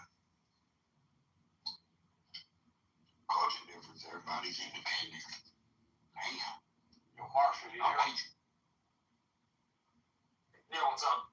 I learned a new term today. What did he say? I just forgot that fast. Ostracized. Directional truth. Yeah, it's just another word for lying. It's just a way to excuse it. I know it is. I was a man finna use that term. I never heard that term before. If you notice what an Omar or whatever her name is, this is exactly what she used. Directional bullshit. And that damn Nick Shirley, we need to protect him at all costs. All right, so Finley, it'll be about 60 cents cut in Florida if they were to pass. Where the federal and the state cut. Yeah, because the state in Florida is 18.4 cents per gallon, and that's federal. And then the state is 39.4 cents per gallon. After taxes, roughly $3.87. Currently, it's $4.44. So Well, in the Senate, who would block that bill, though? Would it be the Democrats blocking it? No, I'd block it. I'd block it. We have $39 trillion in debt, and that's just the way not to have money to pay the fucking debt. But why not Bro, but you block it because you support the Bushes and Albert. No, it doesn't have anything to do with that. We're doing the exact same bullshit in Texas with property taxes. We don't have to all European Your friends, Marshall. the property taxes to get rid of property taxes means they don't have money to run the fucking state. If I bought something, I should own it. Why Marshall, would we're tax proposing three that. times? They We're got proposing death that here tax. too, but they've amended it. So now they're proposing to get rid of the property tax for homesteaders, and then They should. the property tax on the people that don't live. Because believe it or not, more people down in Florida that own homes don't live here than do. Yeah, but Texas property tax is outrageous. It's like one of the highest in the country. So what? Yeah, it is the highest in the country, but it's because we don't happen to have an income tax. The entire state government is funded off of oil money. It's funded off of sales taxes and property taxes. That's how we we're fund our fine with state. raising the sales tax. Ours is sales tax and I property don't know tax. how I can raise the sales Why not? tax. Sales tax, or like not a like a sales tax, instead of forcing people to pay $25,000 on their house every year. Run the Texas And if government, you- and you can't run the Texas government with no money. Marshall, if a person doesn't pay the $25,000 that they have on a house that is fully fucking paid off, the federal government will or the state government will show up and put in a fucking cage and take their house away. Which I don't agree with, but it's not a property tax, it's an income tax. An income tax is already We don't unconstitutional. need an income tax, we raise sales tax. Well, I already ran through cannot the fund the tax. Texas government Marshall, on it's sales equivalent tax. of like 6 cents No, extra you on can't sales fund the tax. entire state government on sales Yes, you tax. can. I already ran No, through they've ChatGPT already to looked at offset this, it. which is why It they was like an rejected it. additional 6 cents. It would raise it like 14.5. Like each So the city state in Texas is legislature different. has looked at this Like out very here alone, thing. it's like The 8.5%. state So I'm gonna have like legislature has looked at 14.5% this on sales very tax. I'm fucking fine. thing, I'll and pay they figured out it's 14.5% not gonna sales fund tax on my everything. McDonald's or my Five Guys No. instead of having to pay The state $25,000 government for a house already that's fully looked paid at off. Like, what? Oh my God, the state government already looked at this. They already made a decision. You want to They be a can't fund socialist, the that's Texas why you government want on the government sales to tax. pay. Yeah, I bet they can. So you be No, they fucking can't. It's Even not if part you of thought the already ran it through fucking ChatGPT. You're wrong on that So one. you have to raise it by 6 cents. If you raise the sales tax by 6%, by 6 cents, 6 cents, yeah. 6 It's 8.5% right here. Right, and Mississippi is 7, so that'd be 13. So I have to pay 14.5%. You'd be kicked Right, out of right, the right. normal Still state. cannot fund the Texas government off the 6 cents. No, not if your house is paid off, Henley. Right. If your house is paid off, I said not. Texas I shows said it. non-homeowners. Oh, yeah. I said non-homeowners and poor people. I own my land. Stop taxing me. Exactly. When I forget it after 5 years, And me. somebody come and in you and and I swipe come it in from above me. Yeah, the SWAT team will show up and fucking take you away to cage. Right, shut the fucking income tax, because otherwise, that's like all you're gonna get. And you can do the income. Big I'm sales talking tax, about they gotta raise it up. property. That's Talking not, about property that's not tax. the point. The Texas government has to. We're talking about property. Only They are talking about Making more abolishing property land. tax You're and making raising more money. the sales tax by Making more land. every year, our oil money, sales tax money, I got- and property tax. Yeah, that's why you don't want to fucking pay an increase on sales tax. So We agree. I got a question, Marshall. Because doesn't in Alaska they don't have state tax or sales tax or state tax and income tax in Alaska either, right, Marshall? No, but they also have like a oil subsidy program where every Alaskan gets oil. That's what I was gonna ask you. That's what You know, who the that's fuck what I would was. have to keep on Galaxy, shut the fuck dirty up. ass niggas? Seriously, That's they what hate that nigga so Somebody much. make it. Like, I'm surprised That's that what- your plane didn't get in a That's what- fucking, a fucking accident, bitch. Yeah. Yeah. If you're gonna die, AIDS soon, Mikhail. I really don't give a fuck. You're gonna die. Experience You're gonna scenarios die. a AIDS. You little have AIDS. trickle You're from gonna the die. group Diabetes. controlled by You panic can't for yourself. You're gonna die. Remember that. Yeah, which I long for. The one with the AIDS shorts all over his arms. Nigga. Remember he took a picture in his shitty apartment with this little Deadpool versus Wolverine looking dog, and he had AIDS sores all over his arms. Listen, what I'm not doing is arguing with somebody that's 500 pounds. I'm not doing it. Because what you need to do is a penicillin shot after you go get Remove the fucking Yeah, marbles because because you now out. I'm dirty faggot. Because I know you out. The fuck? Dirty ass nigga. Guan, you forgot to say it. Good for nigga. Look, everybody left. Do I give a fuck? No, I You guys don't. let Galaxy kill the room, just remember that. Remember, Thank you, Penta. and remember your mom has a long foot.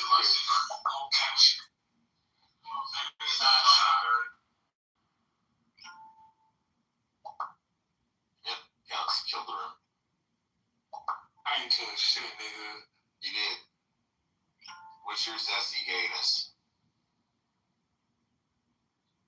For Marshall left, Finley left. Do you think I give a fuck? Peter, move the room. It's already done. Galaxy already why are you still talking? Make Galaxy run around in the hallways. Why are you still talking? Shut the fuck up, Galaxy. Bro, you have 8 sores on your arms. It's disgusting. You're gonna be dead soon. You're already dead. You can go join Freddie Mercury in hell. What you need to do is go get to your penicillin. Fucking mumble rap, motherfucker. Maybe you can buy your outfit. You can buy your entire outfit for $200. Can you find me? $200. I'd beat the fucking brakes off your skin. But I wouldn't fight you because I don't want to get AIDS when I bust your fucking jaw open and you pour blood all out of your face. Yeah, I wouldn't want to contract HIV. That's why I wouldn't fight you. I'd shoot you instead. It's not a hate. It's not a hate. Cinnamon for the pancakes. Oh, come on. Yeah, cinnamon, sugar, everything. Cinnamon's a spice. Oh, herbs and spices. Okay.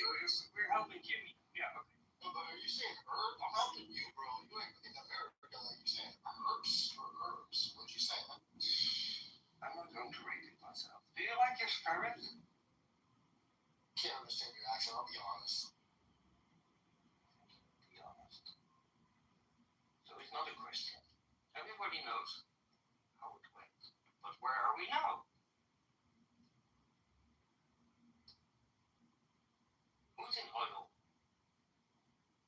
I'm not in oil. Anybody here in oil? Anybody in politics? Help me out, bro. What's going on in your I don't care, do you?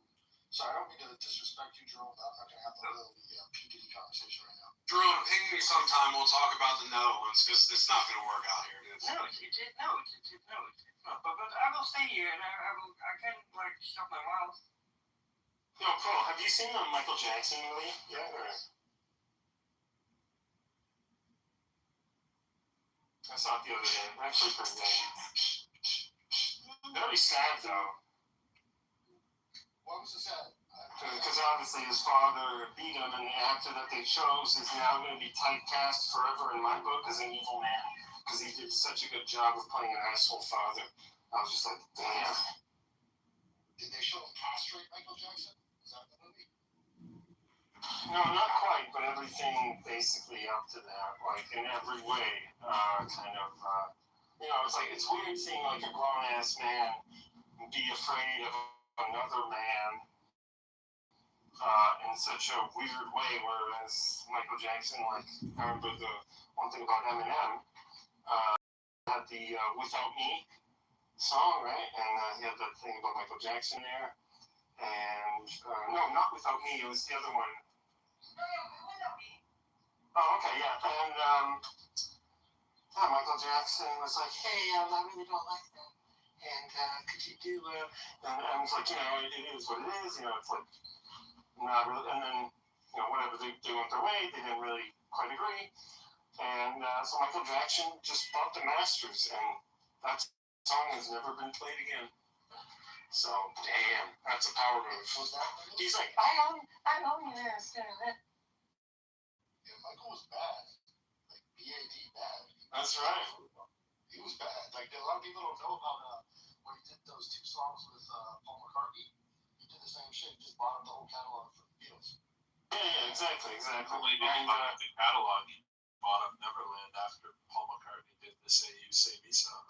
Whatever the song was, he was just like, yeah, this is going to be, it's going to be right up. Like 30 years. And then sold that place it went up to $100 million in value and only sold to 22, and I think he bought it for 19 if I remember correctly. Yeah, he made power moves. He was a good dancer and a good putting people in their place. Like when you hear all these stories about him that are coming out of the internet now because of the movie, he was, he was serious. Like a lot of people thought he was a joke or a pedophile or something, but he was not that. He was something else. He was beautiful. I love him. Well, both things could be true. He was a fucking legend. Michael Jackson was a fucking legend. He's a black motherfucker. Cool. You're not. You're in the audience. But, That's how it plays. Yeah, and they got, I think his brother's son, so like the nephew or whatever, to play him. So I was like, how is this person so good at this role? And like, duh. Like, I was like, oh, okay. Wow, that's cool.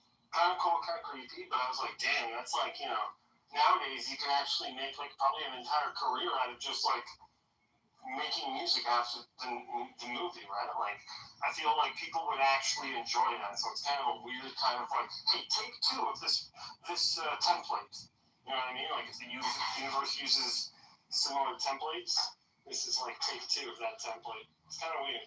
Yeah, am I being too extreme with the lack of tolerance?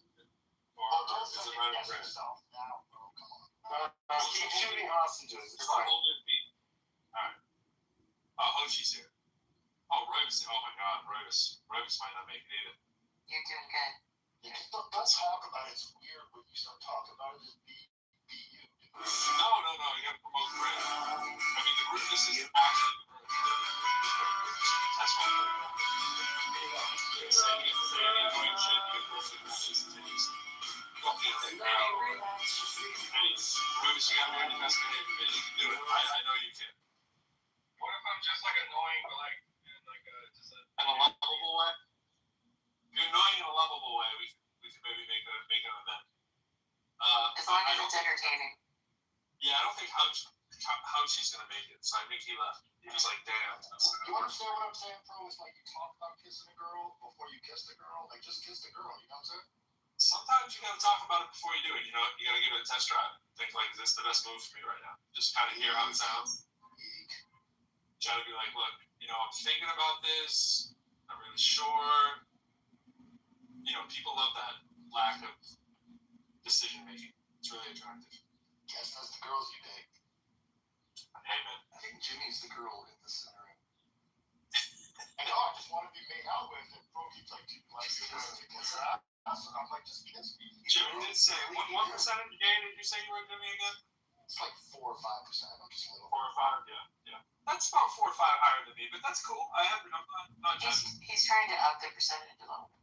I'm trying. I would love to be more gay. I mean, I want to go I mean, stuff like that. I'm trying. Am I hitting on you well enough? I mean, I don't know how to do this. I mean, 4 or 5% worth. It would solve some problems. Yeah, I'm trying. Look at Jerome. Paul, look how good he's doing now. It just takes one kick and he's back in the game. Right? Good work, Jerome. Obvious, how you been, man? So Royvis, am I putting your name on this whole time? It's not Royvis, it's Royvis, right? Fuck off. Oh my gosh, John Kitover. Wait, didn't you test drive a car you were really interested in? I mean, you don't need an Well, I investigation. changed my mind because those Mini Coopers are very expensive to work on, and the more I thought about, like, you know what? Why don't I just keep my Subaru? I've almost got it paid off, and I'll just treat myself. I'm turning 40 this year, so I'll just, you know, bust my ass, sell as much as I can this year, and then I won't feel guilty. I'll just buy myself a little Miata, Oh, Alistair, I've been looking for you, buddy. How you doing? I'm doing good. I heard you yesterday battling with the Viking warrior. You know, I have a business proposition for you, Alistair. We'll talk later. Okay, how about? Because the Miata is what I really truly want anyway in my heart. I didn't really want the Mini Cooper. I just thought of that because I thought I could shove the kids in the backseat. But the Miata is what I actually dream about every day. Well, just tell me the business proposal now, Dr. Adams. Time is of the essence. I want to know what you know, Edmund. He knows everything. What do you mean? Know what I meant, know what I know. So I sent you. Wait, hold on. I want to pick this thread up between Doctor and John Edmund, please. Okay, Allie. Yes. Thank you, Daniel. Master warning. Alistair? What? I mean, I asked you, what do you mean you want to know what I know? What are you talking about?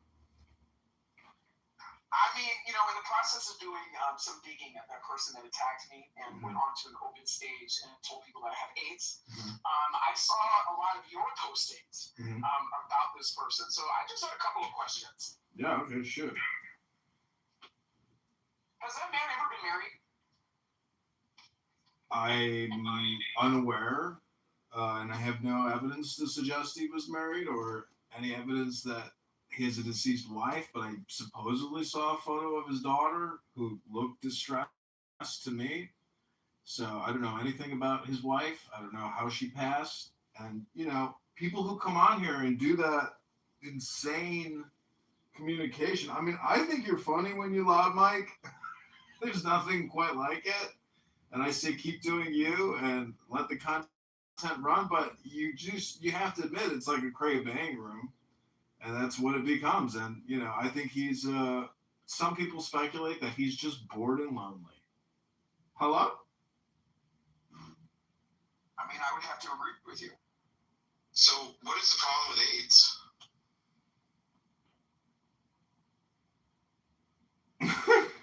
Well, when you make disparaging, slanderous, libelous, defaming comments, if you don't call them out and document them and then get some social justice, you might just become a victim of somebody's insane behavior on an open public conference call, you know, and then they can reap the consequences of their words, because if what they're doing is illegal and then you publicly document their public activities and notify people's associates, maybe employers, or even law enforcement, or even law firms that person lives in, well, now that person has to start regulating their speech. And they tone down what they're doing on a nightly basis. Maybe they're drinking whiskey. Maybe they're doing 6 glasses instead of the prescribed 1 glass. You never know why people do what they do on this app. But if it's illegal and you document it and you report it, well, that's kind of like saying, see something, say something. That's called national security. That could be called cognitive security. Someone could call it modern law, not lawfare. Do they have a mascot for that? Like for the forest fire? Forest fire bear? Adams, are you finished with your line of inquiry? This is from last night's room. It was, and you know, he leveraged a lot of statements against me and my finances. I've never been evicted, according to public record. He most certainly has. So, I'm just going through these items one by one because I really don't appreciate him leveraging those type of very egregious lies, about me yesterday. Who?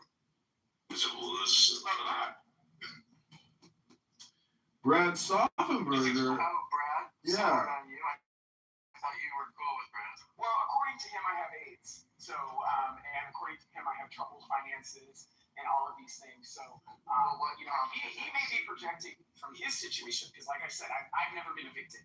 Have you guys shared each other dick pics yet or no? Very good, Bella. What prompted this, Adams? Because I mentioned the reasons why I decided to vote for Karen Bass, and because Brad is a deranged cultist, he, decided to just try to harangue me for supporting Karen Bass, and then took it personal. So, if he wants to take it personal on an open stage like that, in front of people who are recording, doing other things, or could weaponize that information to harass me, okay, I'm going to take whatever steps I need to address him. Right. No, the reason I asked is because I remember, not 2 weeks ago, there was that room where Brad and I forget who the other guy was, but they were going nuts on each other.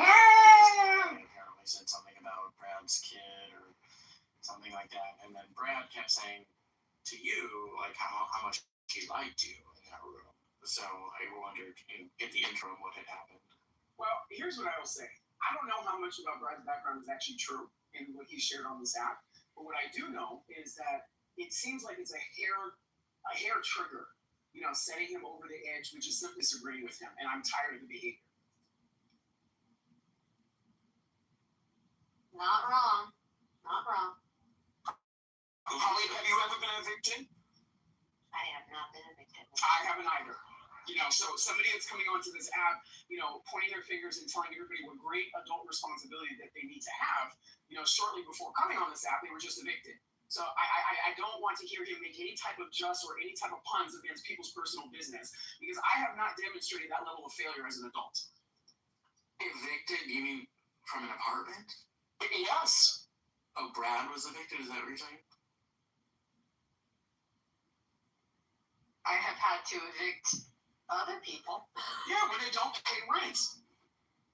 Well, I got served with an eviction lawsuit many years ago, and my neighbor was an attorney who dealt with evictions for many years, and he instructed me with great, foresight. And it turns out that I countersued the massive real estate investment trust that I was living under, and we settled, and I got a great, outcome. The only problem I made was I didn't ask that the court records be sealed. And that put me in a public database of individuals who have had eviction lawsuits served against them. And as soon as you are in that database, whether you are guilty or not, future landlords will search that database. And if you are even in it, they want to have nothing to do with you. It depends on your state. But, there's a difference between an unlawful detainer being served. You know, people go on vacation, they forget to pay rent. There's a difference between successfully going through the whole entire process and a judge having to remove you from the home.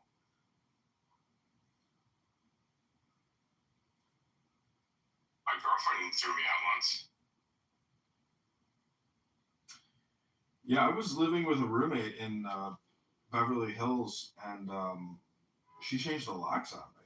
I was like, well, it's pretty illegal to do, like to basically kick me out. But by that point, I had already found another apartment, and everything was fine. But this woman definitely was playing games with me, and she was like accusing me of weird things, like, why did you take the handle off of the oven? I was like, take the handle off the oven. I was like, I don't even cook here. Why would I remove your handle from your oven? And she wouldn't let it go. I was like, okay, clearly I'm living with like a woman in her senior years now. She was an older woman, but it was a really dope apartment. And I think she charged me like $800 a month for the room in like a pretty luxury unit. Anyways, I'm just saying, Isn't Karen Bass the Lori Lightfoot of like Chicago? Yeah. I would have to disagree, because she's actually made a dent in reducing homelessness by 17% and reducing gang-related violence by 28%. So you need to find where these numbers come from and how they're quantified, because you keep repeating them. Dubious.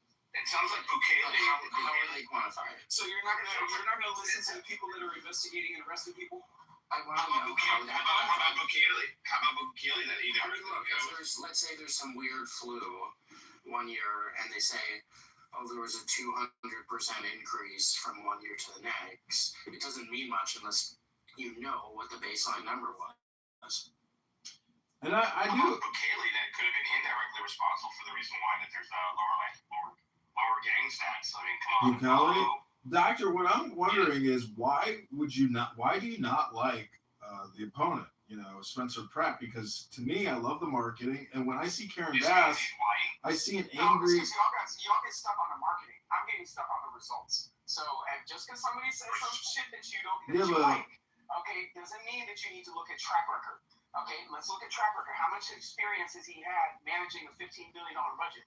But what? Because he's white. But what? How many years of experience does he have managing a $15 billion budget? That's a simple question. Well, just because he says things that y'all like, it shouldn't change the answer. I get that, but what I'm saying is when you study the history of Karen Bass and her associations and activities and political activism, I just don't like it or agree with it. So it's not just about budget management. Spencer Pratt and his activism, he advocated for his father-in-law who was molesting children. Well, that's a problem, but that's a huge problem. So that takes him off of. But why are you opposed to like radical new leadership? Because really, the corruption is that bad. No, I'm saying Spencer Pratt would be the new radical. She's the old radical. Why are you so fixated on her? I don't want to be voting for a person that was defending Kitty the Diddlers that pled guilty to incest. So, like I said, If you want to look at the marketing, go ahead and look at the marketing. I'm looking at results. Well, the thing about politics and governance is results honestly just don't matter because the results have sucked.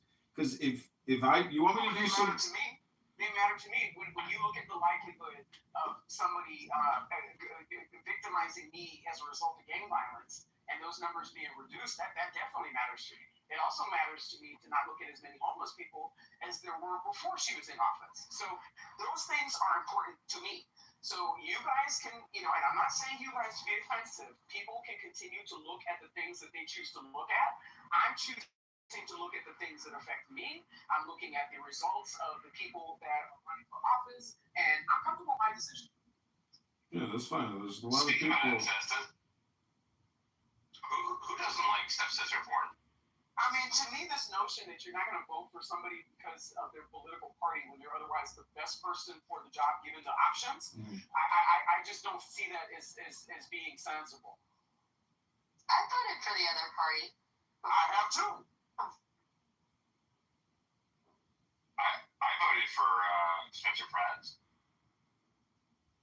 Well, and that's your choice. You can choose to be amongst the minorities of the city that are choosing to waste their vote by doing that. That is your choice. That's the beauty of America.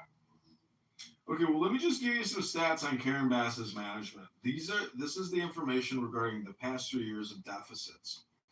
Full year 2024 ended June 24, significant overspending. Expenditures rose sharply, 14% of the general fund, driven by liability payouts. Hundreds of millions over budget, $240 million to be exact, for police fire costs and new labor agreements. The city drew down nearly. Well, she's the council actually approves those payouts, by the way. I hope that you understand that. Well, how could you ask? What does it have to do with her? She's the leader. It doesn't have to do with her because, again, her predecessors in allowing the city to go into disrepair, she's now dealing with mitigating the lawsuits that have stemmed from that. And I think that she's doing a good job. Some of those people needed to be paid for their damages. Okay, well. So, I mean, when you drive down the street through Bel Air and you have, potholes the size of bathtubs that are causing car accidents, I can understand why motorists are getting to the point of suing the city. And this was a persistent issue before she was even mayor. A lot of these issues were persistent issues before she was even mayor. For example, my aunt falling on the sidewalk and busting up her face. That was something that occurred before she was even mayor. You have sidewalks with trees that are bringing up the sidewalk and people are falling. People in wheelchairs cannot get on the sidewalk to and from where they need to go. So, I mean, yes, those lawsuits needed to be paid. I'm not understanding exactly how that's a gotcha moment speaking to her inability to run the city. Well, it's not a gotcha. I'm actually have just gotten very good at pulling up what I would consider controversial statistics, but actually, Los Angeles is actually in a great financial position. In Chicago, we owe almost $50,000 per taxpayer in debt to the government and to the banks. In California, Los Angeles, it's only $1,200. You guys are in an incredible financial position, and your deficits are next to nothing. So if you want to attribute that to Karen Bass, well, great. I think, isn't the bigger complaint really like her mismanagement of the fire? Because that fire never should have broke out, and it was under her watch, and the fire department, the accusation is that the fire departments are constantly assisting people with DUIs and overdoses, and so they lose the fire truck capacity to dealing with these Skid Row ODs. And the fire chief that sent 1,000 firefighters home has been fired. Mm-hmm. So I feel like that's great accountability on our mayor's part to identify the problem and to get rid of it.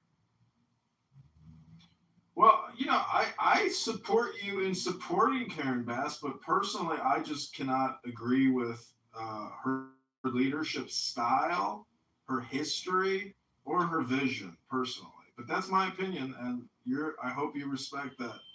I'm entitled to my own opinion, and it doesn't mean that I think that your opinion is a bad opinion. Because I think Los Angeles is one of the greatest cities in America. Yeah, Los Angeles. I think it's a great city. A lot of the people, especially on this app, cannot afford to live in, high density, places in America. They simply cannot afford to live in the city limits of Los Angeles. They can't afford to live in New York. They can't afford to live in Miami. That's just a reality. So when they look at the cost of living and they look at the dedication and the work and the effort that people have to put forth to be able to afford to live in these places, and then on top of that, they have their opinions about how we should live. This is where I draw a line. Well, This is where I draw a line. What do you think about having a heavy hand and actually forcibly removing all residents of Skid Row and setting up a facility outside of the city, to help these individuals in a different way? Because, No, I disagree with that. I think that there are two options. You either go into treatment or you go to jail. That's it. So I don't think that we need to long-term house these people. I think that people need to have short-term housing to get back on their feet and go through treatment and to keep it pushing. I don't believe in long-term support housing as a long-term solution for people as opposed to them doing what they're supposed to be doing. See, the way I look at it is that everybody is dying, and some people choose to die on the streets. And it's just very sad, and it's unfortunate that people don't want to do the hard work or the minimum amount of work just to stop dying and rotting in the streets. And so whether it's prison or treatment, the problem with the treatment route is that it's manipulated. The problem with the prison route is that it's really not a treatment, and it's not necessarily supposed to be long-term housing. So that's why, I think that having the heavy hand and not allowing open air drug markets and open air homeless street, housing with a lot of improvised housing. Anyways, it's madness, and I cannot believe that there's no will to actually, because this is Los Angeles. If you've ever been there, it's just magnificent. So to allow that type of culture, COVID wiped out Venice Beach. That culture actually couldn't survive in Venice Beach without the huge amount of tourists to make it a tempting place for ridiculous homeless people to basically live permanently. An interesting story is when I was in Venice Beach on vacation one time, I was walking down the alley from my hotel and there was a big bag of shoes. So I picked up that big bag of shoes and I brought it onto the boardwalk, and I set up all the shoes in like one of the vestibules. They have them marked like with numbers.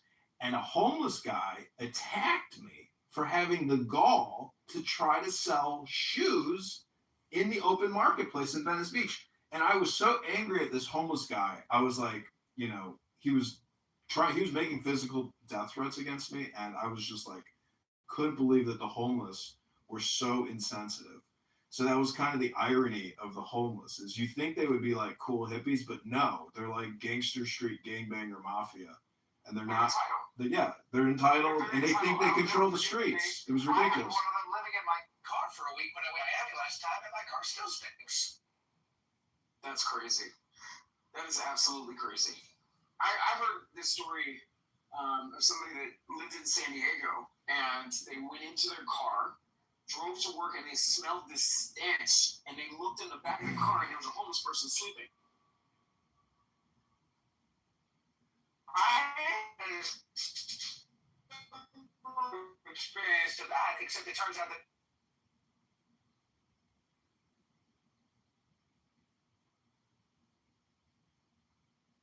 true story. Well, it's not true because nobody heard what you said in the Matrix. And I would just submit that, like, when you use Clubhouse, because, I don't like being alone either in my car. And so I use, Clubhouse occasionally. But the Wi-Fi Clubhouse experience where people can actually hear you is always better for the people you're trying to communicate with.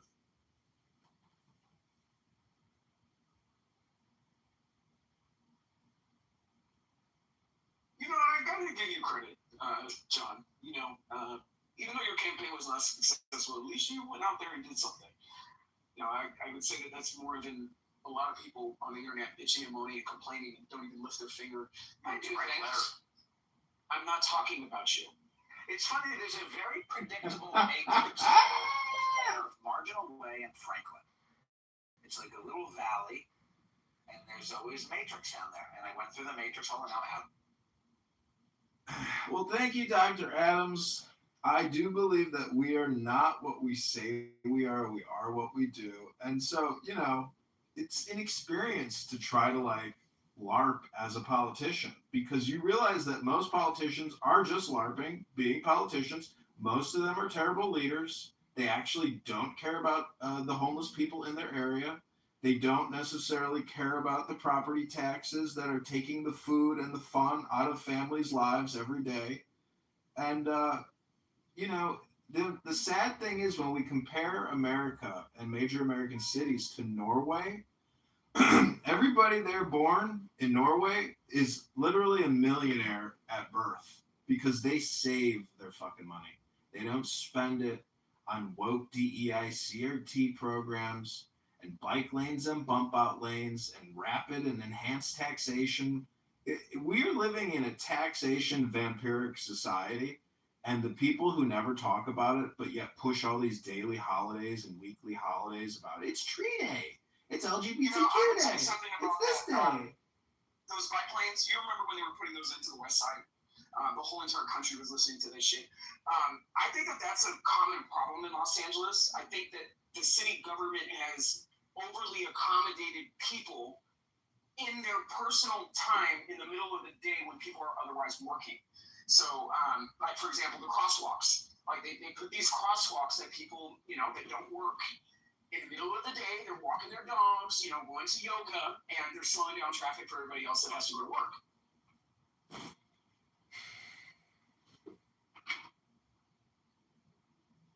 Well, in Chicago, the bike lanes have removed parking for businesses that need new customers to have access to fucking parking. And we sold our parking rights to Abu Dhabi, one of the Emirati countries. And so, if I'm elected mayor, my second mayoral decree is to sue the Abu Dhabi Investment Authority for fraud, shut down the Chicago parking app, rip out every single parking meter, and end the taxation of our streets for vehicles, and end the bike lane tyranny because they have destroyed businesses. There is no parking outside of any of these businesses because they're now fucking concreted out bike lanes.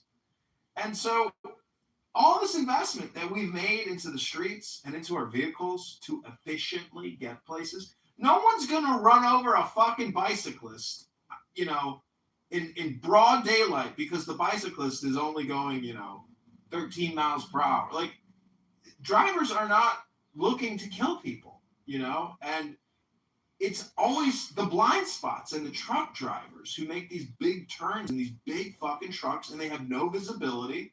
So these tiny bike lanes are ruining our streets. They create bottlenecks. They destroy parking. They ruin the previous investment for some woke leftist to fucking whistle Dixie riding down the street in their electric bike. Well, you do make a very good point about semi-truck drivers and their use of our roads and wear and tear. I feel like a lot of cities need to incorporate into their planning for all of those trucks to go into one place, and then for them to have little distributor trucks that aren't as damaging to our streets.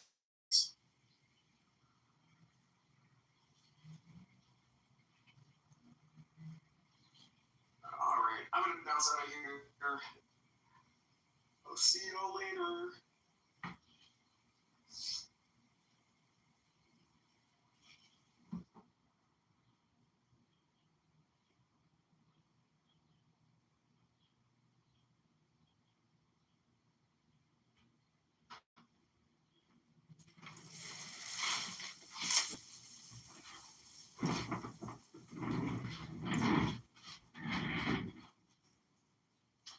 Well, it's that time of day. Adams is not my ally. He's not my friend. He attacked me vigorously in an insane way every single day. I'm pretty sure he's called the police on me multiple times, maybe the FBI. And now he says he's my best friend and he wants to know all about Brad Stauffenberger and the research I've done into Brad because he's being accused of being, evicted. And the drama here just never ends. And I wrote a poem about elite intellectual, gay, black, male Democrats. My friend, and AI is just amazing because you can take your poetry and make it into songs. And I've been really loving the AI music lately. I made an AI song about dandelion wine that I'm very happy with. Wonderful. Yeah. No, I'd love to hear your whatever you've got. Yeah, the poem is fantastic. It was a lot of fun. I read it in a ultra intellectual, elite liberal hangout space here today, and they were so angry with me. Um, very upset, but it was a lot of fun.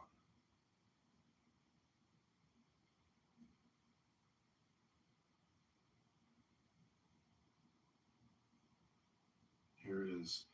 In marble halls of power I ascend, elite, gay, black, trans, intellectual, unbent.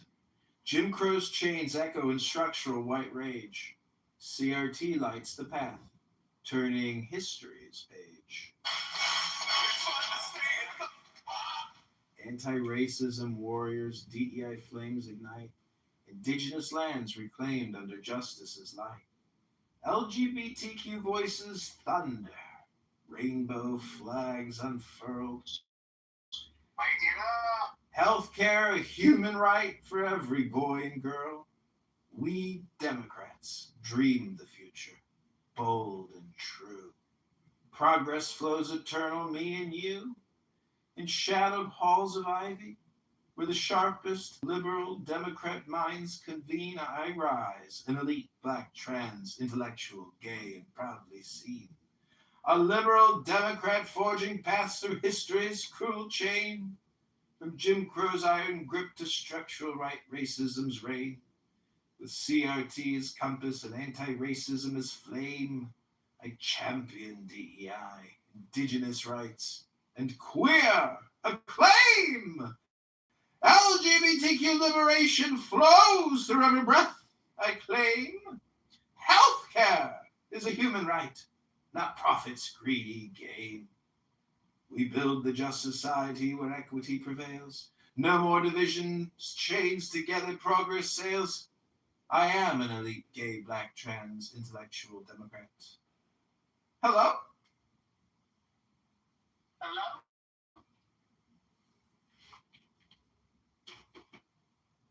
And see, the amazing thing about that is if I was to go to like a city council meeting, and read that poem, people would applaud it and they would love it. But then they would realize it's all just, mockery because that type of spotlight filibustering is not the priority of we the people, is it? Hello? Hello? Hello? Hello? Trash bag here? Hello? Hello? Thought that was you. I don't know what to do with all this gerrymandering.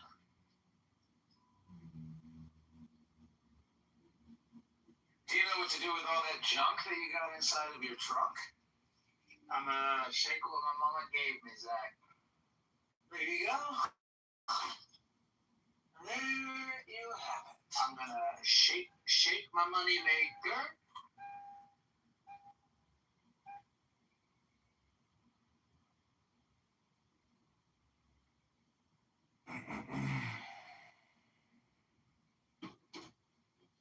I had a good day today, my friend. If you look at my profile, there's a room called Law, Justice, Lawyers, Judges, Courts. You might want to listen to that. I won a trial today. Very exciting. And Rabboni Shalom. I'm now preparing to do Aliyah and retire in Israel at my leisure. Hello? Hello? I know, I feel like that seems like kind of the only option. But, I mean, America's not that bad, but it's, I don't know. Dude, I'm gonna go marry some super hot Israeli chick who's, extremely conservative and let all of these American woke liberals who are just out of their minds and obsessed with getting things back to normal, as they like to say. When things are back to normal, when everything's back to normal the way it was. Those are the kinds of chicks I want to avoid.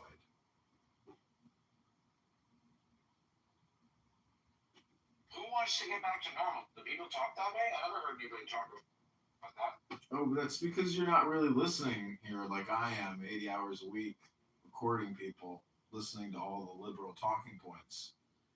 And things get back to normal. Repeat it back again. Isn't that what Kamala's slogan was? We are never going back. It's the same thing.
Okay. Oh, hey, Monica. Monica? I was imitating you yesterday. I was like, well, I'm going to do my Monica impersonation. You should all just watch my replay. It was an incredible conversation, and I know you're going to love it. It's on replays. You can check my replays. But, by tomorrow at the same time, all the replays just get pushed down and away, and nobody watches replays. It's like, there's only like 13 people that go back and listen to a Clubhouse replay because honestly, just nobody cares about this platform.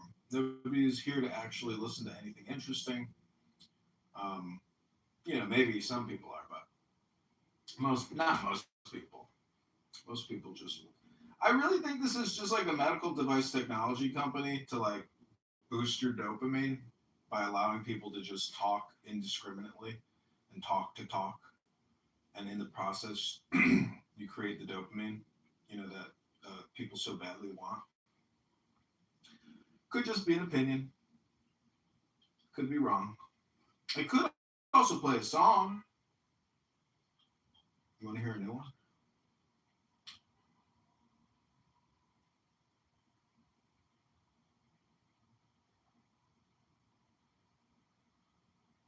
It's called Fit the Crime. Cop here in Chicago got killed by this young piece of shit. Had a gun stuck in the blubber of his gut. Pulled it out in the hospital and shot that cop down because he was full of hate. Fit the crime, the punishment.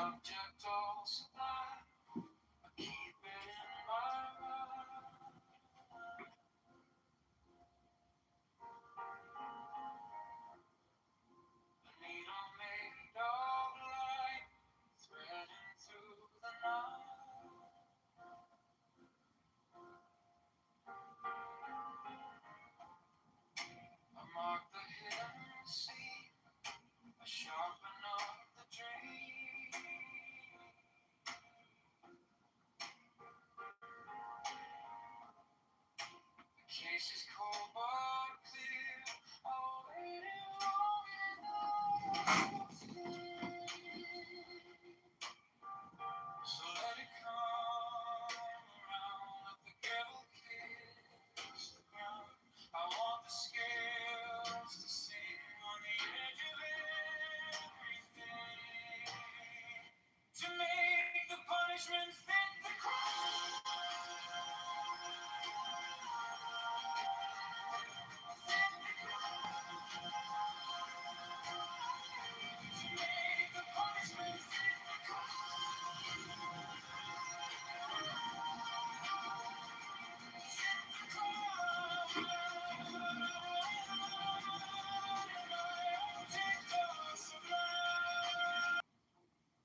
my mind.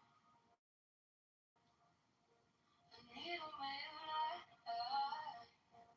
threading through the night. I mark the hidden seam, I sharpen up the dream. The case is cold but clean. I've waited long enough here. So let it come around. Let the gavel kiss the ground. I want the scales to sing on the edge of everything to make the punishment fit the crime. Fit the crime. To make the punishment fit the crime. Fit the crime. My object calls the blood. I shall achieve in time.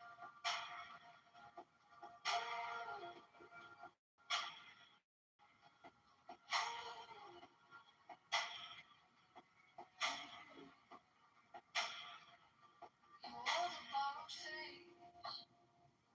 You left no kind of grace. But every lie you spun turns back beneath the sun. I kept the final clue, like a blade inside my shoe. Now every step you take feels like the earth might break. So let it come around. Let the gate kiss the ground. I want the scales to sing on the edge of everything to make the punishment fit the crime. Fit the crime. Make the punishment fit the crime. Fit the crime.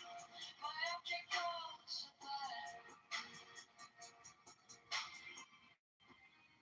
I shall achieve in time.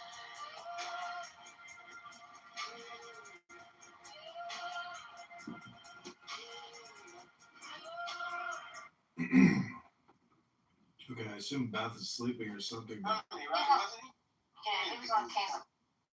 Ask this question, and if they respond this way, then I go in this direction. If they respond this way, I go in this direction. I'm like, but you don't have the data to prove that. No, I do, because listen, every time they say this, I always went. That's not what I mean. Why that direction? Great story. Yeah, nothing to do with your question. Oh, but yeah, but and then guess what? Bam, the whole month of April fails miserably. So we gotta learn that sometimes the big head that we get after we get a little success under our belt, we get the big head. That's why the scripture said pride comes before a fall. And it's true. It really is true. And that's why Trump is dealing with what he's dealing with right now, to bring it back full circle, guys. I am very well rounded, by the way. And that's the reason why Trump is in the position he's in right now with the Iran war. He's in a quagmire, folks. This is a quagmire. He's stuck because he knows geographically he cannot win this war unless he takes that island, which is going to put a lot of U.S. Service members' lives at risk because he knows Iran has already planned for this. They're waiting for boots on the ground. TC, are you aware of today being World Ego Day? John, can you reset the room and do the gong, please? Thank you. Yeah. I don't know what World Ego Day is, but I want to finish what I was saying. So he knows this is a quagmire he's in right now, and he has no Macmillan. Hello? Yeah, guys, let me finish. I know you guys hear me talking. I'm almost done. All right, keep going. So he has no choice but to negotiate his way out of this. And now Iran, I don't know if they knew this from the get-go, I doubt it, but they realize now that they've got a stranglehold on how much leverage they can use, because we know that's going to come with casualties, or he's got to lengthen this thing out. And at what end? Like, to what ends does he lengthen out these negotiations? So that's my 2 cents.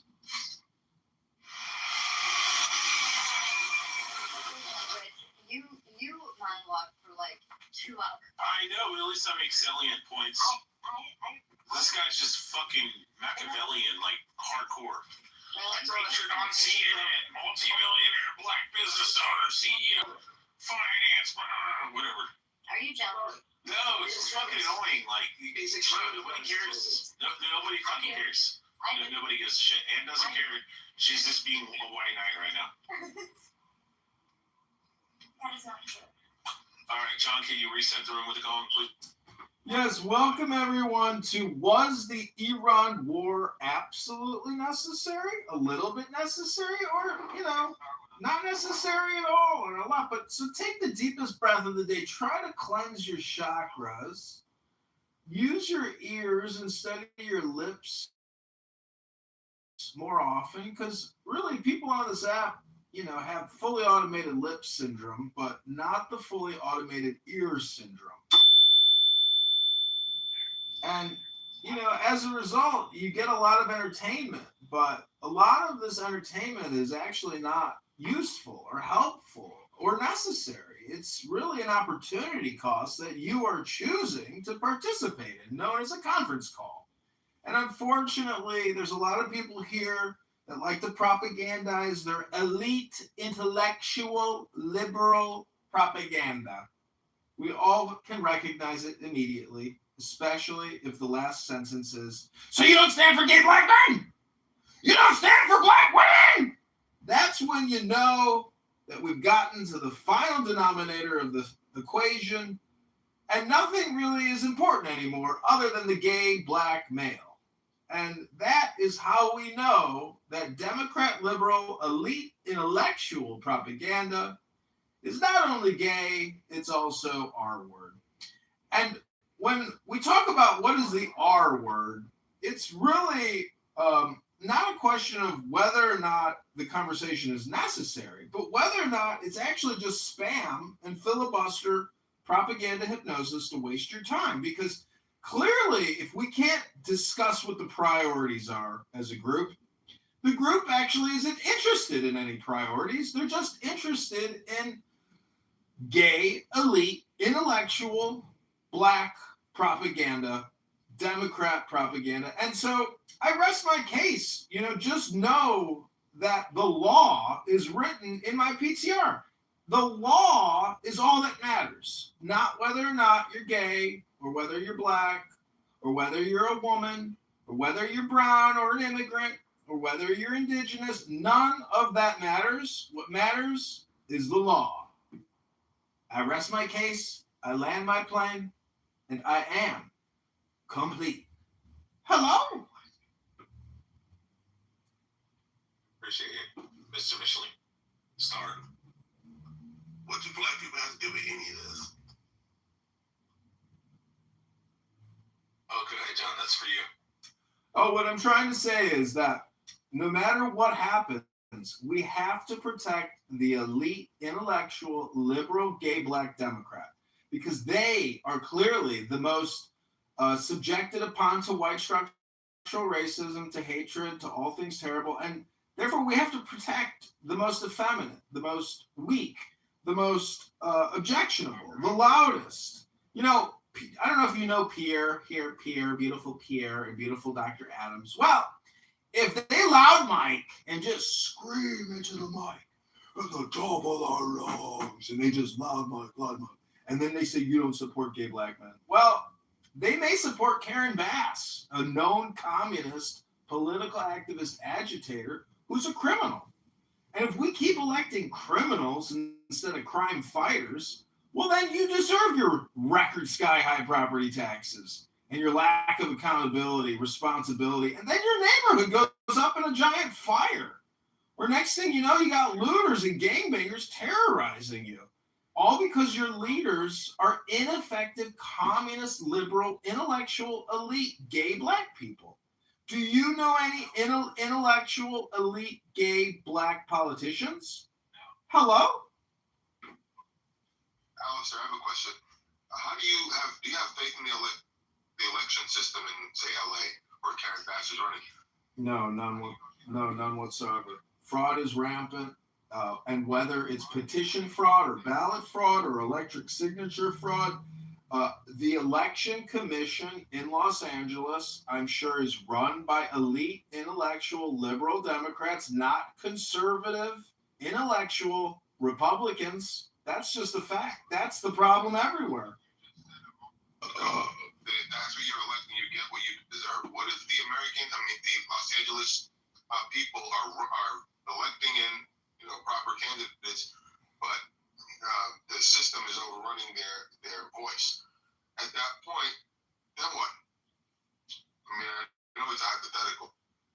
Well, it's my belief that sheriffs don't actually arrest criminal politicians, and so that would be one thing where we actually get a sheriff somewhere in the country that's willing to arrest Democrat liberal judges that release prisoners on no cash bails and ankle monitors that go on to kill again. That would be enough to arrest a liberal Democrat judge immediately.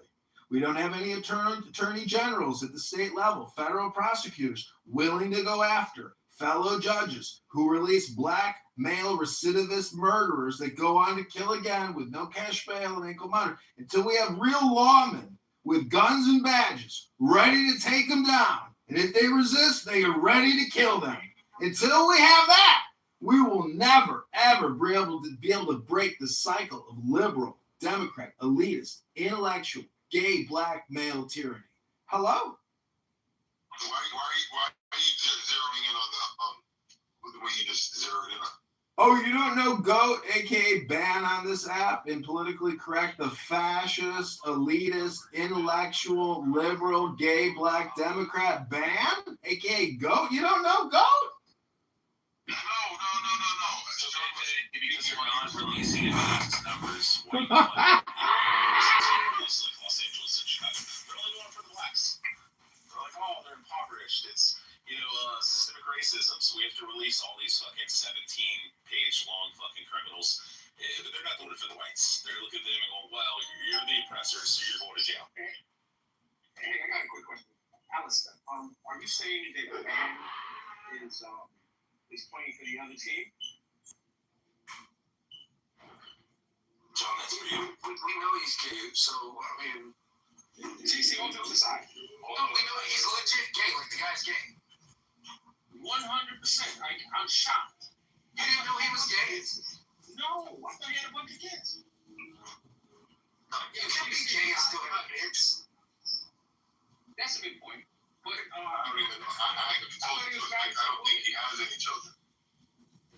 I think it's just a... I had no idea. He's gay. Yeah, he's I don't know if that's true. Who's gay? Well, Alistair is claiming that, however Alistair is. Is Alistair the guy who used to record the room and put it on YouTube? Yeah, it's John Kitover. Oh, see, they always try to align me with you, which I don't mind. I don't mind you, but I do think he's big bro. He's big bro. I don't mind John Kitover, but they think that he's doing something sinister behind the scenes with the YouTube stuff. I don't know what he plans to do with that.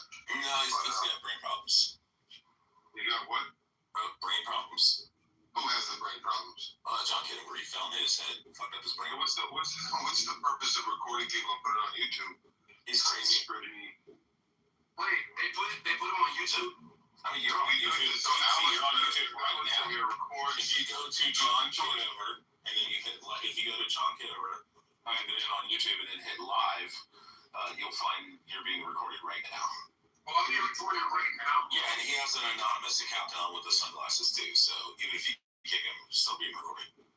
You can't kick the Anos. Oh, wait, so, oh shit. Well, damn. And I am complete. We'll do it live. Fuck it! We're doing it fucking live. We're doing it live. We'll do it live. I miss that old guy. Where is he at now? One American News or something like that?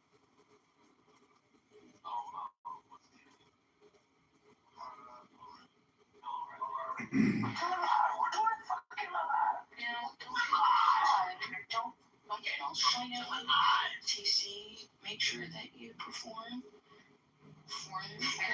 count something. No, TC, you're great. You do great content, TC. TC, let me ask you a question. If we were to make you the president,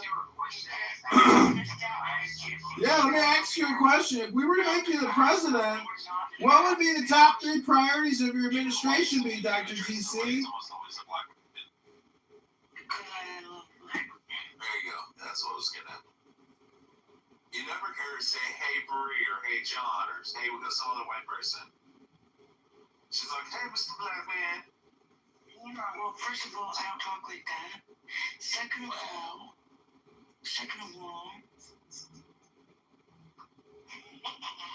you're white. So we are. I mean, that's not what statistics or IQ numbers show. We are in the President Trump house. This is, was the Iran war necessary? We want to hear your voices and your opinions. If you are an ultra elite, liberal, intellectual Democrat, we want to know, was the Iran war absolutely necessary? Hello? No. It was not necessary, no, but if you ask the Trump administration, we're not in a war. Well, pause though. How did we don't know what to come. We haven't completed this test, so we need to see like what happens. Like there's obviously a reason that we're there, right? And it's The primary objective was to remove a threat. Well, if that's the case, then why do they still have nuclear material? Because if the job is still the job is still in progress. So they've made a lot of progress thus far, but the mission is not complete. Well, this is about just. Hold on, I want to hear this. Oh, wait, was that a sound detector? Whenever TC talks, I'll listen. Did we hear sound detector in the background? Who's listening? No. When TC talks, I listen. Stop it. Not for just when I have one on mute. hey, but I want to hear you. Yeah, because TC always brings that. TC, Anthony, those are the people I speak to follow their example. But go ahead, TC, what are you gonna say? See, and Sean, that's because we're black. Well, yeah, I know that. So senior, I wasn't asking the white people. So senior, you disagree with the military action taken in Iran? I think that we should have went a lot harder than we did in Iran. I think that we should have just leveled the place from the beginning, and it should have been boots on the ground from day one. What do you mean leveled? So you agree with the military action? You just don't think it was strong enough? I agree with that. And you've maintained. We should have knocked the power. How long have you viewed Iran as a threat? I think since I was born. Oh yeah, I would go back to the Ayatollah, but not the Ayatollah. I would go back probably to the 70s, because the reality is they're the ones that are probably the main progenitors of terrorism cells in that part of the world anywhere, because they are primary nemesis there. If we're going to go after someone in the Middle East, perspective, sure, because again, I don't know what the truth is, honestly. I hear so many different backs and forth. So I'm going to push from the other side. Why Iran and not other countries that have nuclear power? Why Iran and why now? Because they openly would admit and they openly fund Hezbollah. They have all of these other organizations like fucking roaches, and they keep on seeding them all over the fucking world. And so yeah, they admitted to fine, fuck them. They should have went in there, leveled the whole country to the ground, took everybody out who was in their fucking government, and be done with it. If we're the biggest superpower on the planet, should have did it. How would you respond to the loss of civilian life in the Cost of war? Honestly, my honest response to that, I love omelets, but unfortunately I have to break eggs to get them. You love who? Get omelets. You love omelets? I don't want to break eggs to make omelets, man. You got eggs. Which is totally no, I agree with them wholeheartedly, though. I'm the only one that has this. I think we should. I'm really, honestly, I'm pissed off that Trump didn't knock out. It's going to garner more fucking hatred for the United States, and you're going to get more people that are going to become politically aligned with the IRGC if they were to knock out the fucking water and they were to knock out, the electricity in Iran. You're going to have a bunch of people that are going to switch teams and be like, "That was America with Israel." Yeah, but they should have done it by now. Like when he first gave that first, 24 hours or 72 hours, whatever. The second that it didn't fucking happen, he should have knocked it out. But I understand why they're not going to. I agree with it. Yeah, I agree. They should have. He should have. I got really pissed off that we didn't fucking knock the shit out as soon as we did. Right. So the power. Right. I agree. But he's talking about civilians. Like, nah, I draw the line with that. But It's cost work. No, I don't agree with that. I don't agree with that. But here's the thing. But can I comment on it? Yeah, go ahead. Abby's an attorney. No, it doesn't matter. We're going. Thanks, Rich. We're going to try to have an economic war with them as much as we can. And if we force them to cap their pipelines, I mean, they are royally screwed. They're holding on, but I think that that's the direction he's going. And I was listening to a podcast where they talked about kind of what Trump would want to do. He can't because we bootstrapped ourselves 80 years ago with restrictions on how we fight wars and what we can destroy in a country and what would then be considered a war crime. And there's, to go in and really take them out, which we have done in the past as a warring force. We've limited so much of what we can and can't do, if that makes any sense. And it limits our warfare. So going in and taking out their train stations and their,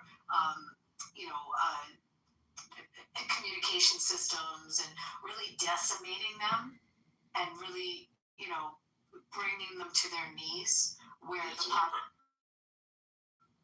a war crime where this is how we won wars. How you win a war, but we're limited. So he has to squeeze them economically in the approach to win this. That makes any sense. I don't disagree with you. I was just like listening to someone pretty wise about this, and I think it makes sense. I don't think it's a munition issue that Kelly is talking about as much as what we can and can't destroy. And does that make any sense? What I'm saying? Yeah. Can we say Mama make Abby moderator again? So here's where I think we could make some progress on this. You could definitely target civilian infrastructure that's being used for military assets and that's being used for logistics and machinery and that type of thing. Anything that's fueled to use legitimate military targets itself becomes a legitimate military target. And so I think under the auspices of that criteria, I think a lot of these power centers and factories and things like that are in play. Now, would there be a measured application of taking out these civilian infrastructure, if you will? Yes, I wouldn't blow it all up at the same time, but I would certainly up the ante because at this point we're losing leverage. This is 100% a negotiation game, and if we're not making I guess it's the supreme leader. I don't personally believe there is a supreme leader in place right now, but whoever's pulling the strings, if it's the IRGC, whoever's pulling the strings over there, we definitely cripple them by limiting the effect they can have on controlling command of what's happening in the Strait of Hormuz.